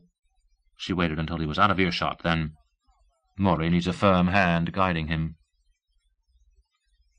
"He plotted to have me murdered," Lot said. "If you give him too firm a hand, are you sure he's not above taking the step from fratricide to matricide?" "I suspected you might try to poison my mind against Maury. I will not allow that. But I will underwrite all that's required to make you president. You'll have a blank check." Lot considered this with new interest. Blank check? How could she know what he did with all of the money? "You have big plans," Lot said. "and of course if I win you think you'll control the presidency." "Not just the presidency," Phoenicia said. "My advisers are thinking bigger than that. Much bigger." "What advisers?" "Your campaign will be managed by Gilbert and Woon." "Christ's sakes, Mother, Maury plotted with him to have me murdered." "Stop trying to poison my mind against your brother." "She's worse than your father," Ryle offered. Lot remained silent, and Phoenicia said, "Woon has an excellent plan. You will be the underdog, and we will play up your sympathy for the needy. He especially admired your editorial proposing better housing for the poor." Father didn't like that editorial. He thought a city housing commission would cost us plenty. Your father did not share my political ambitions. I'm afraid he never thought much beyond immediate profits. You'd sacrifice immediate profits to gain power? The presidency can be very profitable if it's managed correctly. Woon has worked out a winning platform, and once you're in office, I can see it now, Lutz said. Vote for Lut Hansen, Jr. Happiness and a warm puppy for everyone. Joke about it, only in private. Woon has the right idea to touch the populist nerve. Your campaign will be based on the slogan, "For the people, warmth and a full stomach." Isn't that what I said? I warn you, Lot, joke only in private. But of course, Mother. The housing issue is ideal because you've already stated your position publicly, she said. It will be consistent for you, then, to propose better municipal railways, higher welfare payments, lower utility bills, that sort of thing. You'll be promoting voter registration in the low towns next, Lot said. Woon will do that behind the scenes, while you, in the limelight, will urge a stronger national defense and the jobs that go with it. So I'm to run for the presidency, with Woon and the American Independence Party calling the shots? Oh, no. Woon will sabotage the AIP by making it appear to be the puppet of the wealthy and privileged few. At the same time, with his secret guidance, you will bring back the grand old party as the champion of the poor. Mother, you are incredible. I knew you'd go along with my ambitions for you. No, Mother. I'm not going to make a fool of myself, even for you.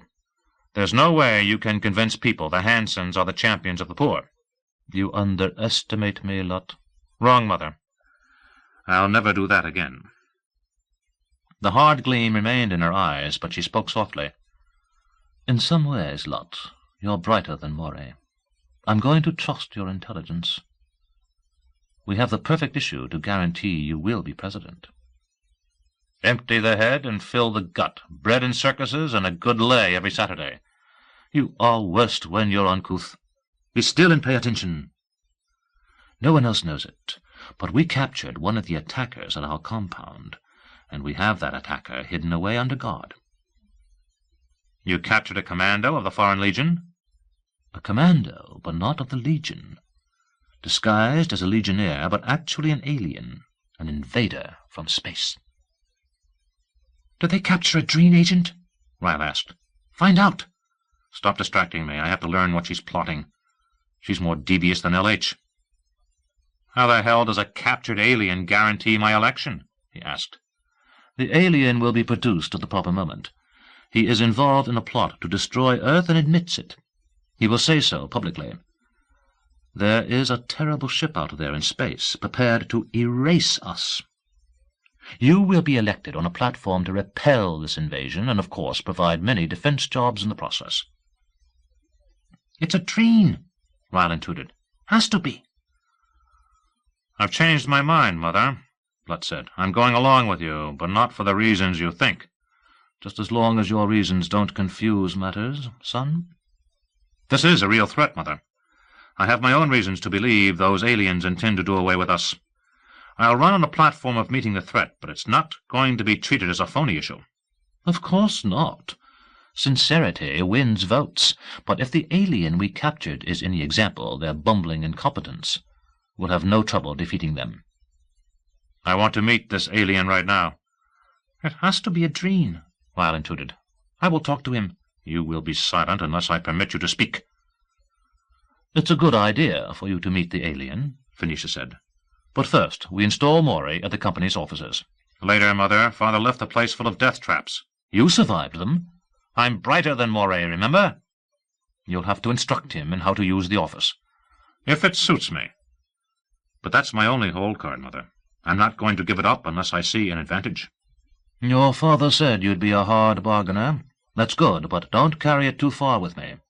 You're my son, but the company must be preserved. How do you know the alien threat is real? She's trying to catch you with a quick change of subject, Ryle warned. Don't tell her about me. When Lot didn't answer, she said, It's that crazy talk about an alien in your body. There's something in that. Tell her about the collision with my ship, Ryle said. That was the first erasure ship. Say you learned its secret. You're learning how to lie pretty well, Ryle. I have excellent teachers.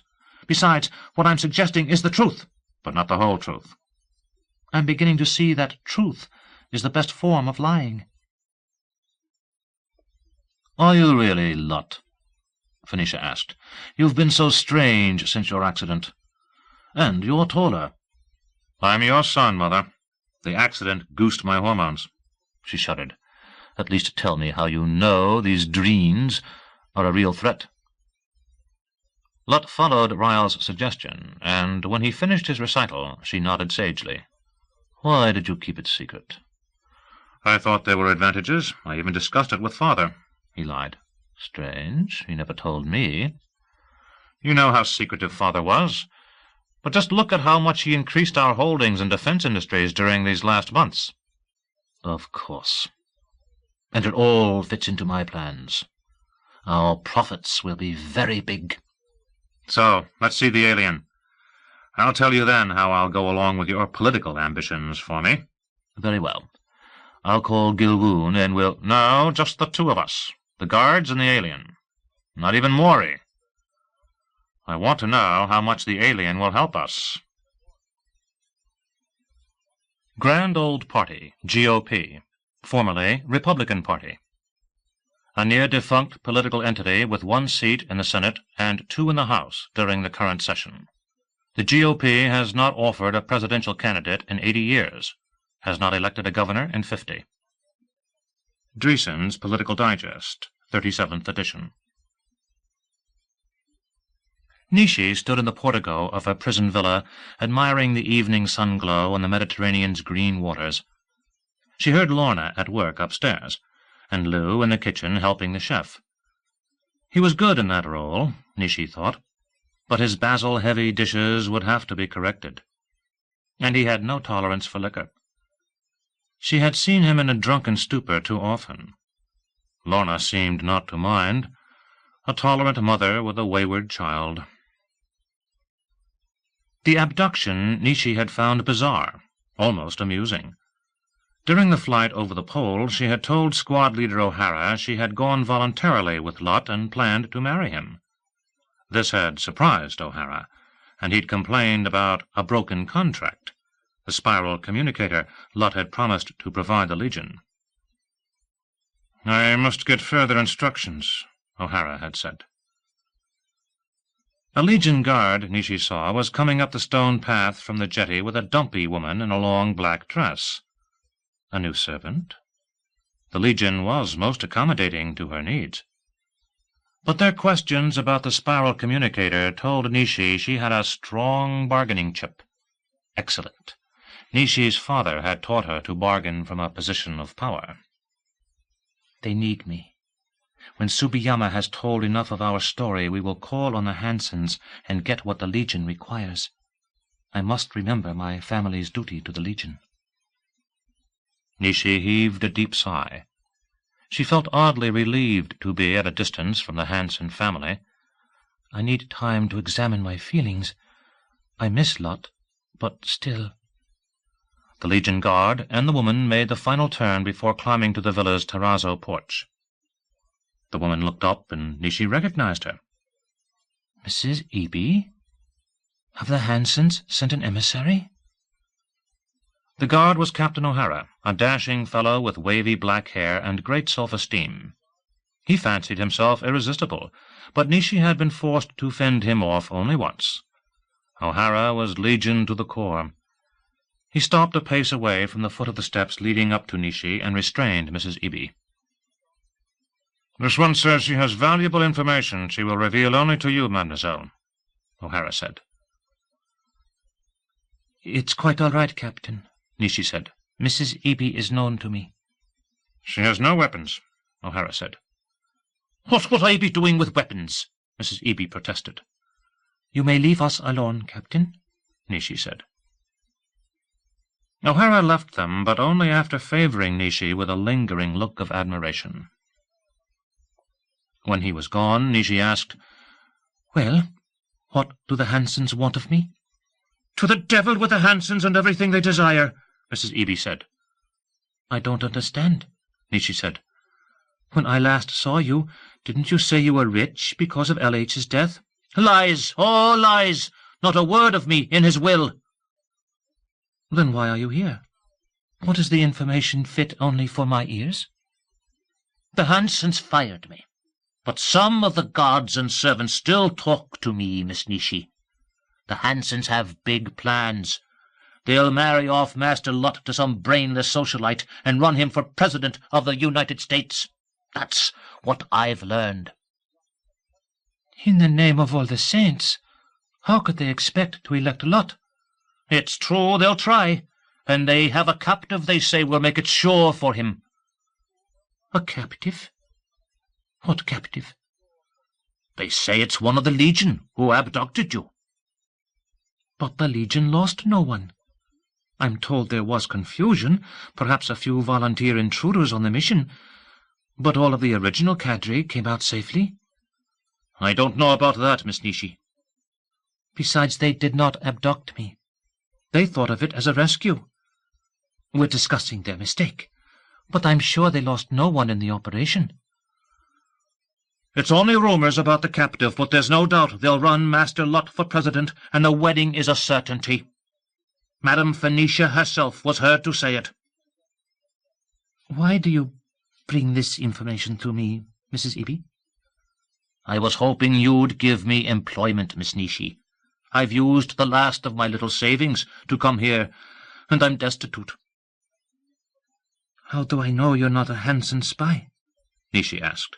Them! I spit on them! L.H. and his big promises. I believe I'll risk it, Nishi said. It's no risk, Miss Nishi. Just give the word, and I'd kill any Hanson for you. Nishi shuddered at the venom in the old woman's voice, but showed none of this when responding. Go tell Captain O'Hara you're to be put on the payroll as my personal maid. If he asks what information you brought, tell him. Say, if Lot actually runs for political office, our damaging information is even more valuable. I hope you ruin them all, miss. That I do. Your portable speech analyzer analyzes crowd reactions and your speech content, telling you which points are most effective and providing on-the-spot warning if you begin to lose control of your audience. Most important, your PSA gives you an immediate corrective summary with which to hold your audience. Instruction Manual, Political Equipment Company, PSA Model 80147. Lot studied the caged captive. Definitely human in appearance, rugged features, a bit on the John Wayne side. The cage sat under a bank of floodlights in the center of a large, secret sub-basement of the Hanson compound's main house. Rows of spy eyes looked down on it from ceiling and walls. Deadly weapons protruded from holes near the spy eyes. Weapons and spy devices, Phoenicia said, were constantly manned by Hanson guards. Lot and his mother had come directly from the attorney's offices. It was still early in the day. Phoenicia stood to one side, most of her attention on Lot, and with only an occasional frightened glance at the creature in the cage. The captive, Lot noted, was studying him with undisguised intensity. Definitely Dreen, and he sees my Dreen aura, Ryle informed Lot. He knows who I am. I can't see any aura. Of course not. You're an Earther, not a Dreen. Glancing at his mother, Lot said, Your captive doesn't look alien. Won't people say it's a phony thing we've dreamed up to get votes? She shuddered. Wait until it shows you its real shape. Lot addressed the captive. What's your name? The captive frowned and spoke in a gruff voice. Well, I'll tell you, Pilgrim, you can call me Denny Ra. I'm still deciding what to call you. What do you mean? I reckon you're a merged monster. Don't know if I should call you Ryle or what. What's it talking about? Phoenicia demanded. I'm trying to find out, Lot said. Careful, Ryle warned. She's very suspicious of you. We could wind up in a zone patrol prison. I know. Be quiet unless you have something useful. My name's Lot Hansen, Jr., Lot said. You can call me Mr. Hansen. Reckon that's as good a handle as any. A monster's a monster, no matter what you call it. So you think humans are monsters? Denny Ra glanced at Phoenicia, at the weapons protruding from walls and ceiling, then back at Lot. You're a yellow monster, Mr. Hansen. We'll show you who the cowards are when it comes to a real fight, Lot said. Ain't gonna be no fight. Just gonna erase y'all. Same as if you never was at all. Why is it speaking with that odd accent? Phoenicia asked. I'll tell you, ma'am, we uns figure you best learn what you're up against. No sense beating round the corral about it. I'm told you're willing to state publicly that you're an alien sent here against Earth, Lot said. Yep. Why would you do that? I'll tell you, Pilgrim. Even a four-flushing scumguts deserves a warning before you draw down on him. Tell me, Denny Ra, why would anyone believe you? Lot asked. Reckon you needs a little something to make the claim jumpers know this is it, Denny Ra said. Now you just watch close like. As Lot stared into the cage, the figure of the captive melted into a mound of pulsing protoplasm and reshaped into a squat figure with 4 legs, a bulbous head with pendulous ear flaps and glaring pink eyes. The horn tool extrusion on the face lifted to reveal a wide mouth. A very poor job of imaging, but adequate, Ryle informed him. I could do it much better. By the blessed snout of Habiba, that's a female dreen. Denny Ra's mouth opened, and the familiar gruff voice emerged. Now you know, Pilgrim, you've been dealing from the bottom of the deck. Time to pay up. Lot continued to examine the odd figure. The dreen looked much as Ryle had described himself, and Lot could not see anything to distinguish Denny Ra's sex. Because Phoenicia was present, Lot decided to put Ryle's inside information in the form of a question. Are you male or female? Lot asked. Don't make no difference, Pilgrim. You are outgunned. The heavy Western accent coming from the dreen suddenly struck Lot as ridiculous. He grinned. You don't look very dangerous to me, Denny Ra. I mean, there you are, a captive in our cage. Your threats are kind of laughable. You'll stop laughing when our top gun arrives. Why should we believe you? Zone Patrol can tell you that, Pilgrim. They lost some of their top hands trying to pry into one of our ships. Ask her if they have made a new erasure ship, Ryle intruded. Have you made a new ship to attack us? Lot asked. Yep. Old Habiba herself. Give the order. Phoenicia moved up beside Lot. Have you seen and heard enough, Lot? Isn't it an ugly thing? Actually, it's kind of ridiculous, Lot said. Look at those stupid arms and those funny hands. You better be careful, Denny Ra said. I'll take just so much of your poison before I come out there and pound a little sense into you.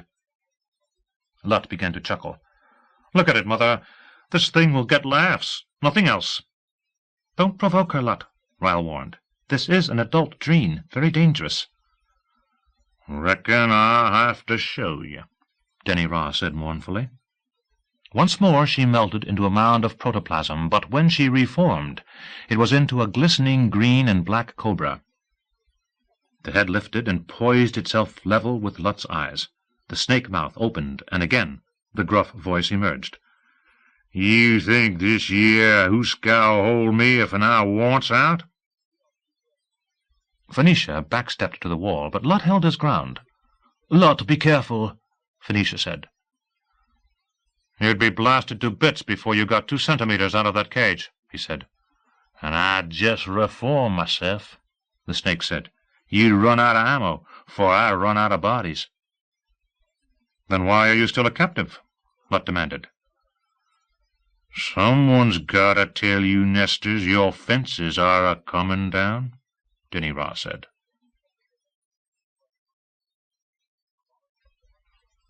82nd Amendment to the U.S. Constitution abolishes the vice presidency, creates an elective chairman of the Senate, and installs the runner-up candidate as chief executive should incumbent die of natural causes. The amendment's so-called assassination barrier provides for an election should an incumbent die by violence, thus removing a motive for the loser to kill the winner. It was argued that the vice president was a ceremonial figure, and the office attracted few candidates of high caliber. A History of the United States and its Colonies. Sidman Sons, Publishers, New York and Jupiter. "Arcee, what's your interest in all of this?" Raj Dood demanded. "You're worse than I am when it comes to Hansons." He and Osceola lay stretched out on string hammocks in the mangrove shade of Osceola's swamp-side porch at Gum City, Florida, wasting away a hot afternoon. The house behind them was mostly weathered boards with gaping cracks between them, and the post and pole porch looked as though it would blow away in a strong wind. There had been an alert earlier when a tropical depression out in the Atlantic turned into a storm, but the disturbance was drifting northward toward the Carolina coast. "Oh, you know how it is, dude," she said. "Sometimes I toy with the idea of moving in on their holdings and leaving them squeezed dry like a dead lizard too long in the sun." "Damn it, Arcee, you'd be just as bad as them. Why the hell do you think I quit old L.H. like that?" "You're right, dude. But daydreams are kind of fun." "That's true, all right. Wonder what's happening to that storm. I was hoping it'd hit us and blow this shack away. You got anything valuable in there?" "My spirit glass collection, but we can replace that easy enough." "You're acting kind of restless. What's fermenting in that head of yours?" "I was thinking I might like to bring in one of those dream pets, those little yellow soothers that talk straight into your mind." She sat up and swung her legs over the edge of the hammock. "You're cooking up something, you old bastard." He grinned up at the porch ceiling where a spider was spinning its web between two pole rafters. "Well, there's Nishi off there all alone with—" "She's not alone," Osceola said. "But who can she trust? Not that Mrs. Eby. That one would do in her own mother for profit." "She's not spying for the Hansons, though, because they haven't offered to hire her." "Not likely they will. Her off there in the Med with Nishi and those Legionnaires," Osceola said. "Nishi's doing all right," Raj Dood said. "That's why I backed out of negotiations with the Legion. Besides, I kind of like the Chinese. They're not as pushy as the damn French." Osceola squinted. "But she's like a royal prisoner." "That's her strength, Arcee. The Legion wants Lutt's communicator, and she's their key." "If only she weren't halfway in love," Osceola said. "Have you thought what might happen if the Zone Patrol learns the Legion's real purpose?" Osceola pursed her lips. "You never know about Hansons. They might bring the ZP to the bargaining table." "Phoenicia wouldn't hesitate a minute if she saw a chance for profit. She always was a skittish thing, and she's not above doing her own dirty work." "Look here, dude. You taking a hand in this?" "Not really. Thought I might toss a monkey wrench into the works now and then. But you know how it is. Weather's too hot for doing much else but think." "You think too much." "Maybe so. But I've been thinking about dreams, too. This thing could get out of hand, Arcee. Dreams are idiot savants. Don't know what they're doing half the time. Only image in 3 dimensions. And that one squatting in Lutt's body is just a kid. Pretty smart kid, you ask me. Seems to be learning, but what are you going to get with Lot and his tribe as teachers? I see what you mean. We better keep an eye on this and see if we can balance things should the need occur. You're a mother hen, Ossie, and you're my main rooster, you old bastard. Sometimes I wonder what would have happened if the wrong person had made your discovery. L.H. would have been dictator of the universe, at least. He went pretty far on his power trip with the little he was able to pick up from my notes. Look at what he did with it. That damn listening post. Strikes me as odd the Dreens haven't had that problem, Osceola said. It's not their nature. I wish we could sneak on to their home ground and study them, she said. They'd know they were being spied on, and that'd be like pouring gas on an anthill. We can't risk it. I'd still like to meet that Habiba, Osceola said. Every Dreen we've seen seems to think she's God. Tax collectors always think they're God. Now leave me be for a bit. I want to conjure up one of those furry yellow things. Politics has never been a science. It is an art form. Only those who are not gifted with imagination can think of politics as a science, and their laws always break down when the need for creativity arises. In fact, this is the friction point between all science and all creativity. The Art of Politics, by Scylla Mill, Seminole Publications. Senator Gilberton Woon arrived an hour late for his conference with Lutt, entering Lutt's office at the Enquirer 10 minutes before noon, with a brisk but harried air. Having been warned by his staff researchers, Lutt sat at his desk eating a lunch of canard à l'orange and fresh haricots.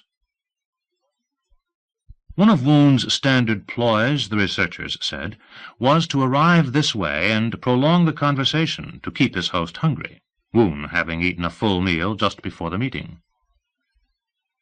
The senator, a grey-maned, rotund figure with hard little pig eyes and fat cheeks, burped gently at sight of Lutt's lunch, then, "I did not know this was to be a luncheon meeting." His voice was deep and mellifluous. Lutt waved to a chair on the other side of the desk and waited until Woon was seated. "It's not a luncheon meeting. I hope you enjoyed your meal at Rossellini's. Their pheasant is particularly good." "Are you having me spied on, son?" Woon asked. "A famous man such as yourself is always recognized, sir, wherever he goes," Lutt said. He pushed the remains of his lunch aside and waited for a copy-boy to remove it. When the door closed and only the two of them remained in the office, Lutt said, "Let's stop playing games. We've an election to win." Woon folded his hands over his ample stomach. "And what would you say is our most immediate problem there, son?" "Number one, you stop calling me son. I'm Lutt Hansen, candidate for president. Number two, how to deal with Phoenicia. She could be a real problem if we don't put a lid on her." "Well, well, Mr. Hansen, your mother told me you were a very sharp character. Glad to see she was right." "Know what she's doing right now?" Lutt asked. "She said she had important business to attend to and could not be at this conference." "She and my brother are setting up new corporate headquarters for the family's holdings." "Oh? She told me they'll make a shrine out of L.H.'s old offices. That right?" "That will look good in print," Lutt said. "Anything I should know about this? Anything that might backfire?" "I'll tell you on a need-to-know basis," Lutt said. "Now, there's one thing I need to know. How far did you get in your plan to have me murdered on Venus?" Woon's little eyes blinked hard. He paled slightly. "Mr. Hansen, I have to know how you learned about that." "My father told me." Lutt smiled gently and embellished his statement with a lie. "He also told me other things he learned about you." "Shit in a gumboot," Woon said. Get one Hanson off my back, and another one climbs right up there to take his place. So, Woon is one of those father manipulated through the listening post, Lutt thought. Full details of the plot against me must be up there in the sanctum someplace. I just want you to know who's running things here, Lutt said. My mother was never privy to father's private sources. That's what he always told me, but he never said a word about you. That's part of my inheritance, Lutt said. Did you see the Hanson guards all over this building when you came in? How could I miss 'em? They wanted to do a body search on me until I called your mother. She apologized, but said the guards were here at her orders. What's going on? A minor disagreement in the family about who controls what. Didn't look very minor to me. Must be 50 guards I had to pass through, and all of 'em armed to the teeth. We'll chalk it up to terrorist threats if the need arises, Lutt said. You can think of it as a show of strength by my mother. She's demonstrating to me who gives orders to the Hanson guards. And she controls the purse strings? I have other sources. And expensive tastes. What's this project out at your shop? An invention that will make us plenty. How soon? Lutt's desktop communicator buzzed to interrupt his reply. A switchboard attendant said, "Sorry, Mr. Hanson, but it's your mother on line 3. Lutt opened the line. Yes, Mother. Phoenicia's finishing school lilt came through the speaker with only slight clipping. There was nothing in your father's will about your shop, Lutt. I've put it under special guard to keep it safe. Lutt scowled. And to keep me out? Now, son, you and your man can go back as soon as you've been briefed on the new security measures. So you kicked Sam out too, I see. The discoveries at your shop were made on company time with company funds, Lutt, all while you were an employee of Hanson Industries. Lutt suppressed a surge of anger. His mother was a wily bitch. Never mind what father's will said, she was going to block him at every turn until she had her way. I understand, Mother, he said, but father's will says the Inquirer and Spiral News Service are mine. Are you contesting that? Oh, no. But this odd spaceship is something else, is it not? It works on the same principle as the communicators, Lutt said. What's this about a spaceship? Woon asked. Who's that with you? Phoenicia asked. Lutt clicked the telekey and saw his mother's face on the desk screen. She, at the same time, saw the occupants of Lutt's office. Oh, it's you, Senator, Phoenicia said. Yes, you're meeting with Lutt over his campaign. Good afternoon, madam, Woon said. So sorry you could not join us. That unctuous tone, Ryle offered. Is he wooing your mother? He could be. We'd better watch that. I hope you can make my son behave, Phoenicia said. And, madam, I hope we are not about to have a dramatic battle in court over your son's inheritance. That would be a rather foolish form of political suicide. Phoenicia put a hand over her mouth. Lutt looked at the senator. Did this mean the wily old politician had chosen to back him? A mixture of fear and political savvy could have dictated such a decision. Time to test it. I'm afraid I'd withdraw my candidacy if that happened, Lutt said. A wise decision, Woon said. I will not be blocked in my administration of Hanson Industries, Phoenicia said. Minor matters can always be dealt with by compromise, the senator said. May I offer my services as arbiter? There's no reason for us to oppose each other, she said. Lutt heard conciliation in her tone. I do not understand your mother's motives, Ryle intruded. She's ambivalent. Motherly pride wants me president, but she also sees me as a pawn in her economic schemes. You Earthers are truly weird. I'm sure I can work out a satisfactory agreement for all concerned, Woon said. That's fine with me, Lutt said. Mother? What is it You really want, son? She asked. I've always gone my own way. Father understood. It's time you understood. I need some free rein. I've already given you considerable free rein. A blank check for your political ambitions, my assurance you— Your political ambitions, Mother. Our political ambitions? She offered. If we keep our heads, all of us will profit greatly, Woon said. Exactly, Phoenicia said. You and the Senator should discuss this, Lot said. But your meetings had better be secret. Very well, Phoenicia sighed. Lot had heard that sigh before, a tiny victory sign. She gave him a lilting goodbye that only confirmed his suspicion, and she broke the connection. When the screen went blank, Lot turned a hard stare on Woon. Time to run his bluff. Senator, Lot said, holding a poker face, at the first sign you're selling me down the river, I'll ruin you. I have all the ammo I need. Mr. Hanson, I'm your man, just as I was your father's man. You're very much his son, and I can live with that. Stay away from Maury. He's thin metal in the family's armor, not to be trusted. I know everything he does, and there's nothing he can do to prevent that. No more than I can, I presume. That's some spy system you have, Mr. Hanson. The very best. Now, whatever you concede to Mother has to be empty. We run this campaign, you and I, understood? Understood. What bargaining chips do I have? She wants me to be president. She also should fear what I might reveal about Hanson Industries' operations. If she makes me go hunting for income, I know where to sell what I know. Woon pursed his lips and blew out silently. Then, she wants you to marry this Spokane socialite, Viola Van Dyke. How do you feel about that?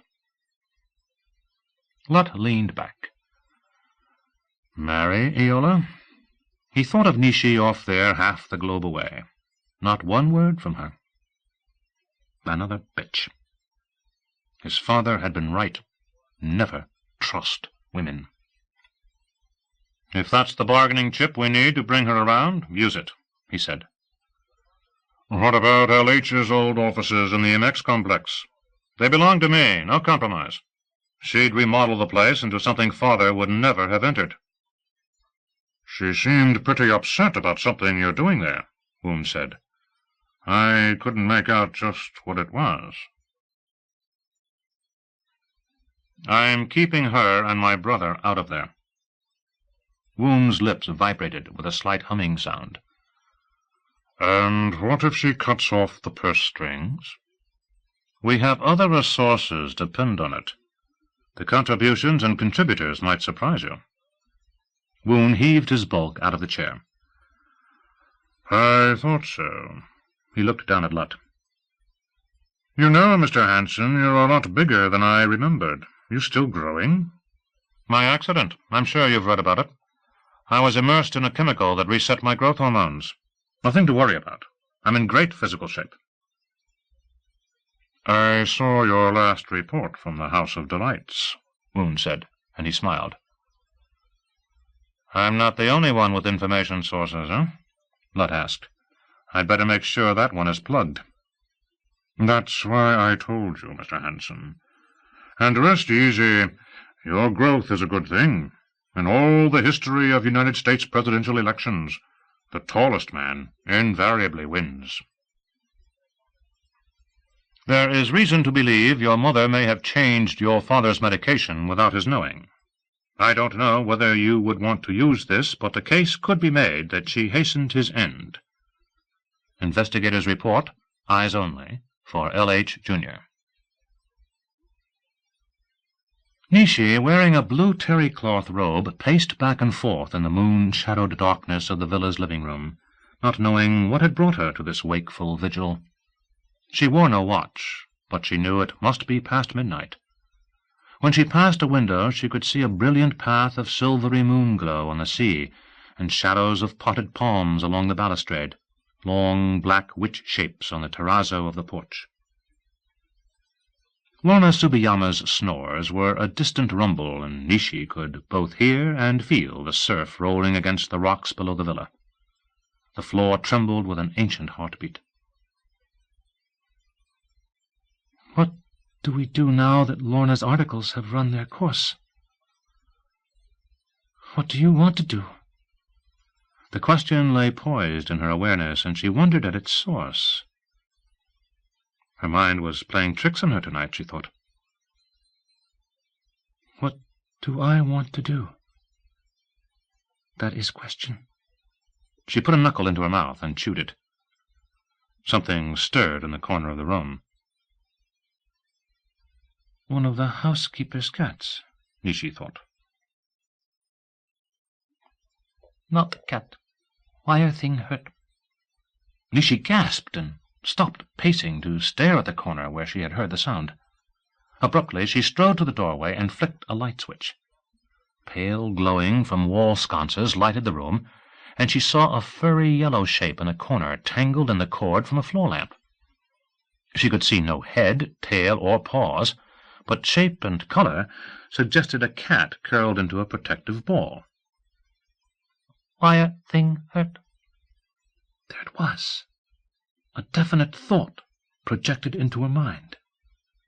The creature began struggling against its restraints, and a tuft of fur twisted in a pinched coil of knotted wire. Hurt.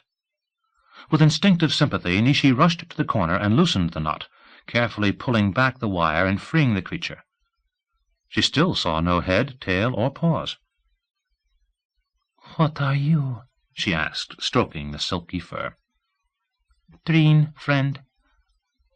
Dreen? Ryle was Dreen. She recalled Ryle's notes falling from the air to her lap. You're a gift from Ryle. Ryle, Ryle Dreen. Dreen, friend. Nishi sat on the floor and scooped the furry ball into her lap. It had a slightly musty odor, not unpleasant. A low rumble came from somewhere within it. She felt it breathe deeply, but saw no head, mouth, or feet. The thing felt soft and warm. It pulsated against her hands. The musty odor triggered old memories. She sat caught in her past, her mother's face peering through bars of the crib, then leaning close to kiss her good-night, tucking a bottle and favorite Donald Duck rubber car into the blankets. Nishi had not thought of the toy car for years. It had been light blue, with Donald Duck in a matching blue sailor suit molded into the driver's seat and much too large for the car. Whatever happened to that toy? Not know. The thing in her lap was talking to her, putting thoughts directly into her mind. She knew it, recognized the alien oddity of the situation, and still could not prevent the upwelling nostalgia that brought tears to her eyes. I'm crying over a lost toy. Nishi make many sads. The thing in her lap was right. The tears were for many things gone from her life and never to return, friends, father and brothers lost in the war, her mother dead less than a year following that awful day when a Legion captain saluted her and delivered our sympathy for your tragic loss. Nishi felt tears roll down her cheeks, dropping onto the furry creature in her lap. She used a corner of her robe to dry the thing's fur, noting thin black streaks in the yellow. It rolled in her hands and positioned the black streaks against her lap, appearing entirely yellow now. The black streaks are your underside. Downside, upside, not matter. What shall I call you? Nishi like yellow? Oh, yes. You're my yellow thing. Yellow thing. Yellow thing, she thought. Odd name for an odd creature. She experienced a sudden surge of gratitude toward Ryle. He must have known I was lonely. Oh, where are you, Ryle? Where has Lot taken you? She looked down at the creature in her lap and dried her eyes. Foolish to sit here, crying over what could not be changed. Yellow thing, she thought. Y.T. I will call you Y.T. Cradling Y.T. in her arms, Nishi returned to her bedroom, where she placed her new pet on the bed, while she prepared to remove her robe. Man in window. It was a sharply intrusive thought. She paused with her robe still on her shoulders and looked at the deep embrasure of her bedroom window. Captain O'Hara sat in the shadows of the window ledge, a cigarette in his mouth, a knowing smile on his face. "Saw your light and thought you might be lonely," he said. He swiveled on his buttocks and slid off the ledge into the bedroom. She saw he was wearing only a thin white robe. Nishi spoke in her coldest voice. "Get out of here, or I will scream. I'm a virgin, and I intend to stay that way." He moved toward her, slowly and steadily. "No, I don't think you'll scream. It's time a real man tested your claim to virginity." Not touch her. Nishi felt the solid impact of Whitey's thought, and O'Hara apparently also experienced it. He stopped short. "Get out of here," Nishi ordered. You leave, or hurt head bad. It was an ominous warning from Whitey. O'Hara recoiled 2 steps. He glanced at the thing on the bed, then at Nishi. "How are you doing that?" Just leave quietly, or it will go very bad for you, she said. Want head hurt? O'Hara squeezed, his eyes tightly closed, and pressed both palms against his temples. "Stop that!" he moaned. Leave, and don't come back unless I invite you, she said. She pointed to the bedroom doorway. O'Hara opened his eyes and scurried past her out of the bedroom. When the door closed behind him, Nishi sat down beside Y.T. and stroked its yellow fur. You're more than just a pet, she said. Nishi, friend. Bad man want lustful breeding, Nishi. Nishi want lustful breeding Lot. I do, but I must not give him that power over me. Not yet. Her thoughts about Lot became wistful. Would he marry that socialite? He really needs me. He has no friends except me. It occurred to her that Lot Hansen, Jr. was the most complex man she had ever met, a loner driven by compulsions. He didn't want friends, no time for them. It took energy to maintain friendships. Friends were trouble. Yet he really wanted her, wanted the intimate companionship, the love, the friendship. Could he ever bring himself to the necessary understanding of his own desires? And what influence could Ryle have on the man who shared his flesh? Lot was a man of 2 lives, not only because of Ryle, but also in the ambivalence of his own compulsions. Sleepily, Nishi extinguished the lights and crawled under the blankets. Whitey squirmed close against her neck. Nishi sleep. Whitey not let bad thing come. It was a comforting thought. She fell asleep while stroking Whitey's silky pelt, and awakened at dawn to feel the warm presence against her cheek, hearing the gentle rumble of its contentment. She stretched and yawned. It had been her most restful sleep since arriving at the villa.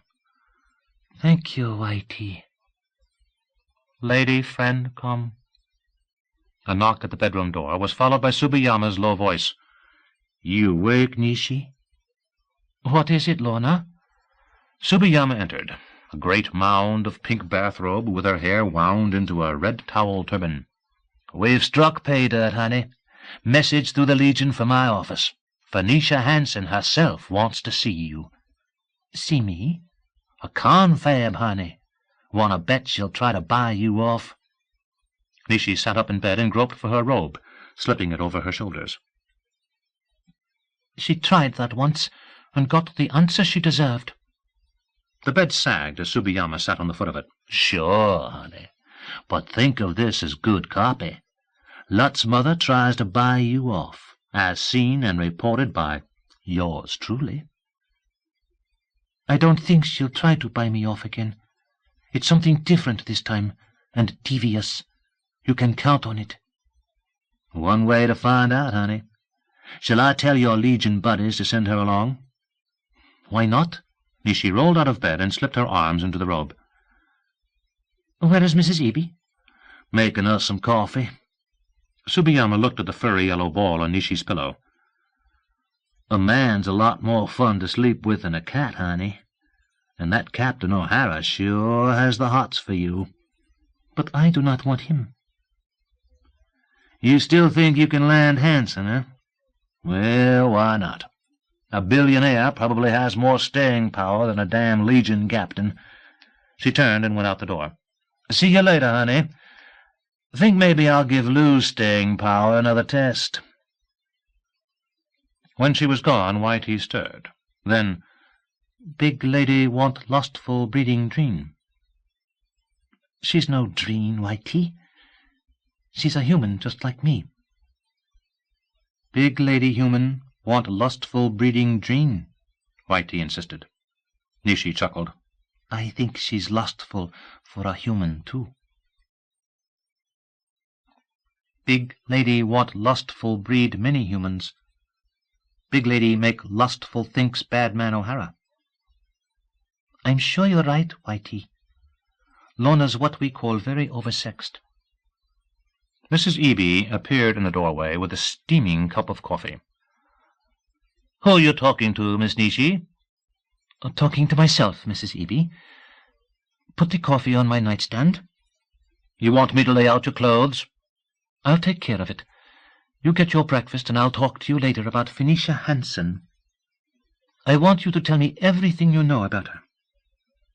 Any special reason? She's coming here to see me. Lorna's stories got under her skin. Take her for all you can, Miss Nishi. Millions. We'll see, Mrs. Eby. Run along now. When she was gone, Whitey stirred on the bed. Eby lady make bad thinks Phoenicia. Eby lady make many thinks money. Why Eby lady make thinks money? Hearing someone in the hallway, Nishi composed her reply in a silent thought. Mrs. Eby is getting old and afraid. She has no one to care for her. Eby lady think Phoenicia Hanson very bad person. She probably is a very bad person. Whitey not let bad persons hurt Nishi. Whitey friend Nishi. Nishi scooped up the furry yellow ball and hugged it. I know you're my friend. Are you hungry, Whitey? What do you eat? Whitey eat little air things. Take deep breath, eat. Not worry. Whitey never hungry. The engagement of Mrs. Aola Van Dyke to Lot Hanson, Jr., was announced in Spokane today by her parents, Mr. and Mrs. Percival S. Van Dyke. No wedding date has been set, but informed sources say the nuptials may occur in the White House, depending on the outcome of Mr. Hanson's bid for the presidency. From the Spokane Breeze. Lot, his shirt open to the navel, sat facing the closed door of his father's office in the MX complex. Excessive activity brought on by Phoenicia's orders made it hot in the complex this evening, almost as hot as at the Inquirer.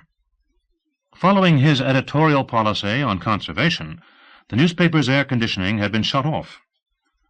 Uncomfortable in his Inquirer office, sweat coursing down his chest and under his belt, Lot had fled to the complex, using the argument that he and Woon could meet secretly here. Woon waxed lyric about the hothouse effect in the Inquirer, and had ordered pictures showing Lot at work under those steamy conditions. Poll results show 61% in favor of your consistent agreement with the needs of the people, Woon said. Screw the people, Lot thought. But the campaign was going well. Even Maury agreed. Whether on Phoenicia's orders or to mend his own fences, Maury no longer made snide remarks about my brother the president. Just let me get control of the Justice Department, Maury. I'll show you how justice is administered under my orders. The call Lot cherished had come from Major Captain. She had reached him at the Inquirer the day his candidacy became public, and seeing Lot as a possible commander-in-chief, she had been brisk and businesslike. In light of your new status, Mr. Hanson, I would like to offer, on my General's behalf, any facilities you may need from the Zone Patrol Regional Command. Of course, we will coordinate with the Secret Service for your protection, and should you require any further use of our facilities, please feel free to call us." Lutt thought he had used great restraint, not asking her if she wanted to bring him in for interrogation.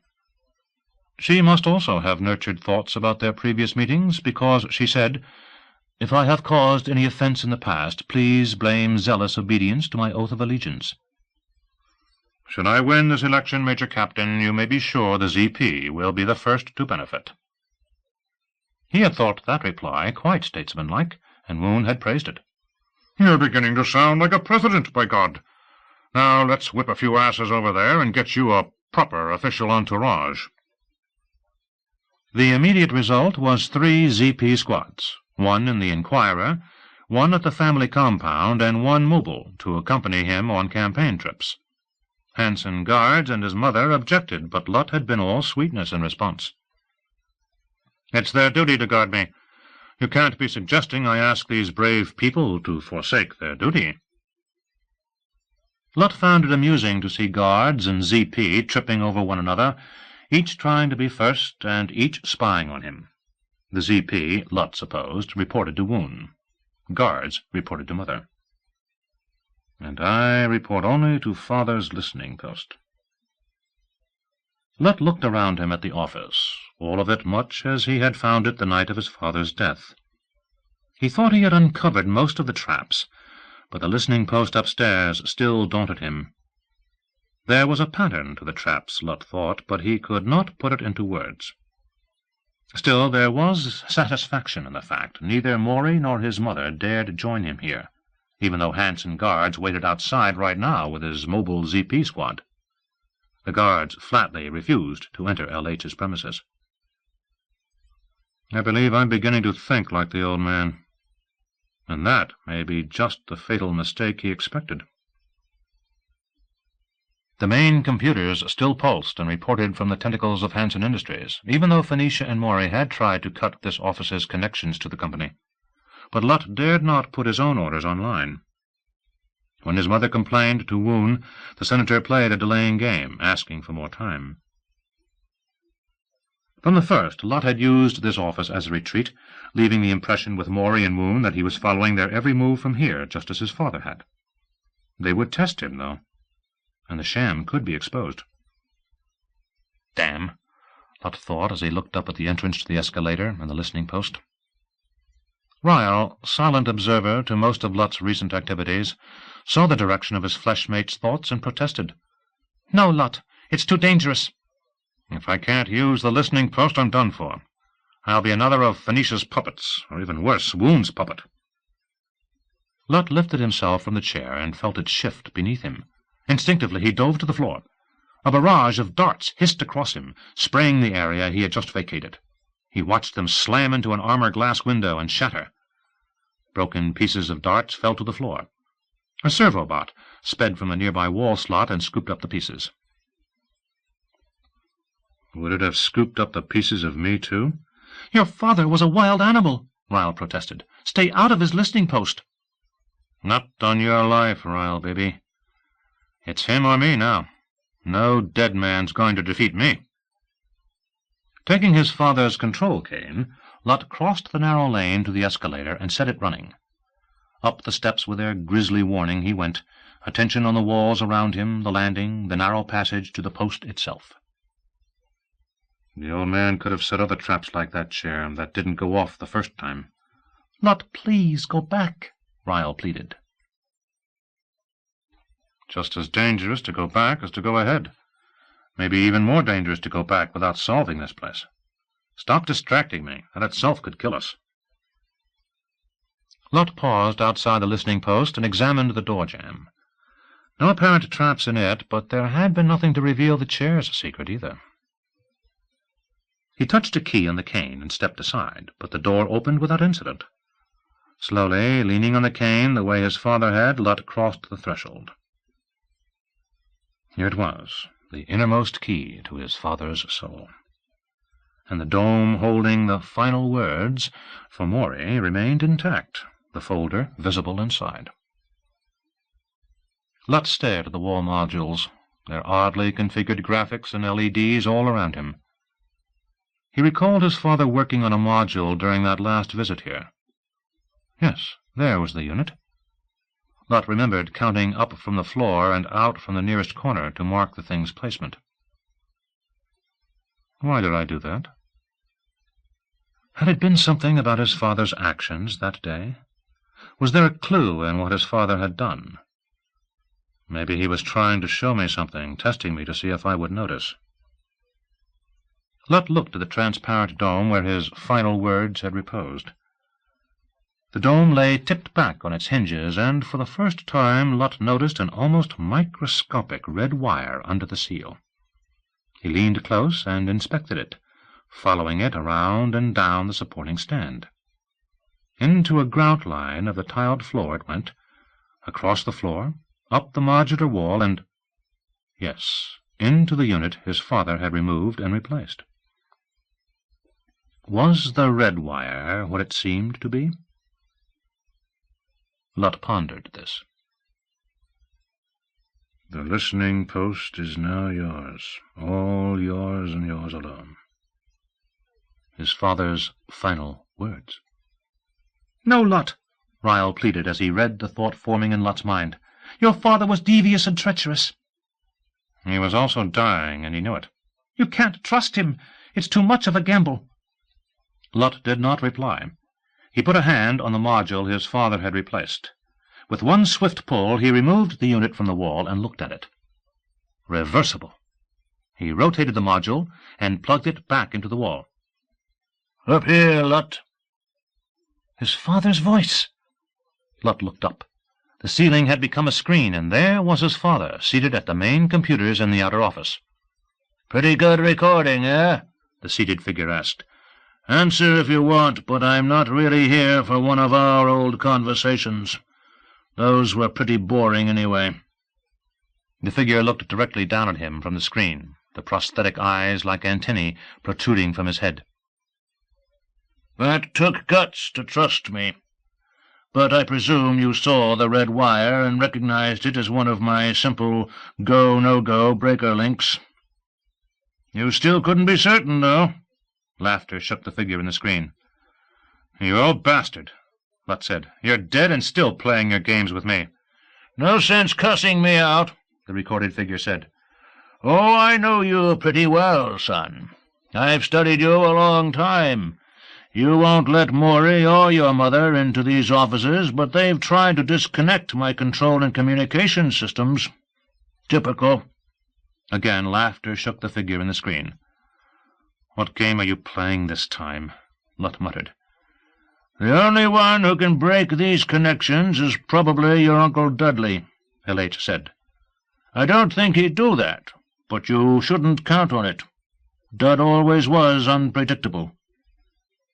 A fit of coughing interrupted the recital. When it passed, the old man pointed down at Lot.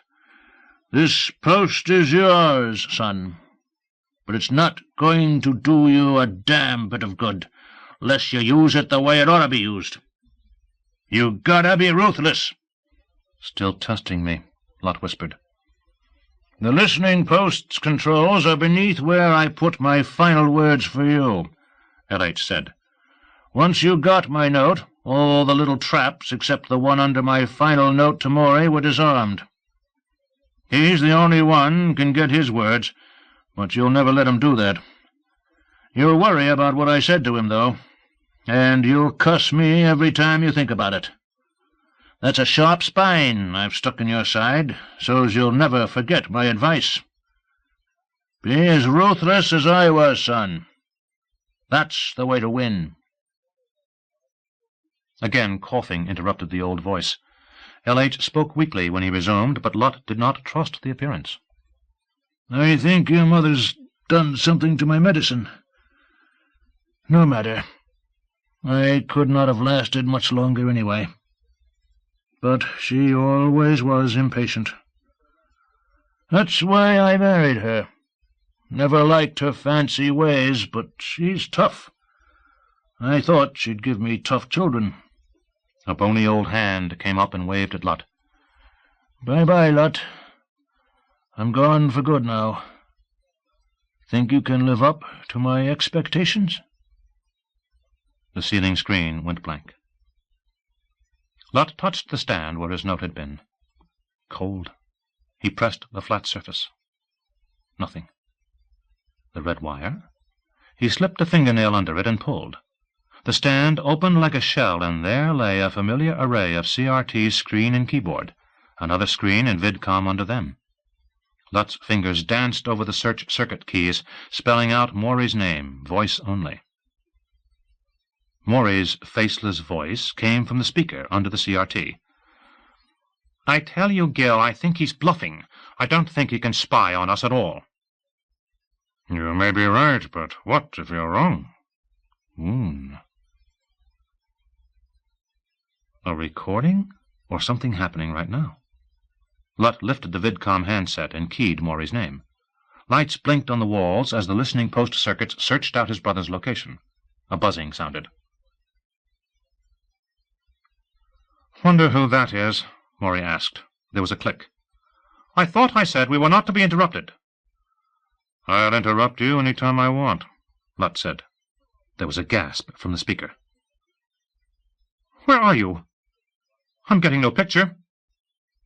"This is the picture I want you to get, Maury," Lot said. "I'm not bluffing. Woon, get your ass in gear and stay away from my brother, or I'll blow you out of the water. Got that?" "Yes, sir, Mr. Hanson." Lot pitched his voice in a low, soothing tone. "Maury, would you see to it that Mother causes me as little trouble as possible? That way you can continue enjoying your life. Oh, just in case you get violent, everything I know about you will become public if I'm not around to prevent it." Everything. Lot broke the connection and started to replace the handset, but paused at another thought. Was it possible? He keyed Phoenicia's name. Nothing happened. What had his father called her in private? A pet name was out of character. He might have used a code name. L.H. had thought of her as Tough. Lot keyed Tough. Still nothing. Fancy? No response to that either. Lot sat back and racked his memory. Never trust women was too long. Woman? Lot tried it, and heard his mother's voice. "Lot will come around when I squeeze him hard enough." A recording? Did he dare reveal he could spy on her? Who was she talking to, and where were they? At home? He keyed the main house number on the handset, and there was his mother's study visible on the screen, with Phoenicia seated behind her ornate antique desk. Her companion was not visible. "Oh, there you are, Mother," he said. "Who's with you?" "How nice of you to call, Lot," Phoenicia said. "Are you calling from a safe VidCom?" "Nobody taps Father's offices." "So that's where you are. I must discuss that with you. It seems to me that Maury stays out of my campaign and out of these offices." "I don't like that tone, Lot." "Maury's been meeting with Gil, and I don't have any idea who knows it." He touched the query key on the handset, and the screen spelled out a name and title of Phoenicia's companion. Barbara Morrison, Senator Woon's administrative assistant. "I'm calling you, Mother, because I'm told you are meeting Barbara Morrison, Gil's administrative assistant. Is that who's with you?" Phoenicia's tone dripped ice. "Why are you interested in my meeting Barbara?" "Our connection with Woon must be kept secret until we're ready to announce it." "I'm quite capable of conducting clandestine meetings." "But I learned about it." "How?" Her tone was imperative. "I will not tell you." "You're as bad as your father." "I could be worse. What are you and Barbara discussing?" "She says your campaign is going very well. Are you really refusing to debate your opponents?" "I am." "Is that wise?" "There won't be any need for debate when we spring Denny Ra." "But debates would give you such a splendid opportunity to show your statesmanlike character." "Who says?" I will not be questioned like this. I mean to win this election, Mother. You're meeting with Miss Morrison. That could cause problems. Phoenicia spoke coldly. For your information, we have been discussing that very question. That's interesting. What have you decided? The senator must announce his support of your candidacy soon. He will bring many AIP supporters with him. The American Independence Party will object, of course, but the strategy of our campaign must take into account the votes Senator Woon controls. Ms. Morrison? The screen blurred, then showed both women in profile. That's a fancy touch, Lutt thought. Miss Morrison was a brunette with pinched face and half-glasses that added to her look of sexless office functionary. She faced the lens. Yes? One moment, Lutt said. He keyed her name on the spy circuits and asked for a summary. Across the upper screen paraded a brief account, birthplace, schooling, advancements, then AIP agent in office of Senator Gilberton Woon. Reports regularly to AIP Council. She looked up into her eyes. It has come to my attention, Miss Morrison, that you are an AIP spy in Gil's office. She gasped. Lutt, what are you talking about? Phoenicia demanded. Be patient, Mother. Lutt keyed the spy circuits for damaging information and read the new data with growing elation. Your little house in Virginia and what you do there are all known to me, Miss Morrison, Lutt said. I also know about your deal with the French ambassador. It's dangerous to play both sides of the street, didn't you know that? She had a palm on each cheek and was glaring at Lutt with a stricken expression.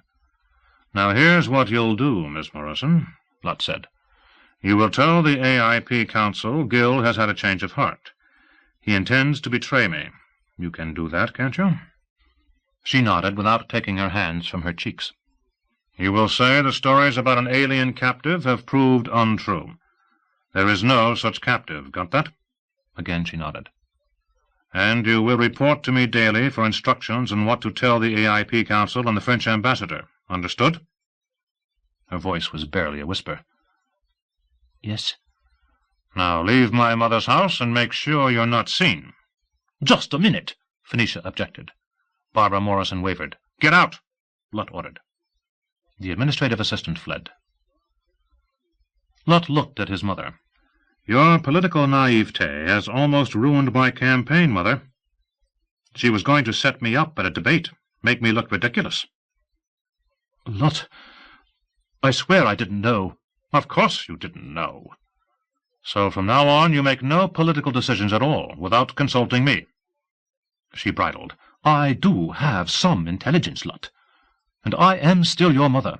But you're not my campaign director. Yes, Lutt. Lutt recalled hearing her use that precise tone with his father. It did not fool him. You'll regret it if you cross me, Lutt said. Are you threatening me? I see I've made myself clear. But I'm your mother. So act like one. I can't believe I'm hearing this. There's another thing, Mother. I want you to increase the budget for Sam Cand at my shop. Her back stiffened. That's a financial matter. Maury and I have decided. Undecide, Mother. Your fancy friends would really enjoy hearing about how you almost messed up my political future. You destroy your campaign just to hurt me? Don't test it, Mother. I don't want these petty things distracting me when it comes time to revitalize the GOP. He broke the connection and looked up at the ceiling. Was that ruthless enough for you, Father? Madame Hanson will be taken to the island from Marseille in a sealed helicopter, unable to see out. Be certain she is not armed. She will be guarded at all times en route.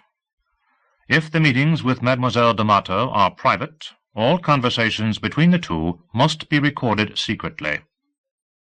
Special Order OE'(B) No. 30, French Foreign Legion. Nishi remained at the window for several minutes after the messenger's departure. Lunch sat heavily on her stomach. So, Phoenicia was arriving within the hour. Was it wrong to say Lorna could not be at my meeting with Phoenicia? A sound behind her brought her around. Servobots were cleaning, dusting, and arranging the reception room. One of the bots, Whitey informed her, was a spy device. Once more she faced the sea. A sharp wind rippled the waters. It was a cold, late fall day. She had not expected it to be chilly on the Mediterranean. Nishi shivered. Or is it just apprehension about this meeting? Whitey, on a settee nearby, rippled its yellow fur. Nishi not worry. Whitey help. I know you'll help Whitey. I just can't understand why Phoenicia would come in person. Soon learn. She looked fondly at her pet. No, much more than a pet. Since Whitey's arrival, life had become smoother and more interesting. The creature reported not only the thoughts of her personal associates, but also those of anyone who came within range. What would Phoenicia Hansen's thoughts reveal? The entire Hansen family is unpredictable, she decided. Why didn't Lot come? Is he angry because of Lorna's stories? But he hasn't even tried to send word, and it's been 3 months.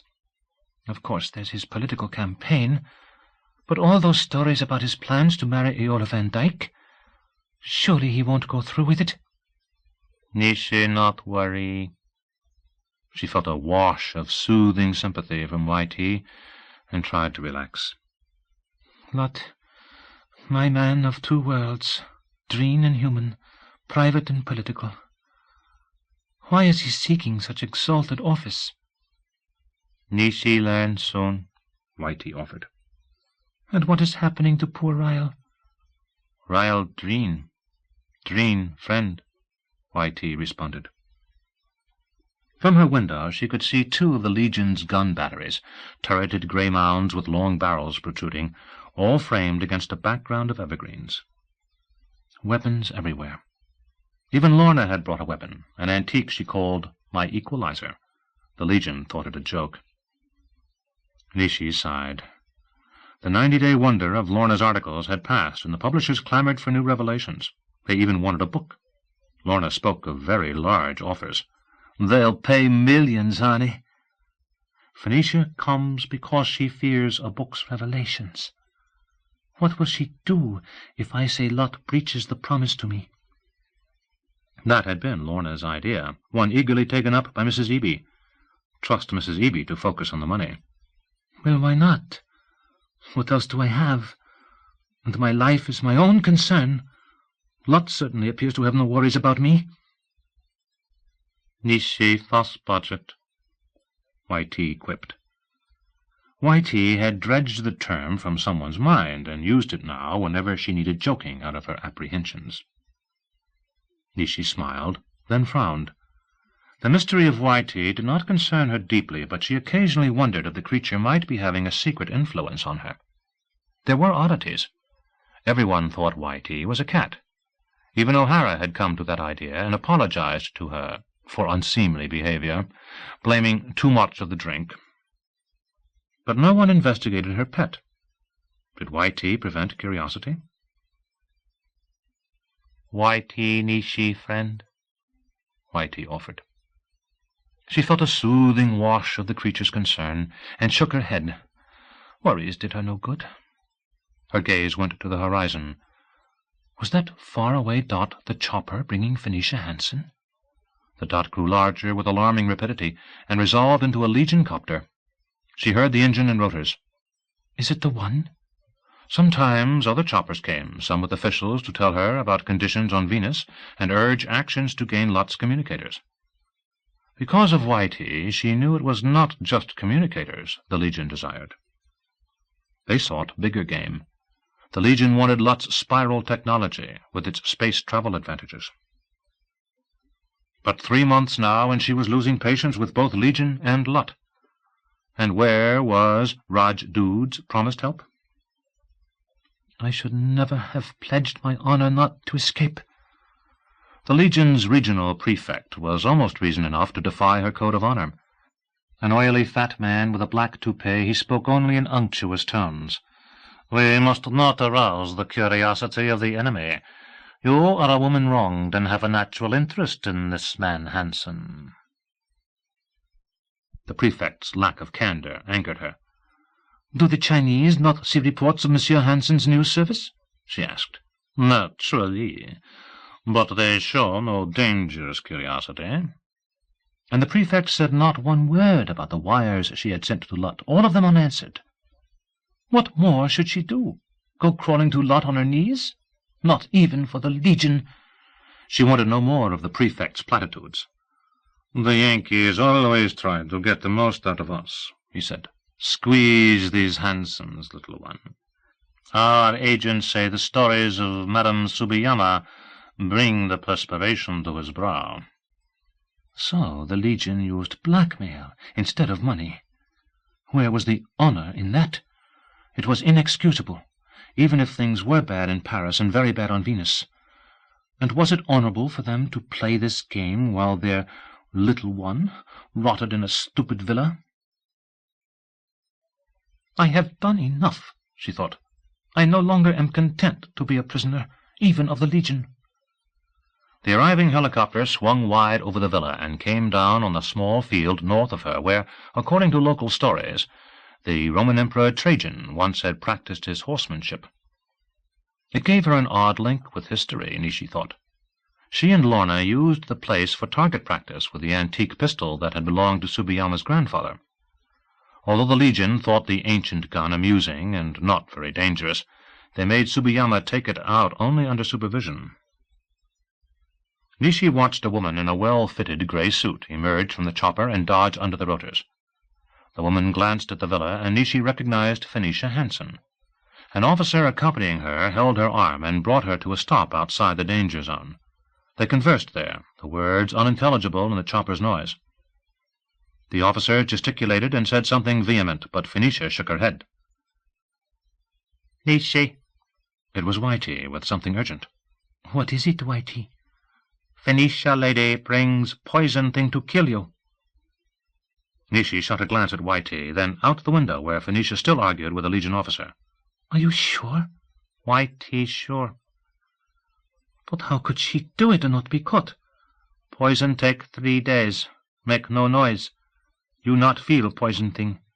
Guardmen not find." "Damn her!" Abruptly, Nishi dashed out of the room, up the stairs, and into the Lorna's quarters. Tsubiyama, in a billowing magenta housecoat, sat reading a book on her bed.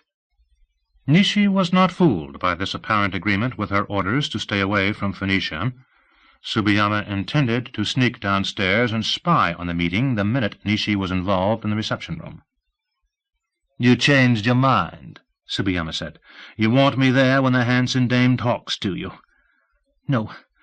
Where is your weapon?" "My You mean Grandpa's hog leg?" "The gun we shoot." "Why in hell you want that thing? You going to have a shootout with old Lady Hansen?" Nishi held out a hand. "Give me the revolver, please." "Okay, honey, but this better be good copy." Tsubiyama fished under her mattress and brought out the antique pistol, a stainless steel .357 Magnum with fitted grips. Nishi grabbed it from her. "Now you be careful with that thing," Tsubiyama warned. "Remember, it has a hair trigger." The revolver felt heavy and deadly in Nishi's hand, and she almost rejected it. "But I must protect myself." "Is it ready for shooting?" she asked. "It's fully loaded. Now tell me what's going on." "Come down. You may listen outside the door." Tsubiyama picked up a small recording camera and heaved her bulk out of the bed. "I knew you'd change your mind." Without pausing to see if Tsubiyama followed, Nishi dashed out of the room and down the stairs. In the reception room, she pulled a small table from against the wall, placed a chair behind it, and seated herself with a revolver hidden in her lap. The door from the porch stood open in front of her, and she could hear footsteps growing louder there.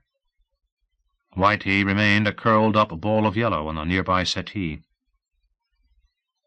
"Poison thing and purse handle," Whitey informed her. "Nishi want Whitey hurt bad lady head?" "Don't frighten her off. We must learn what's in her mind." "Whitey tell Nishi." Phoenicia, clutching a purse to match her grey suit, entered the open door and paused for her eyes to adjust to the room's shadows. An older officer Nishi had seen several times with a prefect came in beside Phoenicia and also stopped. He squinted at Nishi. "Oh, there you are, mademoiselle." "Leave us," Nishi ordered. "I will be nearby if you call, mademoiselle," he said, and bowed before leaving. "The nerve of those people," Phoenicia said. "They made me come alone. Wouldn't even let me bring my secretary." She moved into the room, turning the purse slightly until the handle was almost aligned with Nishi. "Warning," Whitey said. "Bad lady, waits man, be away." Nishi cocked the revolver and brought it up, pointing it at Phoenicia. "If you turn that device any more in my direction, I will kill you," she said. Phoenicia froze. They stared at each other, weighing the situation. Nishi alert for movement of the purse, Phoenicia seeking anything she might turn to advantage. Nishi noted the hardness in Phoenicia's pale blue eyes, the set and practised strength of the woman's face. Nishi's lips felt dry, but she refused to moisten them, lest that reveal her fear. Phoenicia did not try to deny her intentions. "How did you know?" she asked. "I have my sources," Nishi said. "Drop the purse." Phoenicia opened her hands, and the purse clattered to the floor. The impact fired the dart mechanism. There was not even a hiss, but a faint click sounded as a projectile hit a wooden Weeping Virgin statue beside the door to the library. "Now what?" Phoenicia asked. "I am thinking," Nishi said. "You know, do you not, the Legion still employs the guillotine for offences against the state?" Phoenicia paled. "You can't be serious." "I think my lot would be well rid of you," Nishi said. "Don't you realize who I am?" Phoenicia demanded, but she rubbed her neck. "Bad lady, think cut off head," Whitey offered. Why did she think she had to kill me? Whitey transmitted a flood of information that almost made Nishi dizzy. "Lot son want lustful breeding Nishi. Lot son want... Bad lady want lot son make lustful breeding Aola lady. Want lot son president. What means president? Oh, Subayama make a bad story lot son. Maybe make lot son not president." Was that enough for her to want me dead? Bad lady want hurt lot son. Want lot son afraid. Phoenicia shifted her weight to her left foot, and Nishi, fearing there might be another weapon, raised the revolver slightly. "Make no sudden movements," Nishi said. "This weapon has the triggered hair." Nishi chewed her lower lip, knowing she had said it incorrectly. It always happened when she went beyond her nervous tolerances. "No more poison things," Whitey said. "There must be something you want enough that we can bargain," Phoenicia said. "Your son?" "You surprise me, Mr. Mottle." "You do not surprise me, Phoenicia." Phoenicia's lips went thin at the familiarity, but she said nothing. "Bad lady worry lot son too much drunk," Whitey said. "Bad lady blame Nishi." "Do you think it's my fault Lot has been drinking so much lately?" Nishi asked. "You're part of it. There's also the recent death of his father." "And I'm interfering with your plans." "My son must learn mature behavior," Phoenicia said. "He must follow the path I have laid out for him." "And marry this Aola Van Dyke?" "He must marry within his social class. I'm sure you can understand that. You French are perfectly aware of social necessities." "Bad lady think Nishi want much money," Whitey offered. "You still think you can buy me off?" Nishi said. "Everyone has a price," Phoenicia said. "It would have been so much cheaper to kill me. Is that not so?" Nishi asked. "I'm a business woman, Mr. Mottle." "And you think in centimes and francs, and I am a whore who can be paid for her troubles. You could return to Lot and tell him you bought me off." "For his own good." A mother-dominated, shattered little boy, unable to live his own life. I don't think I want such a man. Then what do you want? I want the secret of Lot's spiral communications system, and one of his spaceships, fully operational. You want what? You heard correctly. In a few minutes I will summon my Legion protectors. They would come anyway, because I'm sure they listen to all conversations in this villa. They will study your purse and the mechanism in it. You think they'll really bring a charge against me? Phoenicia asked, but there was little force in her voice. They will hold you for an offense against the state. Your son will be told the price of your life. Do you think he will pay? Phoenicia rubbed her neck and spoke in a weak voice. Don't be melodramatic, young woman. Bad lady think Lot son not save her, Whitey said. You doubt your son, Nishi said. He may not come to your rescue, as the Legion came for me. They won't dare hold the mother of the next president. What if I make it impossible for him to be elected? Nishi asked. As the mother of a loser, how would you then be different from any other criminal assassin? Phoenicia opened her mouth and closed it without a sound. Bad lady think many hurts Nishi, Whitey offered. Nishi not safe. Bad lady do many thinks Lot son. You want bad lady thinks? Tell me, Nishi ordered. Obviously, conversation had brought an outpouring of Phoenicia's thoughts about Lot.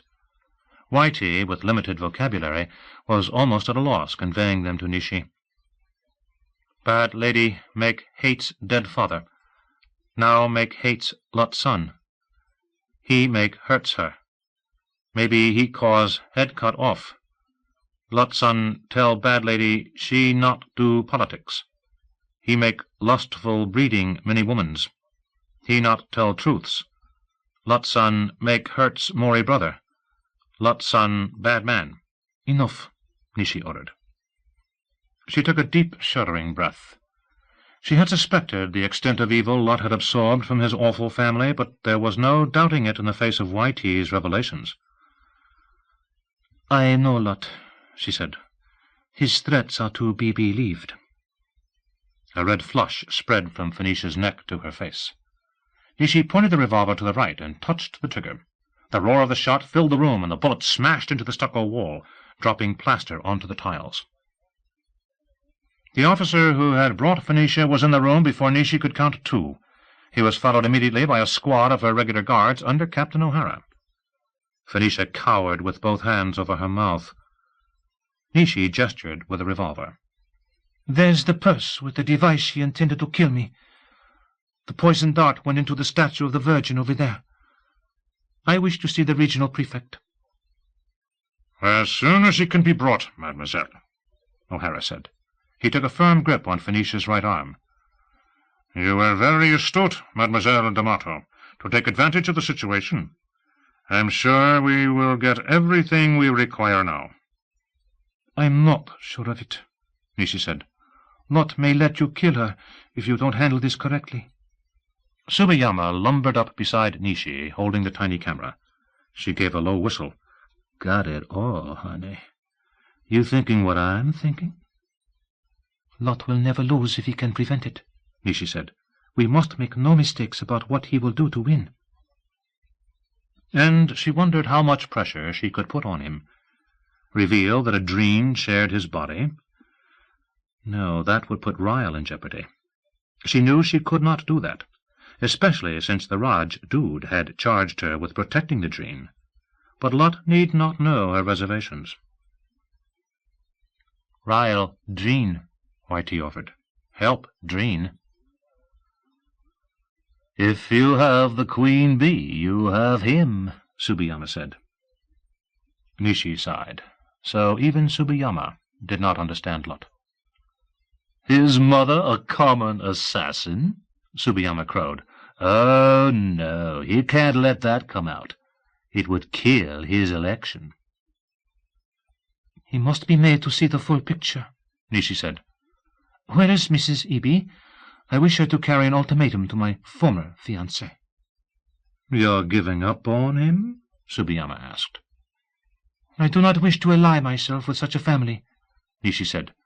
"It is unfortunate, because I would have made a perfect wife for the poor man."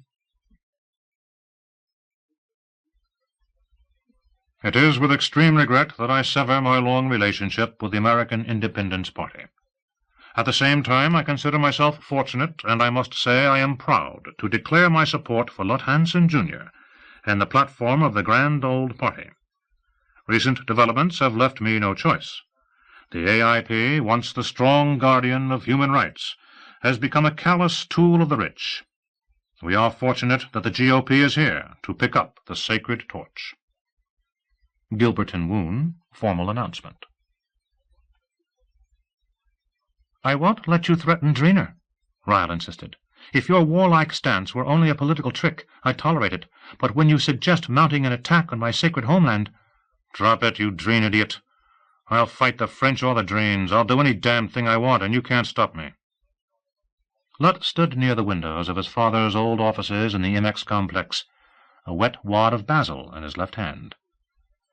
He hated the idea of chewing and swallowing the basil, and had been nerving himself for it all morning. The herb always made him feel almost drunk. But the just-concluded session with the French ambassador tipped the scales toward basil.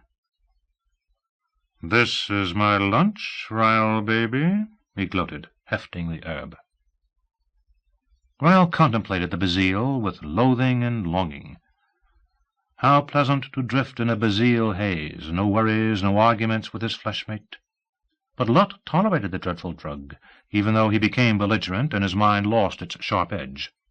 He stumbled a great deal, too, but there could be no doubt who ruled their body when it was saturated with Basile.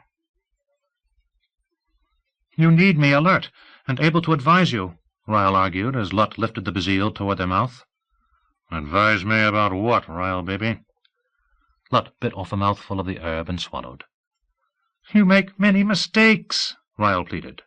"Like what?"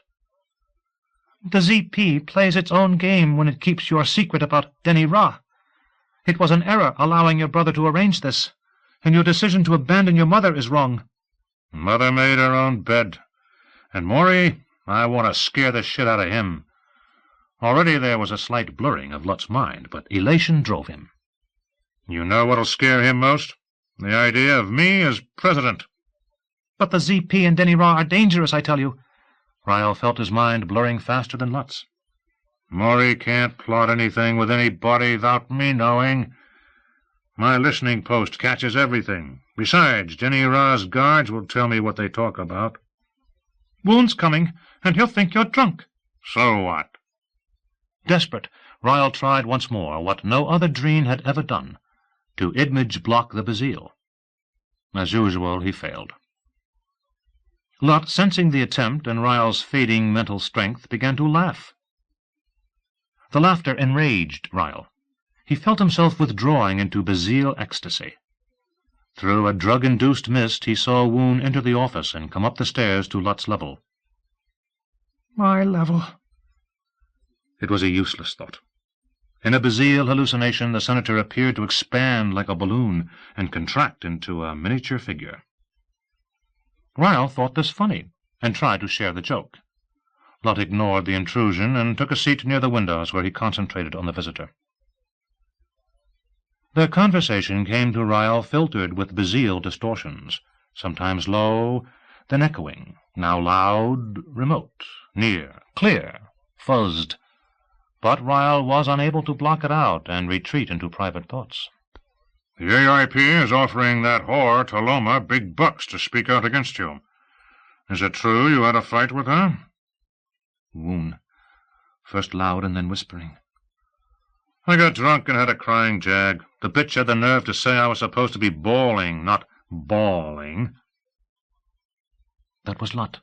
Ryle wished he could giggle. "What?" Woon again. Lutt spelled it for the senator, who seemed to shout, "Taloma says you were crying about someone named Nini. The word in the back alleys is you told her you didn't take advice from a whore. So what if I did?" Where does she get off telling me I'd been coming to the wrong place all these years if I was looking for a prom date? You have to be more careful, Lot. It's going to cost us plenty buying her off. Are you drunk right now? Hell no. Your head's shaking kind of strangely, fella. I'm not your fella, Woon. I'm your candidate for president. Damn it, you've been drinking, and it's barely noon. What I drink and when is none of your business. Just as long as you don't appear in public this way. Lot leaned forward belligerently. Are you trying to tell me what to do? I am your campaign manager, Lot. You're my figurehead, Woon. That's what you are. A surge of rage distorted the senator's fat cheeks and vanished immediately. He smiled. I'll try to remember that, Mr. Hanson. Well, what did you want to see me about? That guru on Venus, the Raj dude, called me out of the blue this morning. He wanted to talk about some agreement you're supposed to be making with the French Foreign Legion. What the hell are you doing with the Legion? Yeah, Uncle Dudley did say something about carrying on with the negotiations. Tell him to stuff it. Uncle Dudley? You mean the Raj dude is my mother's brother? Jesus H. Willie. If that ever gets out. Can you keep a lid on him? Does he want money for... Uncle Dude doesn't seem to care about money. I think he and old Osceola are a nesting pair. The spirit glass lady? That Osceola? None other. Woon found a chair and sank into it. Lot was amused that Woon chose a chair L.H. once had booby-trapped to goose whoever sat in it. Should have left it the way Father had it. Do you have any other little surprises for me? Woon asked. Yeah. It may be all over the media soon anyway. The French ambassador's been here. He says my dear old mama tried to assassinate Nishi D'Amato. The ambassador called Nishi the Legion's mascot, and said this is a crime against the state. Lot drew a finger across his throat. Oh, my God! Woon gasped. There's a bright side, Lot said. We won't have Mama to kick around any more. You can joke about it? Why not? Think of the mileage we'll get out of this. We deny the charges. My mother would never do such a thing. They chop her, and we go into mourning. The sympathy vote would give me a landslide victory. Your own mother? You're not serious. Is there anything wrong with my analysis? I don't give a damn about your fucking analysis. Hey! Aren't you a campaign manager? Okay. Then you better know this is the kind of thing that can backfire and ruin us. The opposition would suggest you might use the presidency to revenge yourself on the French. Yeah, I might. Have you gone mad? I'm going to win this election, Woon. And when I do, I'll show you a thing or three about using power. Will the French bargain with us to cool this thing? Woon asked. They say my former housekeeper... Remember Mrs. Eby? They say she's coming with a message from Nishi. I may bargain with her if Nishi is willing to put out for me. Put out? Christ's sakes, don't you speak English? I'm afraid I do. Are you suggesting you would bargain for your mother's life if this Nishi will jump into bed with you? You got it. Wide-eyed, Woon stared at Lot as though seeing a stranger. When the senator spoke, it was in a low, growling voice. Any idea what the French want? Sure. They want my spiral communicators and my spaceship. They'll trade Mother for those little concessions. Give them what they want. If They give me what I want. "I've cut a few corners in my life," Woon said, "but you make me look like a Sunday school teacher by comparison." He grabbed both arms of his chair and levered himself to his feet. "I'll talk to this Mrs. Eby, and I believe I'd better see your Raj Dood." "You do that. And ask his advice." Lut pictured his voice in a parody of Woon's booming tones. "I hear Dood gives great fucking advice."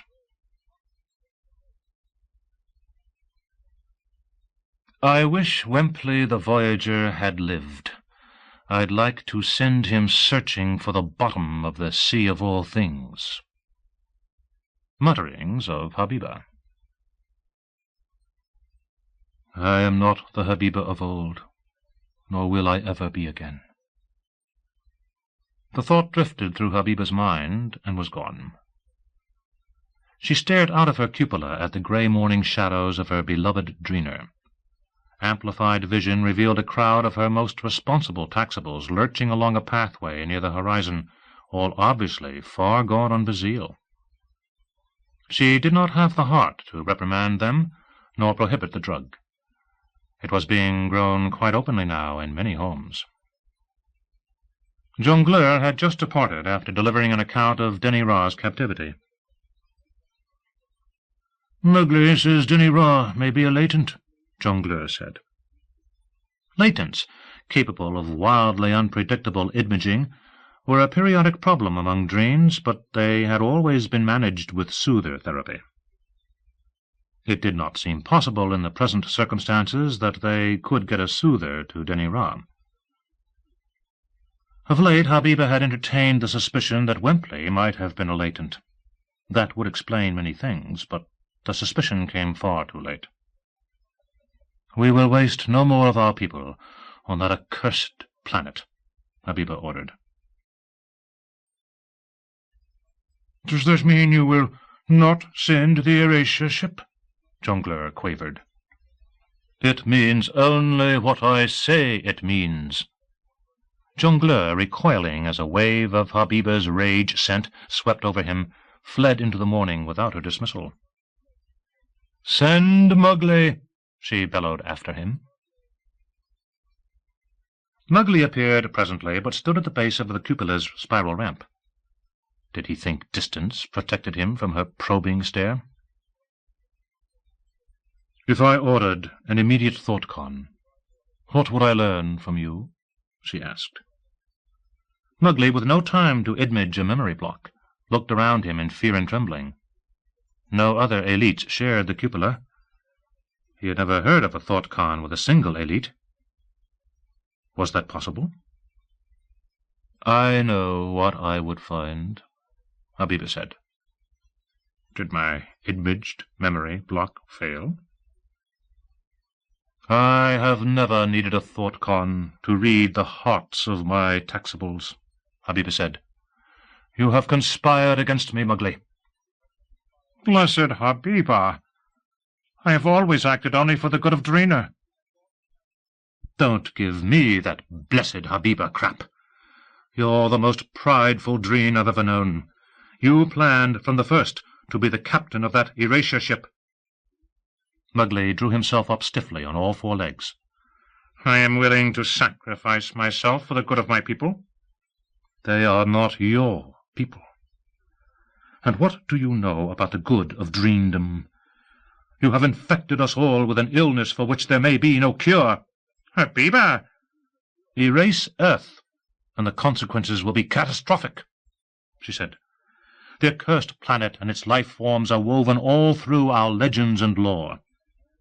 Before I put a ban on it, Earth was our most frequently visited storyteller scene." "The more reason to remove it, Habiba." "You don't listen to me. Without Earth, Dreen abilities will be crippled. Storytellers will fear the consequences of every image. Am I creating another Earth, they will ask, and our universe will explode in a burst of storyteller frustration."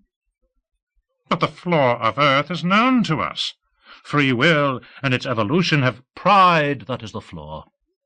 The same pride that drives you, Mowgli, drove Wimpley to that insane creation. Surely, Habiba, this cannot be as bad as— Your pride drives you now to question even me, Habiba accused. I have a cure for that, Mowgli. We will hold a thought-con immediately.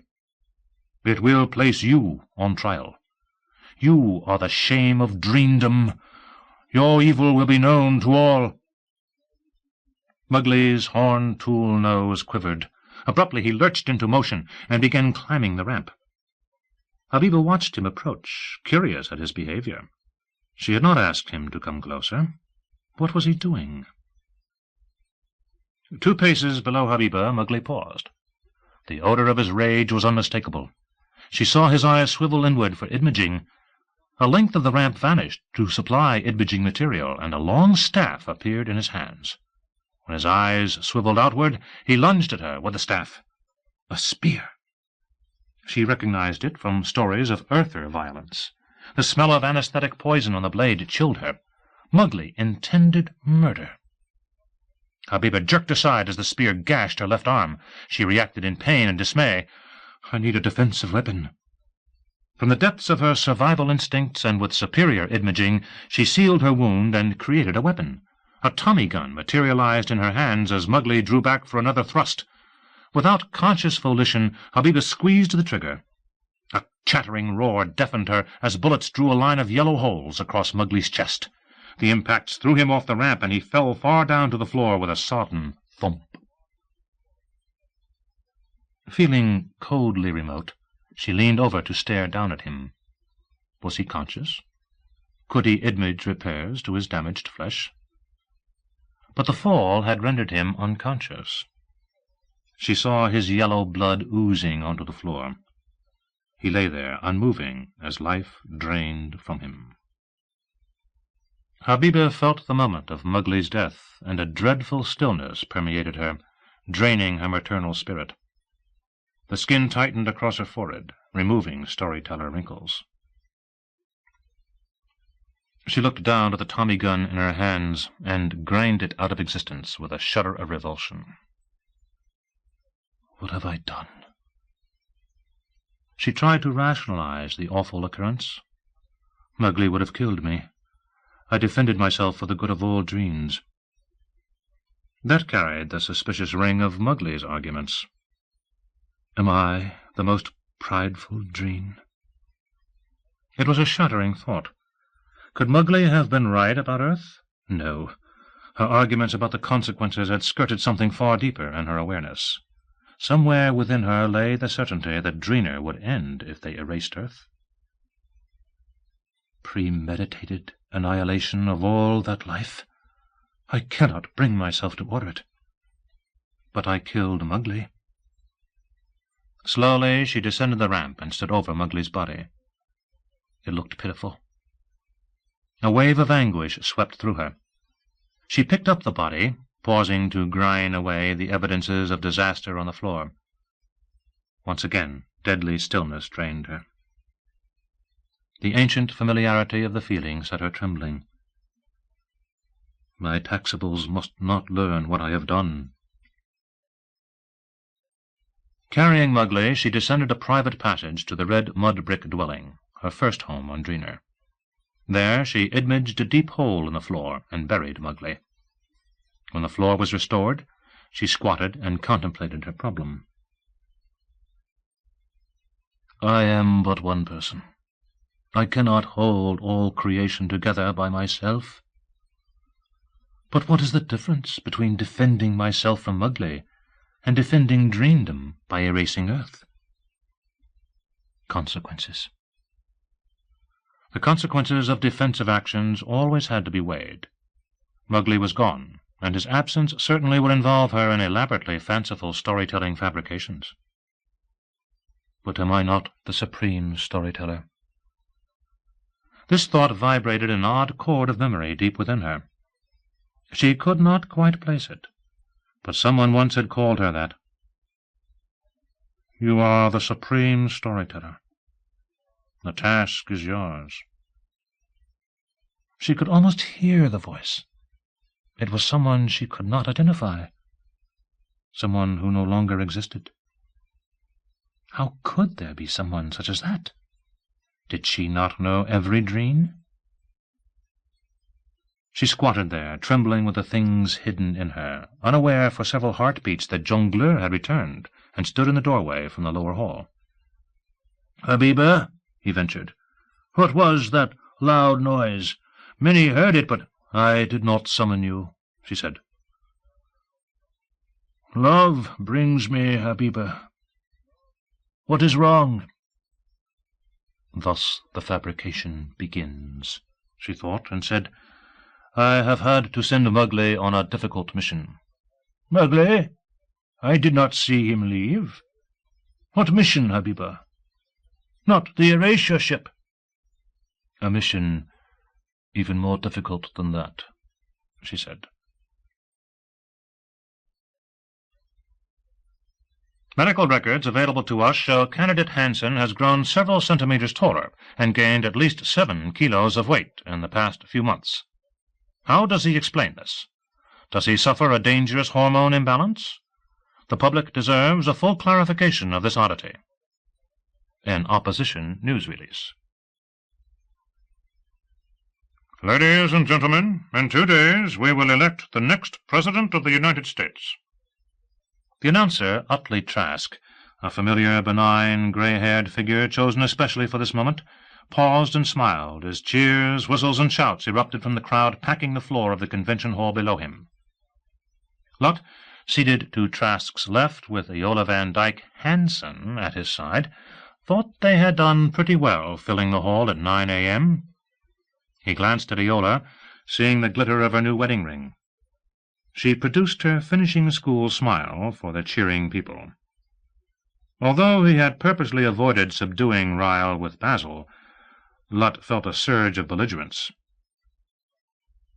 Iola for show, Nini for bed. No response yet from the French, but he felt confident. The Legion still kept the Phoenicia story under wraps. A sure sign they won't refuse my demands. Utley Trask raised both hands to restrain the crowd. The calls and cheering slowly subsided. Lot glanced into the platform wings to his right. A wheeled cage containing Denny Ra in human guise waited there. In a few minutes we cinch the election, Lot thought. Fear and the promise of jobs will do the trick. I'll win by a landslide. The moment has come to show you why Lot Hansen, Jr. is the only man for this most sensitive position in our universe, Trask said. But first, one of the most pleasant moments of my life. He grinned at Iola, then returned his attention to the crowd. A wonderful surprise, folks. Early this morning, in a quiet ceremony at his home, Lot Hansen, Jr. and Iola Van Dyke were joined in the holy bonds of matrimony. A deafening roar boomed through the hall. Calls and shouts continued for 5 minutes. When they subsided, the announcer grinned and waved at Lot. Ladies and gentlemen, the next President of the United States, Lot Hansen, Jr. Lot took his position at the microphones, glancing at the ranks of cameras aimed down at him, at the crowd, then at the portable speech analyzer in the palm of his left hand. He aimed a practiced smile at Iola and swung it back toward the floor of the hall. Presently he raised both arms. The uproar quieted quickly. They had been prepared for a momentous announcement. Stories leaked about a world-shaking revelation. Expectation could be seen in the uplifted faces. Even the media people sat poised behind the glass of their booths, knowing he would not have built them up for anything but a big story. What was this alien menace, hinted at in stories being leaked from Hansen headquarters? My friends, Lot said, we all know the time has come for us to revitalize this great nation. My opponents have led us into a desperate situation. Food prices have doubled in the past year. Unemployment is on the rise. He paused and assumed a grim expression before continuing to read the prepared speech projected onto the transparent screen in front of the lectern. How can we be uncaring when so many Americans live dreary lives in shanty homes? That was for the masses of voters Wound's people had registered in the low towns. "Yes," he shouted, "we need food for the poor. Yes, we need jobs for people my opponents ignore, people who want only to stand proud in the knowledge they support themselves." Lutt slid the PSA into its wrist sheath and placed a hand along each side of the lectern. He gripped the wood until his knuckles went white, a gesture he had learned from Wound. "But there is something even more menacing my opponents have ignored, even though they are well aware of it." He looked up at the ranked lenses. The opposition was out there, monitoring every word, every movement. "I face you today with dogged determination, with a deep conviction based on dedication, intelligence, and ethics. Those initials spell die, and we all will surely die if my message is ignored." He gestured for the waiting Hanson guards and zone patrol troopers to wheel out Denny Raw's cage. The cage trundled onto the stage with a calculated squeaking of wheels. The crowd stirred. Strobe lights flared. Cameras turned toward this new development. Whispers sent a susurration through the hall. "Who the hell's he got in the cage?" "Looks like a leftover John Wayne stand-in." "Shut up and listen." The guards stopped the cage 2 paces to Lutt's right, and stood there with weapons ready.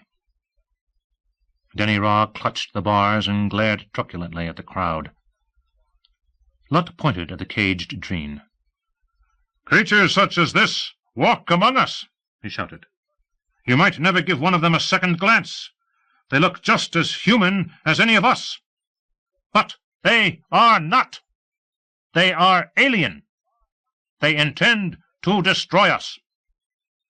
On cue, Denny Raw's human guise slumped into a mound of protoplasm and reformed in Dreen shape. 2 6-fingered hands rattled the bars, rocking the cage back and forth. A concerted gasp lifted from the crowd. The guards pointed their weapons at the Dreen, and one of them said, "Stop that, or we shoot." Denny Raw slouched back on all 4 feet. "Shoot if you must, you scum-gut swine," she bellowed. "But you nesters are a-gonna get yours. You're on Dreenland.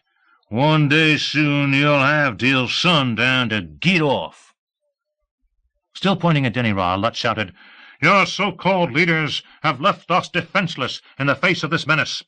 I am calling for an end to that head-in-the-sand stupidity. We must build weapons and warships for space. We must attack and destroy these aliens on their own ground." Lutt lowered his head and swept his gaze across the crowd. "My opponents whisper behind my back that I am making a secret accord with potential enemies, the French. That is a lie. Do any of you think the French Foreign Legion will fail to fight beside our brave zone patrol once this menace is seen?" A cheer roared through the hall and subsided in gasps. Lutt glanced at Denny Raw. As rehearsed, the Dreen had shape-shifted into a cobra and threatened to slip through the bars. The guards prodded Denny Raw back into captivity. "All of Earth must rally behind us in the face of this threat," Lutt shouted. "We must convert factories and build new ones. The technology to destroy these aliens is known. Yes, it is a product of my own invention. I am prepared for this terrible task. Are you?" The roaring, stamping response told Lutt all he needed to know. A glance at the PSA confirmed it. He had them. Fear of an alien threat meant jobs in a new weapons industry. All could see it, and his people had leaked enough stories about Lutt's Vor Traveler. An invention from the fertile mind of Lutt Hanson, Jr. "If the French want into the act, okay, but only on my terms." Ryle had heard and seen enough. His earther lessons coalesced into a demand for action. "Lutt, baby," Ryle intruded. "Shut up, Dreen." "No way, Lutt, baby. What happens to the election if your zone patrol guards see you exposed as a Dreen?" "You wouldn't dare." "If I have to go to prison too, so be it, Lutt, baby." "Stop calling me that." "Calling you what?" "Baby." "But I learned it from you." "And this is showdown time, Lutt, baby. Even if I can't retake control of our body, which is an unresolved issue, I certainly can raise questions to which the ZP has answers. Got it? You mean it? Think about it. No Nini, no presidency, nothing but a prison for the creature who posed as Lot Hansen, Jr. You'll be part of the alien menace you've been at such pains to announce. What do you want, Ryle? I told you I wouldn't permit you to attack Trina. Okay, now attack. But you don't mean it. I promise. And I see through your empty promise. What do I have to do? You already know. Turn over control of our body to me on my demand, and no more Bazille unless I ask for it. Never. Never is an awful long time, Lot, especially if we're in a ZP prison. Can we share control of my body? Our body. Okay, our body. That's what I've proposed all along. And if you agree, you'd better remember I can read every thought in your head. The convention hall clamor was diminishing. Lot's shoulders slumped.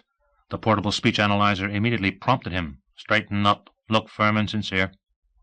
He obeyed. In his private thoughts, Ryle observed this and came to a determination. I will rule this earther. And now he knew how to do it.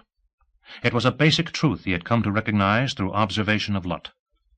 Let a person desire something enough, and you can rule the person through that desire. Lot wanted power. He lusted after it, more than he lusted after any woman. Nishi must never be bound to this earther, Ryle thought. I will protect her. In this position the blade gun appears to be an ordinary short-bladed pocket-knife.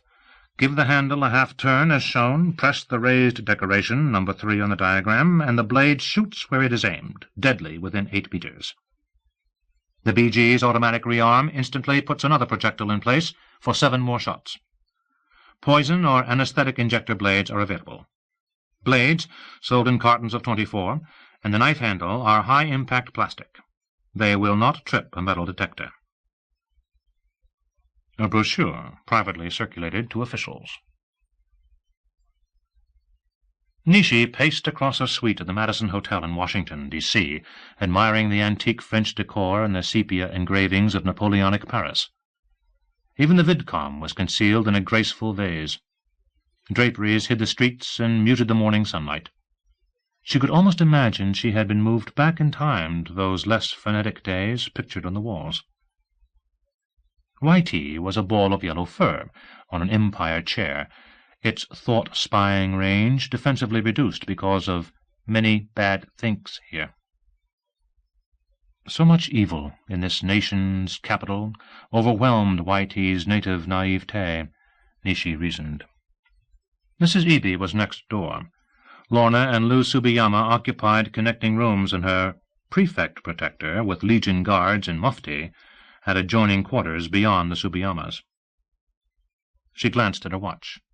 Lot should arrive in a few minutes.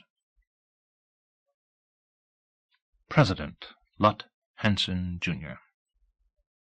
It was odd to think of him that way, but she had watched media coverage of his inauguration and acceptance speech, had seen him display a captive dream, and she knew the United States Capitol bustled with new activity, many nations seeking a share in the Human Defense League with its lucrative weapons contracts. Human Defense League. It was a clever label. Her prefect was here because of that organization. We must share the burden. He want share profits, Whitey had translated. He want Nishi boss Lot president. Is that why I'm here? Nishi wondered. Bait? A bargaining chip? But the French had Phoenicia and that still unannounced charge of an offense against the state. They could execute her. Why does Lot insist I come here? He has a wife. Lot president want lustful breeding Nishi, Whitey said. Lorna and Lou Subiyama slipped in the connecting door. Lou looked fearful, his gaze downcast. He kept glancing at Whitey as though afraid Nishi's pet would attack him. "Not here yet?" Lorna asked. "Jesus! The frigging President of the United States coming to you instead of you going to him. You got some hold on that bastard's balls, honey. The prefect insisted we keep to the hotel, Nishi said. Here we have our own security. Prefect man make spy things, Whitey offered. Those business suits on your legionnaires didn't fool that White House arranger 1 second, Lorna said, but I was surprised he caved in so fast. I have a diplomatic passport, Nishi said. Yeah, honey, but this is still the president. I'll bet he wants into your panties. Should we leave you two alone? I have already explained my position, Nishi said. But a gal's got a right to change her mind, Lorna said. Let me know if we should hightail it out of here. A soft rap sounded on the hall door. It opened to reveal Captain O'Hara in a Harris tweed suit.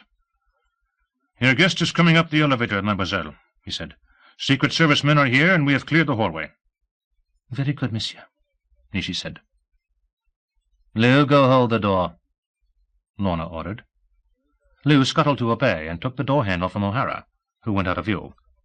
His voice could be heard. "A man at each elevator. Be polite but firm." "Isn't it cute the way Lou does everything I want?" Lorna asked. There was no time for an answer. An abrupt flurry of sounds in the hall signaled the arrival of the President. Lot, accompanied by 2 Secret Service men, swept past Lou and stopped 3 paces from Nishi. He looked her up and down. "Everybody but Nishi out," Lot said. "But, sir," a Secret Service man protested. Lot hooked a thumb over his shoulder. "Out!" He glanced at the Tsubiyamas. "You too." "Have fun," Lorna said. She took Lou's arm and left with the Secret Service men. When the door closed behind them, Lot asked, "How about this, Nini? President handsome." And how is your first lady? Nishi asked. "Forget her, Nini. She's for show and to please Mother." You wish to discuss your mother's situation now? Hell, Nini, didn't that fat French bastard clue you to what's going on? I do not understand, Mr. President. Come on, Nini. Take off your clothes and let's get with it. He began unbuttoning his suit coat. None of that, she said, backing away from him.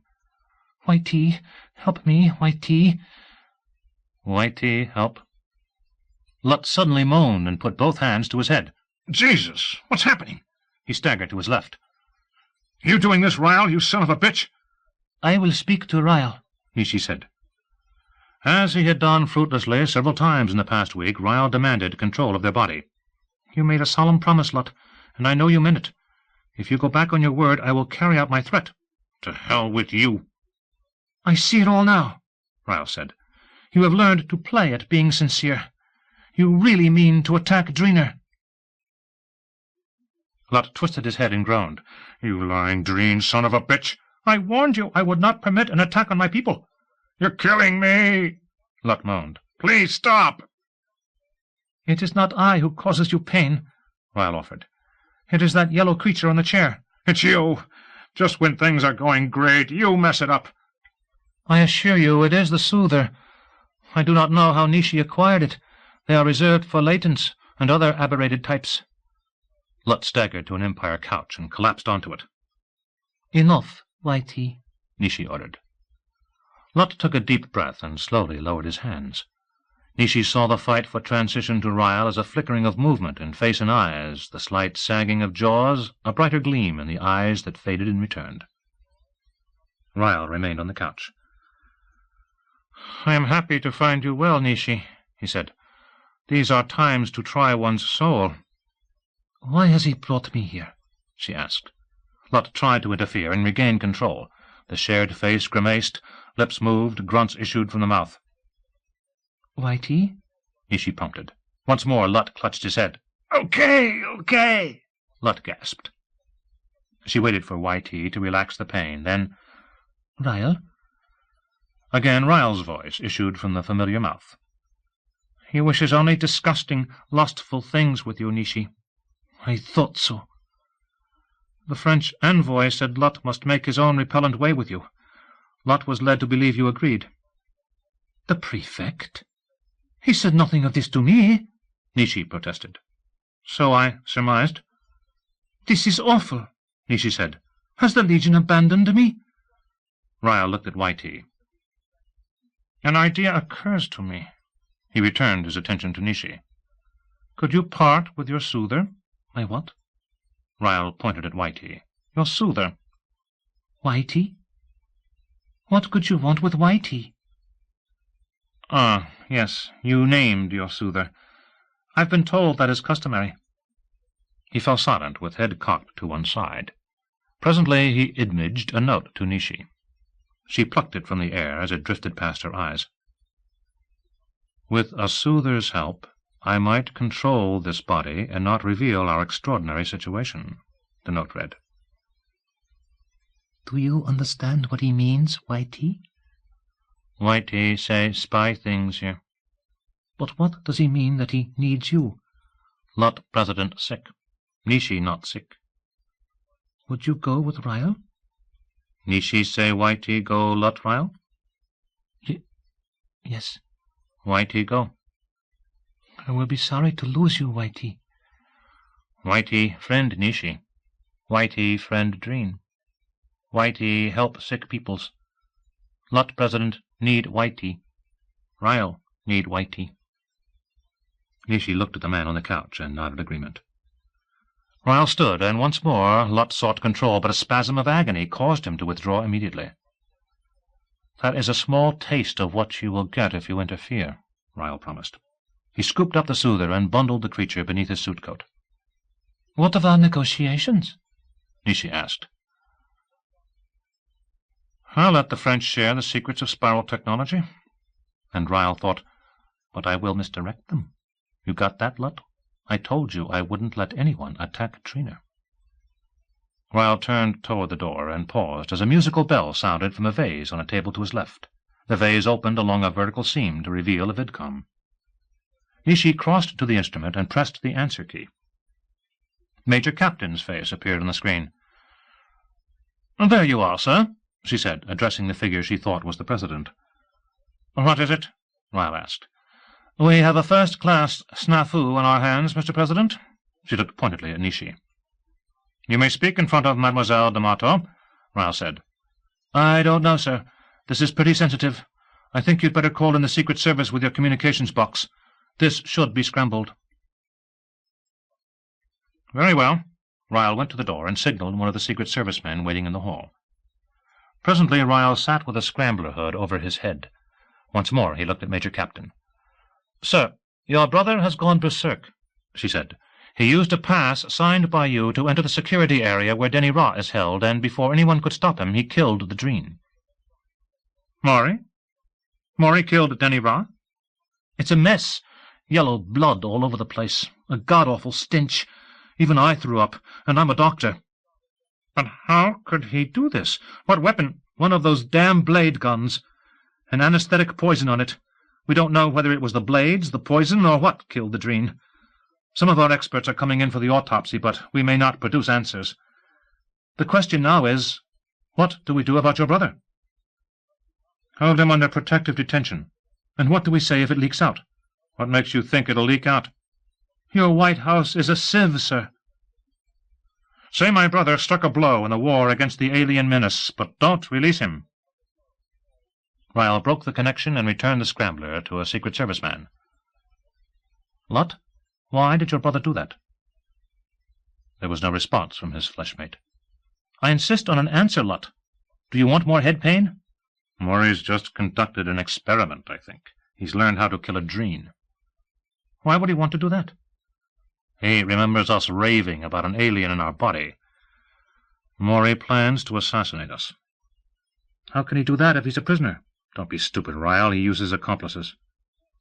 Alarmed, Ryle blurted, "We must go back to the listening post. We've missed something." There is a perfectly simple explanation for his calling her Nini and her calling him Ryle. Lovers always have pet names. The Prefect's report. It had been a rough 2 days for Ryle, and he was in no mood for the trip to Dulles Airport, where Phoenicia was to arrive shortly after midnight. No getting out of it, though. He picked up Whitey and girded himself for the ordeal. During the long ride with Aola to Dulles, he thought about the problems he and Lutt confronted. What had they missed at the listening post? It didn't seem possible for Morey to conduct a conspiracy under unwinking scrutiny. Unless you considered everything Morey did suspicious, probably the safest assumption, his actions before killing Denny Ra appeared perfectly normal. The only untoward thing had been a visit to Nishi, but that had been arranged by Woon for a very good reason. Woon remained fearful Tsubiyama and Nishi would collaborate on more revelations. "Tsubiyama's stories are dangerously embarrassing," Woon had stormed. "It must be stopped. If this D'Amato dame won't take money, maybe that Tsubiyama bitch will." "Where would you get the money to pay her off?" Ryle had asked. "How about Hanson Industries? Does your brother have a deep pocket?" "Deeper than most." "I'll look into it." Phoenicia arrived at Dulles later than expected, well past midnight. "The damn French and their Concords," Lutt complained. Upset by the frustrating search through the listening post, he raged bitterly about the unreliable Concorde 9s the French insisted on using to return Phoenicia. An ordinary plane could land at Washington National, but no, they got to show off their damn Concords, and that drags us all the way out to Dulles. Phoenicia, entering the VIP lounge to be met by the man she thought of as her son, saw him with his new wife, Aola, and tried to put the best face on this aftermath of what she considered to be her gaffe with Nishi. She rushed up to Aola, gave her a pecking kiss on the cheek, and turned to do the same for Ryle, but he had stepped back. "Aola, how nice," Phoenicia said, and to Ryle, "So good of you to meet me, son." Ryle patted her arm, more to keep her at a distance than for any pretense of affection. In his best Lutt voice he said, "Let's hurry it along. We have limousines outside." Ryle and Aola had a White House limousine parked at the door of the VIP lounge with Whitey curled up on the back ledge, but at Aola's suggestion they had brought the gaudy rickshaw for Phoenicia. "Your mother always uses it, and it will be a touch of the familiar to welcome her home. Besides, this way, you won't have to ride with her. I know how much you dislike it." When they emerged from the lounge, Phoenicia took one look at the sprawled robo-coolies in front of the rickshaw and thrust aside her Secret Service escort. "Take that damned thing away!" she shouted, pointing at the rickshaw. "But, Mother," Ryle said, "I thought you always preferred the rickshaw." "I rode in it to placate your father. He always insisted I use it. Couldn't you see that?" Ryle waved for an aide to remove the vehicle. Still in his best Lutt voice, trusting excitement and jet-lag to dull Phoenicia and prevent her from detecting any personality changes, Ryle said, "We are sending you to Blair House. I hope you understand. I can't spare you any time just now. And I have Aola as my hostess." Phoenicia glared at him. "You're using her against me, aren't you?" "Mother, this is my wife, the First Lady." Aola clutched Ryle's arm. "Phoenicia, please. This is family business," Phoenicia flared. "You stay out of it." "But I am family now," Aola whined. Ryle patted Aola's hand. "Be still, dear." "I knew you'd all turn against me once you won the election," Phoenicia said. Suddenly realizing this was precisely the spiteful pattern to be expected from Lutt, Ryle assumed a sneering grin. "Think of it as retirement, Mother. You can go back to your parties and your friends. You are absolutely hateful. Where is Morey?" "Morey is, not here." "I can see that." "He's doing some things with his own patrol." She leaned toward him. "What have you done with your brother?" "Nothing at all, Mother." "I want to see Morey immediately. We have company business to discuss." "Those matters have been delegated, Mother." "I am still in charge of the company." "Of course you are, Mother. Do anything you want with Hanson Industries." "You're hiding something from me." "State secrets can be shared only on a limited basis, Mother." "What would Morey have to do with state secrets?" "That's a state secret," Ryle said, enjoying the ease with which he fended her questions. "Is it something about that horrible alien? Does this concern all the war talk I hear?" In a way, Mother. You're even more secretive than your father. My new duties require it. She studied him a moment. Then, will the company get any of the weapons contracts? Only on a bid basis, Mother. I can have nothing to do with it. That would be unethical. Lot, why are you treating me this way? What way, Mother? I've just saved your life. The French would have executed you. Poppycock. Your head in a basket, Ryle said. I am giving the French what they asked, and you have not thanked me for saving you at great sacrifice. An aide touched Ryle's arm. Sir, the Chinese envoy's at 8 a.m. I know, Ryle said. Good night, Mother. With Aola on his arm, Ryle followed the aide toward the White House limousine. Phoenicia called after them, Aola, what is he doing? He is being president, Aola called back. In the limousine rolling out of the airport with a full cavalcade of guards and aides, Ryle leaned back and closed his eyes. Mercifully, Aola was too tired to resume one of her interminable conversations about their position in society. You played that pretty well, Ryle, Lot intruded. I did, didn't I? You have been most instructive. How about letting me have a little time with Aola tonight? You won't let me have Nini, so what about a roll in the hay with my wife? You disgust me, Lot. Want me to fight for control? Want me to hurt your head? No. How do you do that? Is it really that cat on the back ledge? That is not a cat. It is a soother. I don't find it very soothing. You're right. Whitey seems to have absorbed strange ways from contact with Earthers. The way you did? Before Ryle could compose an answer, the cavalcade of limousines swung through the side gate of the White House, past armed guards standing at attention, and rolled into the rear parking area. A zone patrol officer opened the door for Ryle. As he leaned forward to emerge, Ryle saw more ZPs guarding the dimly lighted rear entrance to the White House. Glad to see you home safely, sir, the officer at the limousine door said. Ryle scooped Whitey into a soft bundle and stepped out. No one, not even the officer holding the door, gave any sign they thought it strange to see the president with a cat in his arms. Zone patrolman have many thinks lustful breeding secretary woman, Whitey offered. This communication leaked through to Lot. What about my needs for lustful breeding, Ryle? Ryle ignored this, but Lot was not deterred. Aola's not all that bad in bed, Ryle. A little prudish, but I find that stimulating. If I permit it, will you stop interrupting me at crucial moments? Anything, Ryle. Just watching everything is an awful bore. Is it? I found it fascinating. Except for sex. That, of course. Maybe you should stay in closer contact while I instruct you in the niceties. It might grow on you. Stop it this instant, or I shall not grant your request. Okay, just trying to help. You are trying to entice me into your disgusting earther pleasures.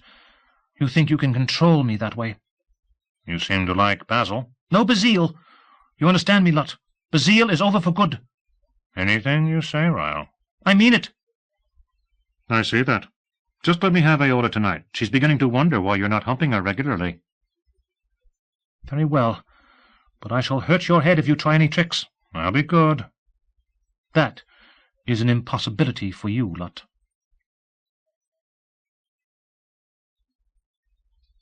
Never leave the soother too long in contact with an extremely ill patient. Soothers not only take on characteristics of their patients, but also are deeply influenced by others with whom they come in mental contact during the therapy period. For this reason, soother applications must occur when there is only one sick mind within their range. Dreen text for advanced education. Once more, Ryle and Lot sat in the listening post to review its data. They had raced the sunset across country using a military plane, the Hump Tulip Howler, a rocket with wings, the media called it. In the post, Lot dominated because of his more intimate familiarity with the place. They spoke openly, alternating voice control, certain that LH had provided a spy-proof room.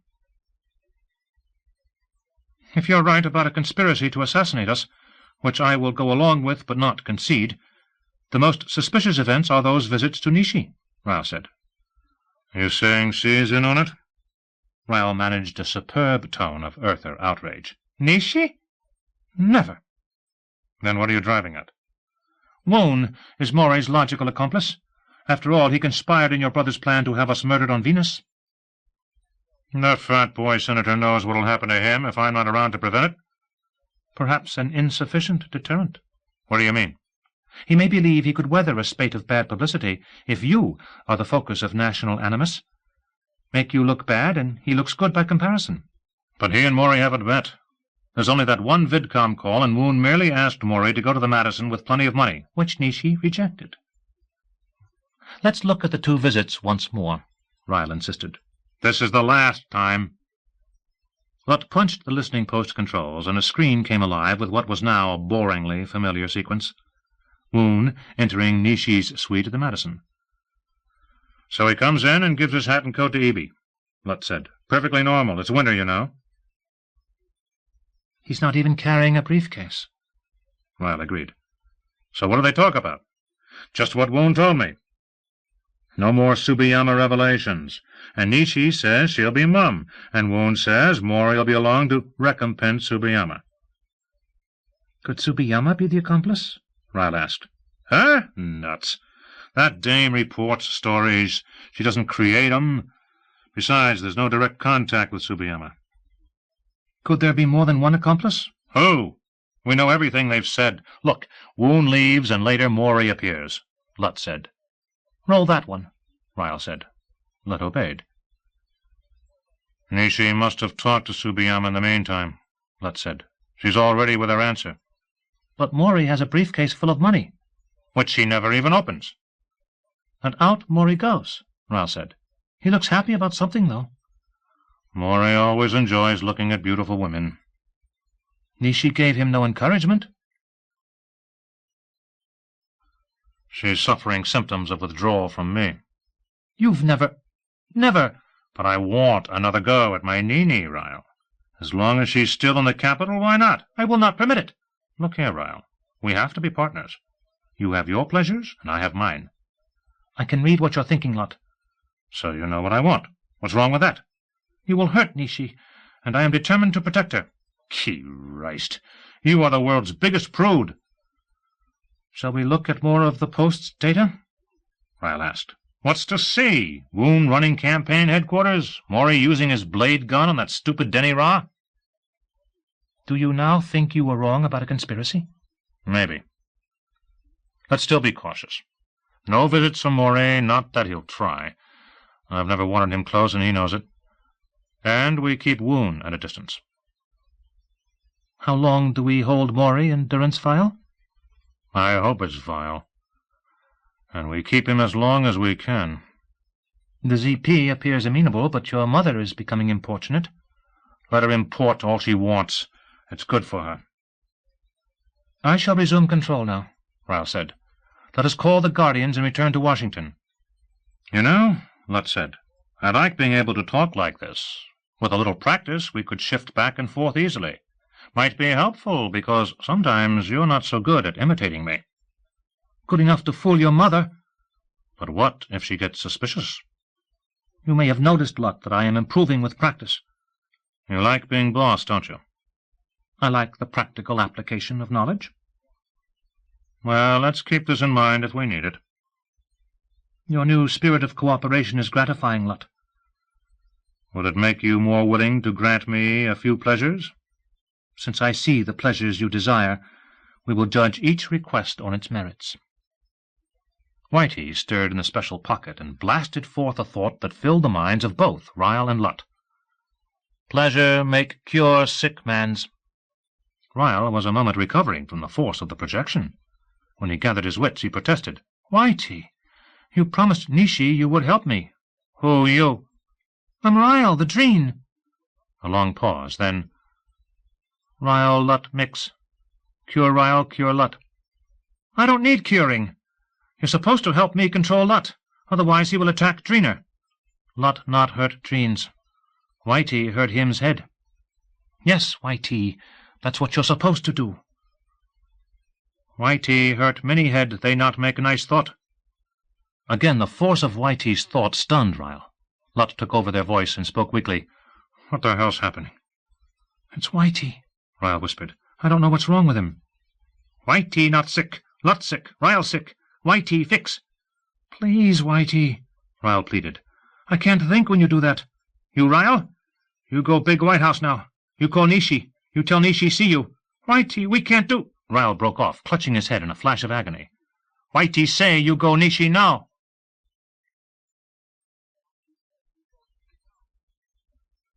The tests of War Traveler 2 exceeded expectations. Orbited Venus in 18 seconds, to Mars in another 27 seconds, returned in 22 seconds. Total elapsed time, 1 minute and 7 seconds. Sam R. Cairns report. A terrible task falls on you, jongleur, Habiba said, glaring down at him from a night-lighted platform in her mud-brick home. He had sped through the dark in response to Habiba's call, and had no idea of the exact time, but it was late, or early. Sleep had evaded him for days, and a presentiment of what the supreme tax collector was about to say flattened his brow. She looked terrible there, jongleur thought. Deep, dark shadows under her eyes, smooth areas beside her horn-tool nose. He had never before seen smoothing of Habiba's skin. Jongleur trembled. All 4 knees ached. Why was she standing on that platform? The erasure ship must be sent, Habiba said. It is fate, I believe. Jongleur gaped. Fate? Dreams did not think in such terms. Creation, cause and effect, yes. Fate, never. But why have you summoned me? He quavered. You must erase Earth, Habiba intoned. I can entrust this terrible responsibility to no other. For a moment, Jongleur thought he would faint. Habiba, he croaked. Please.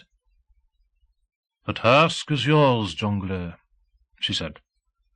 You are my chief storyteller.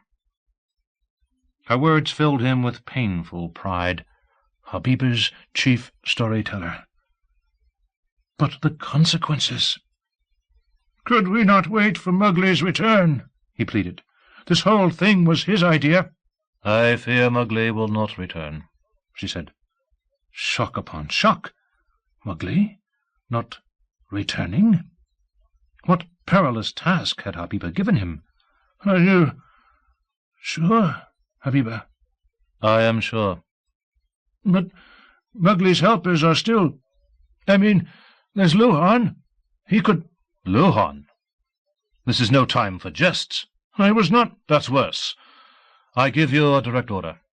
Take the ship to Earth and erase that hideous place. At once. If you leave now, I have calculated it will be over within 40 hours. Habiba, you predicted catastrophe if we... At once, jongleur.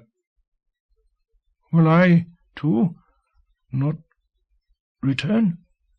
You may survive, but it is unlikely you will return. Her tone softened. It saddens me for us to part this way. She would not be swayed, he saw this. May I have time for a few last words with my family? He pleaded. That would only spread sadness and fear. Go to the ship. Do what must be done. And Ryle, my son, on Earth? You're stalling, jongleur. Earth must go. The fate of everyone in that dreadful creation is sealed. That word again. Fate. Habiba pointed to the door. Go! 40 hours from now there must be no Earth. Trembling and faltering, jongleur departed. He felt that he shed his past as some creatures shed their skins. But a heavier load replaced his past. Who would have thought a future could have such weight? The eternal now he once had enjoyed, erased. Future and past became alien. Outside, Jongleur threaded his way through bands of the elite huddled in the control cone's dim night lights, fearing to enter Habiba's presence without a summons. They called to him, "Jongleur, what of Habiba? Why are you downcast?" He could only shake his head. But now he realized why Habiba had looked down at him from an elevation. She could not bring herself to look me straight in the eyes. "Something is wrong," one of the elite shouted. "You must tell us what is happening." Sadness and fear. His very presence spread that awful mixture, and I am powerless to do anything but obey Habiba. I am her chief storyteller, and this is the consequence. Great danger exists in the constant certainty that you have always made proper decisions. Greco-Drene aphorism. Ryle felt like a conspirator as he slipped into the tradesman's door of the Madison, where an advance party of the Secret Service detained a service elevator. Up they went to Nishi's floor, guards around him grinning. Some had seen Nishi. Word of her beauty and background on Venus had spread. They knew why he came here with such secrecy. But Nishi herself had asked him to make an immediate visit, and her message did not explain the reason. The squirming presence of Whitey in his suit-coat pocket dictated that he obey the summons. "You not go Nishi, Whitey hurt head." Ryle had experienced enough of Whitey's enforcement to know he could not resist the soother. Nishi greeted him in her parlor. The bedroom door behind her opened to reveal street clothes thrown over a chair. She wore a thin nightgown under a blue housecoat. Matching pom-pom slippers covered her feet.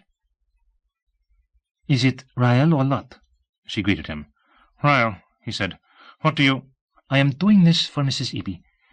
Lot's father treated her shamelessly. You must correct this." "Yes, but Whitey is— "Ryle, not talk Whitey. Talk love cure." Ryle almost sagged with the force of the projection. Nishi blushed. "Whitey is talking to me," she whispered. "It wants me to. I can't." "You go Nishi bed," Whitey ordered. Ryle shuddered, and as Whitey gave him a taste of enforcement, grabbed his head. "Please, no, no, Whitey, no." "Hey," Lot intruded. "If you don't want to, I will." Whitey's response was immediate. A surge of agony shot up their spine. "Ryle, what is it?" Nishi asked, seeing him stagger. "Hurting my head." "Mother of God!" Nishi put her hands over her mouth. "You go Nishi bed," Whitey repeated, and emphasized the order with a brief shot of pain. Ryle fell against Nishi. She held him with surprising strength. "Oh, Ryle, I'm sorry." "What am I to do?" Ryle moaned. "That's a stupid question," Lot offered. "Do it, and I want to participate." Ryle tried to pull away from Nishi, but she held him even more tightly. "No," he whispered. "At least let me share," Lot insisted. "No." "You're nothing but a damn spoil-sport." "What Whitey asks, it is not sport." Lot was amused. "Sure it is." Nishi put her lips close to Ryle's ear and stroked his head. "Do you still hurt?" Not much." She put an arm around him, and, supporting his faltering steps, steered him toward the bedroom. Where are we going?" Ryle whispered. Nishi spoke with candid practicality. "I cannot remain a virgin forever." "Oh, Nishi, no." "You not do Nishi love cure, Whitey hurt head bad." "I got that," Nishi said. They reached the bedroom, flouncy empire decor with a green canopied bed. Nishi eased Ryle backward until he tumbled across a soft comforter. She began removing her clothes. "It's all right," she said, as he once more tried to protest. "I've sent Mrs. Eby away for the night. We're alone." Ryle tried to straighten. "What are you doing?" "That's a foolish question," she said. "I will not make love to you through wads of messed-up clothing." Nishi, I can stand the pain. You don't have to do— White tea make head hurt bad. Ryle feel hurt. Ryle screamed in agony. For Christ's sakes, do what Whitey wants, Lot argued. Dropping the last of her clothes, Nishi rolled him over, slipped off his suit coat and shirt, removed his shoes, then his trousers and shorts. She stepped back, and he had his first full look at an unclothed female earther. It was oddly stimulating. Before climbing onto the bed, she turned down the lights. Ryle closed his eyes and felt her nibble his right ear. "You do nothing," Nishi said. "I know how, from watching experts." "Whitey, help!" Both Ryle and Nishi received the words. Immediately, Ryle became intimately aware of intense physical reactions. They surprised him. "You see," Nishi whispered. "You too know what to do." Ryle began to lose control of himself in the deepest pleasure sensations he had ever experienced. "Oh, blessed Habiba," he whispered. "Why didn't anyone warn me?" He could feel Whitey insinuated into every intimate fleshly contact, amplifying nerve responses and sharing the experience. As pleasure climbed to ecstasy, their attention concentrated so intently that not even Whitey noted the return of Mrs. Eby. She hesitated in the doorway. Just what she had expected. That monster forcing himself on poor Nishi. "Well, a few minutes' work and I'll really be rich, and Nishi will be free of the Hansons forever."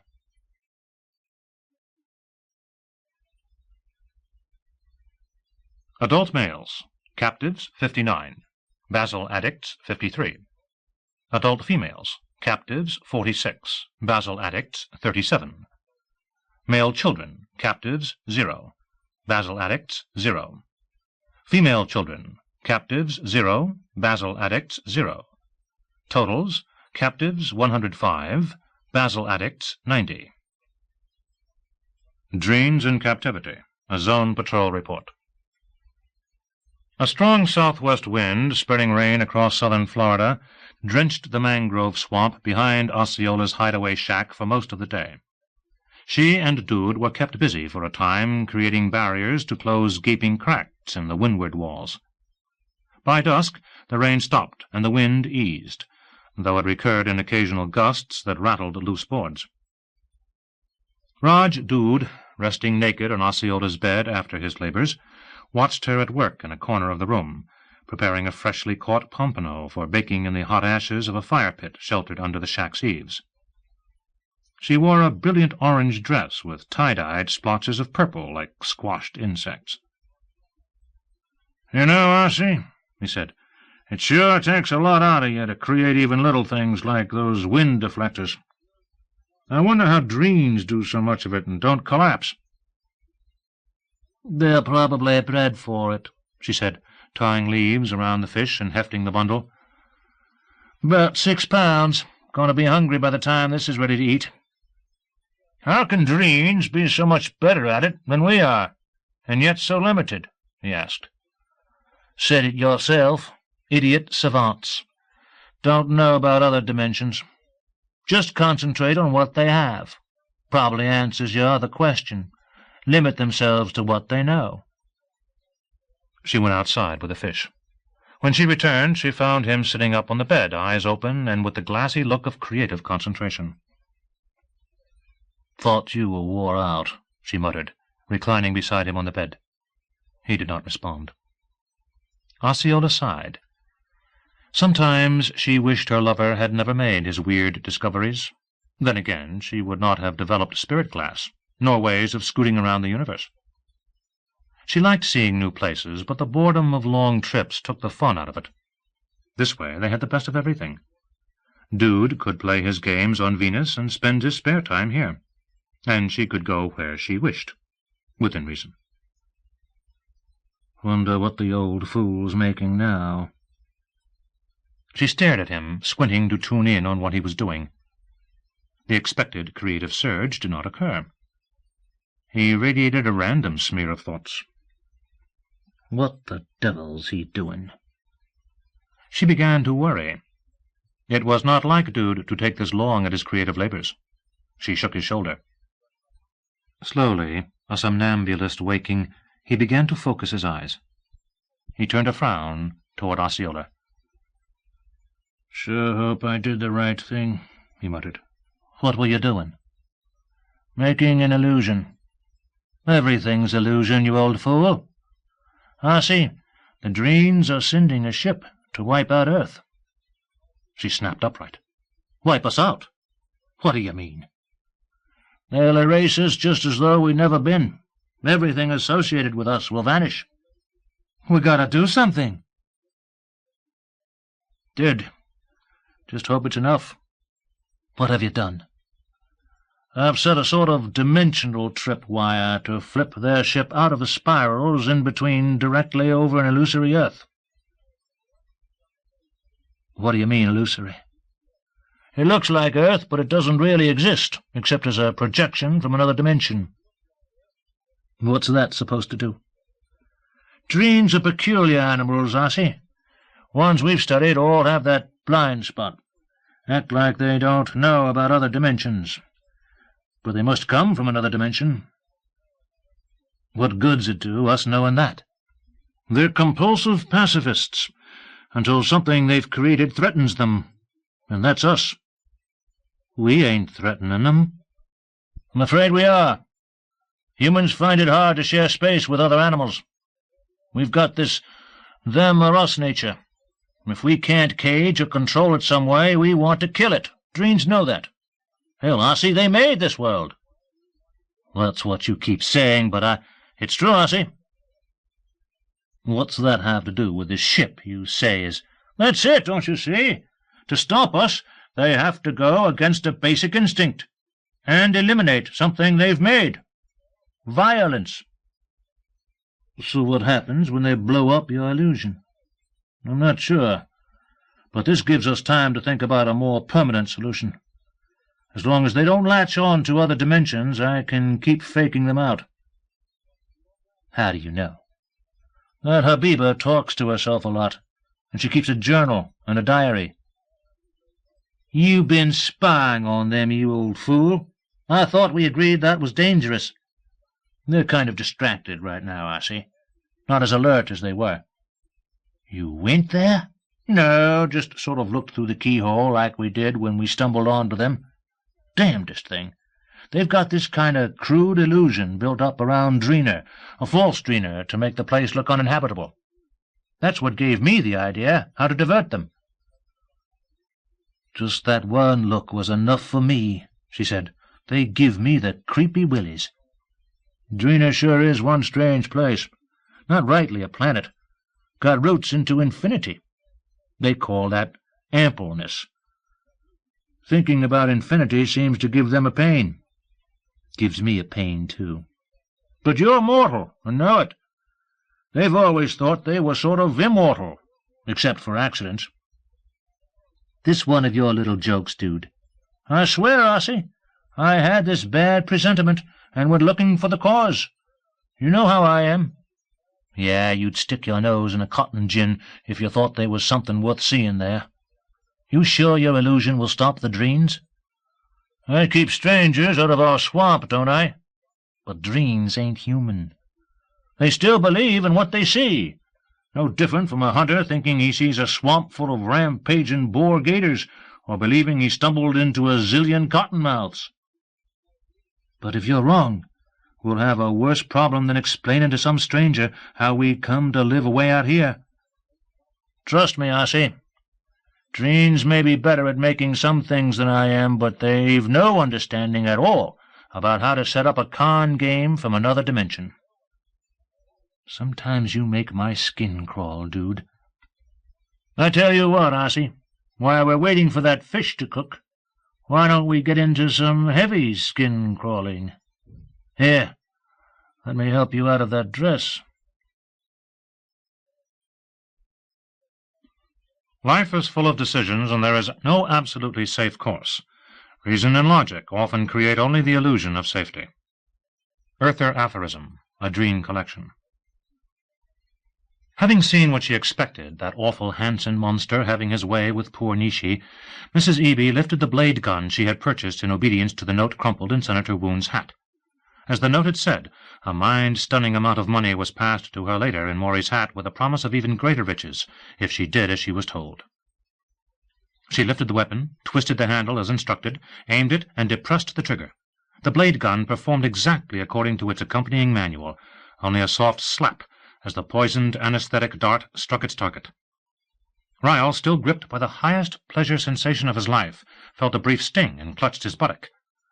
"Darling Ryle," Nishi whispered, "was it good for you too?" "Something stung me," Ryle said. His groping hand felt wetness. A hard object protruded from his flesh. A numbing sensation spread outward from his buttock. His dream senses reported poison. Whitey, coming out of intimate concentration, became aware of Mrs. Eby and, too late, read her thoughts. "Bad Lady Eby make poison thing in Ryle." Ryle felt the soother go completely out of mental contact. Lutt intruded. "What's happening? Something's wrong. Why won't you let me feel anything?" Ryle blocked him off and concentrated on stopping the slide into unconsciousness. He rolled off of Nishi, who murmured sleepily, "Only you, Ryle. Never Lutt." "Whitey?" Ryle called. But the thought was weak and he felt no response. What was happening to the soother? Had it been killed? Whitey came back slowly from reflexive withdrawal. Nothing in the soother's nature allowed for regrets that the dullness of Mrs. Eby's mind had led to avoidance of mental contact with her. No recriminations about the fact that the assassination plot had been conducted only with notes and gestures entered the soother's awareness. But millennia of breeding for benign therapeutic support of dreams exploded in Whitey. The soother went berserk. Mrs. Eby dropped her blade gun and screamed. She clutched her head and staggered around the bedroom. "Bad Lady Eby hurt Dreen. Whitey hurt Bad Lady." Mrs. Eby collapsed into a moaning ball. The moaning grew fainter. Her breathing faltered and stopped. With his last consciousness, Ryle sent a call. "Whitey!" Immediately, Ryle felt his consciousness reinforced. Lutt intruded. "We're dying. I know we are. Do something." Ryle responded to the panic. "Whitey! Lutt's weakening me. Block him off." A wall went up in Ryle's awareness, silencing Lutt. Then, "What Ryle want?" "I'm dying. There's a way to save me, but I missed it in school. Do you know the way?" "Whitey, help Treen." Ryle felt probing tendrils in his mind, a twinge here, a prod there. He felt himself reliving school experiences with a more mature awareness. The path to survival unfolded. Memories came into focus. At last, he had his answer. "The way in is the way out." "But I need a new body." Transformation required almost the full power of a story ship, and he had to kill, or accept flesh already dead. "Bad Lady Eby dead," Whitey offered. Dismay threatened to sink him into oblivion. Where could he find a story ship? "Story ship come," Whitey insisted. "Here." Ryle felt himself stretched along a thin thread from Nishi's bed, coiling outward to the perimeter of the solar system. Like a magnet, the thread's outer tip locked onto an approaching story ship, and he recognized the captain. "Father!" No time even to wonder if the elder Dreen recognized his son's thready presence. Survival required concentration. Ryle allowed his thread self to tap the story ship's power and felt infinitely strengthened, possessed of unlimited time. His thread self wound around Mrs. Eby's body. What shape should he take? Without knowing Whitey supplied the data, Ryle realized Nishi admired dark Irish types with tightly curled black hair. Holding fast to his thread self, Ryle almost drained story ship power to feed a voracious imaging effort. Mrs. Eby melted into oblivion, her cellular memories erased by Whitey in the interest of Dreen sanity. A handsome earther male took form on the floor of Nishi's bedroom. Except for Dreen eyes, the face echoed Legion Captain O'Hara, but with stronger cheeks and chin. As he felt his new body take shape, Ryle experienced a surge of reckless elation. Now he knew what had driven Lutt to risk his life in desperate gambles. What a marvelous sensation of life! So this was what it meant to be alive. Jongleur on the erasure ship looked on what he thought was Earth and saw his instruments register a dangerous energy train. "Earthers are fighting me." Using emergency power, he flipped through the 8 stages of erasure and depressed the final trigger without once thinking about consequences. Raj Dood's illusory planet vanished. Jongleur fell to the deck in shock. "I have killed. I have committed mass murder in the name of all dreams." His highly charged thought shot outward to be received by all but two of the dreams in his universe. Ryle, in the throes of transformation and tied to survival necessities, caught none of his father's message. Prosick, at home in Texas, and in the deepest Basile ecstasy of his life, having drunk almost a litre of basil extract, remained a comatose copy of Ludoti. Tsubiyama, beside him in bed, stroked his forehead and wondered about that new liquor he was making. But all dreams captive on earth and the massed throngs of Dreener received Jongleurs' signal. Instant amnesiacs, they responded to the ancient summons and fled to other dimensions, scattering like dandelion seeds blown on the wind. It is done, Habiba thought, and joined the exodus. In Nishi's bedroom, Ryle completed his shape-shift and decided to gather his strength before imaging clothes. He flexed his new muscles and sat up. This body contained less mass than his old one, but Whitey soothed him. Ryle's safe. What of Lot? Ryle wondered. Whitey saved Dreen. Lot Earther dead. Ryle stood and looked down at the sleeping Nishi. Whitey was a curled ball of fur near her neck. A male form lay beside her, unbreathing. Ryle studied the familiar shape he had shared for what seemed eons. A pang of regret flashed through him. Such a waste. The lost potential of this earther life filled Ryle with frustration. If the creature had only tried to learn. A soft rapping sounded on the bedroom door. "Mr. President?" Ryle recognized the voice of a Secret Service guard. With abrupt dismay, Ryle realized he stood naked in a bedroom with an assassination victim those Secret Service men would identify as the President of the United States. Stalling for time, he pitched his voice in the remembered Lot tones. "What is it?" "The White House is calling, sir. There's a crisis call from the ZP. Something about Dreen prisoners escaping." Fellow Dreens escaping? Ryle grinned with elation. But how should Lot respond? "Shit! Sir, they're insisting," the Secret Service man said. "Tell them to keep their pants on. I'll be with you as fast as I can." Nishi, awakened by voices, sat up and focused on Ryle's new body. She put a hand over her mouth. "It's Ryle," he whispered. She looked at the body beside her, back to the new Ryle. He bent close to her and whispered, "Mrs. Eby killed him. I had to make a new body." She lowered her hand. "Mrs. Eby?" She looked around the room. There was no sign of Mrs. Eby. "Whitey killed her," Ryle whispered. "Whitey, help." Nishi cocked her head to one side, then straightened. "Whitey says you made the body I would like." She looked him up and down. "Very handsome. I didn't know you could do that." She looked at the door. "What now?" The practicality of the question told Ryle she accepted the situation without more argument. Cross-examination would come later, he realized, provided there was a later. Ryle stared at the door, visualizing the impatience out there. What should he do? If he tried a new copy of Lot, the smaller size would be seen immediately, unless— No, he would not make another merging with that remembered flesh. Some of Lot might remain in the cells. One experience of Lot Hansen, Jr. was enough. Remove the evidence of assassination? It would require time to cleanse that body of all poison, and even then, clever investigators would suspect foul play. He and Nishi would be required to explain the unexplainable. No, that was too risky. Something clicked in the lock of the bedroom door. It opened a crack. A Secret Service man peered in at him. Seeing a stranger in the room, the guard threw the door open wide. "Who are you?" He saw the familiar figure of his president on the bed, a very quiet figure not responding to this intrusion.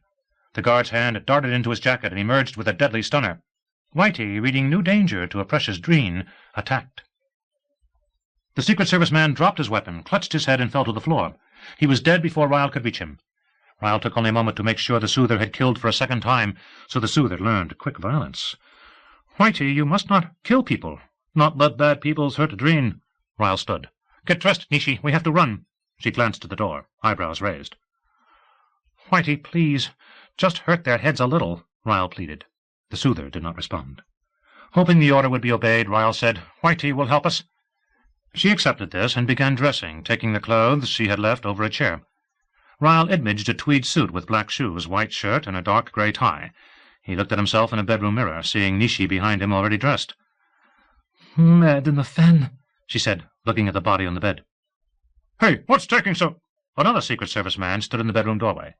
He saw his fellow guard on the floor, the still figure on the bed, Nishi and Ryle in street clothes. The man's hand flashed toward a shoulder holster, but did not complete the motion. He fell with a solid thwack. Nishi, Ryle, take Whitey, go now. The projection from Whitey stunned them. Take Whitey, go! Whitey emphasized the order with a short jab of pain. Knowing he could not resist, Ryle grabbed up the aberrant soother, and, Nishi in tow, plunged toward the door. Screams of agony greeted them in the hallway. Guards lay writhing on the floor, hands clutching their heads. Where are we going? Nishi demanded, as Ryle, leaping over and dodging the incapacitated guardians, led her at a run toward the elevators. We will find an airplane, Ryle said. We must get to France, where the Legion will protect you. The streets outside the Madison presented a larger repeat of the pandemonium in the upper hall. People lay on the sidewalk and street, some quiet, some screaming. Ryle assessed the scene. Stalled cars straddled the curbs. Other cars sat smashed against buildings, dropping coolants and oils while their occupants moaned or sat silently immobile. Please, Whitey, hurt them just a little. Nishi, Ryle, not talk hurt. Nishi, Ryle, run. They could do nothing but obey the soother. Around a corner from the Madison they found a car, its driver drooling out the open door, his eyes glazed in pain.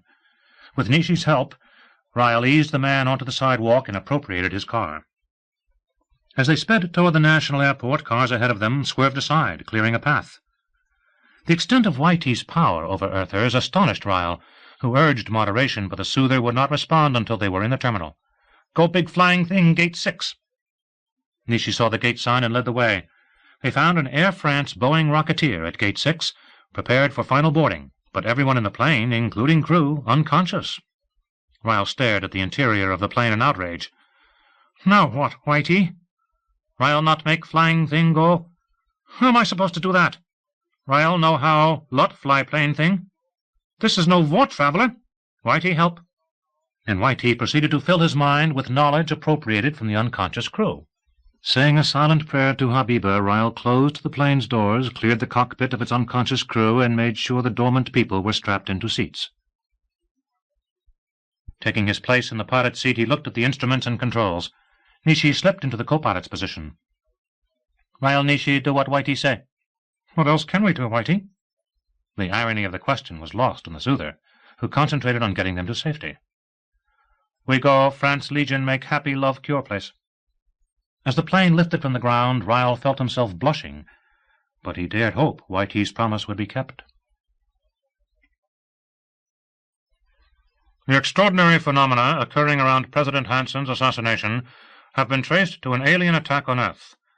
The combined military forces of our planet are repelling this infamous and underhanded viciousness. No matter how long it takes, we will overcome. Acting U.S. President, Jehoon Clanton. "Look at this, Hussy." Raj Dood pointed to a display in a news receiver set up in the shade of a thatched sunscreen at the end of their rickety pier.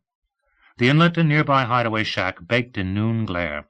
The shiny receiver looked out of place in the primitive setting. Osceola, in a pink and green muumuu, was pole fishing from the end of the pier.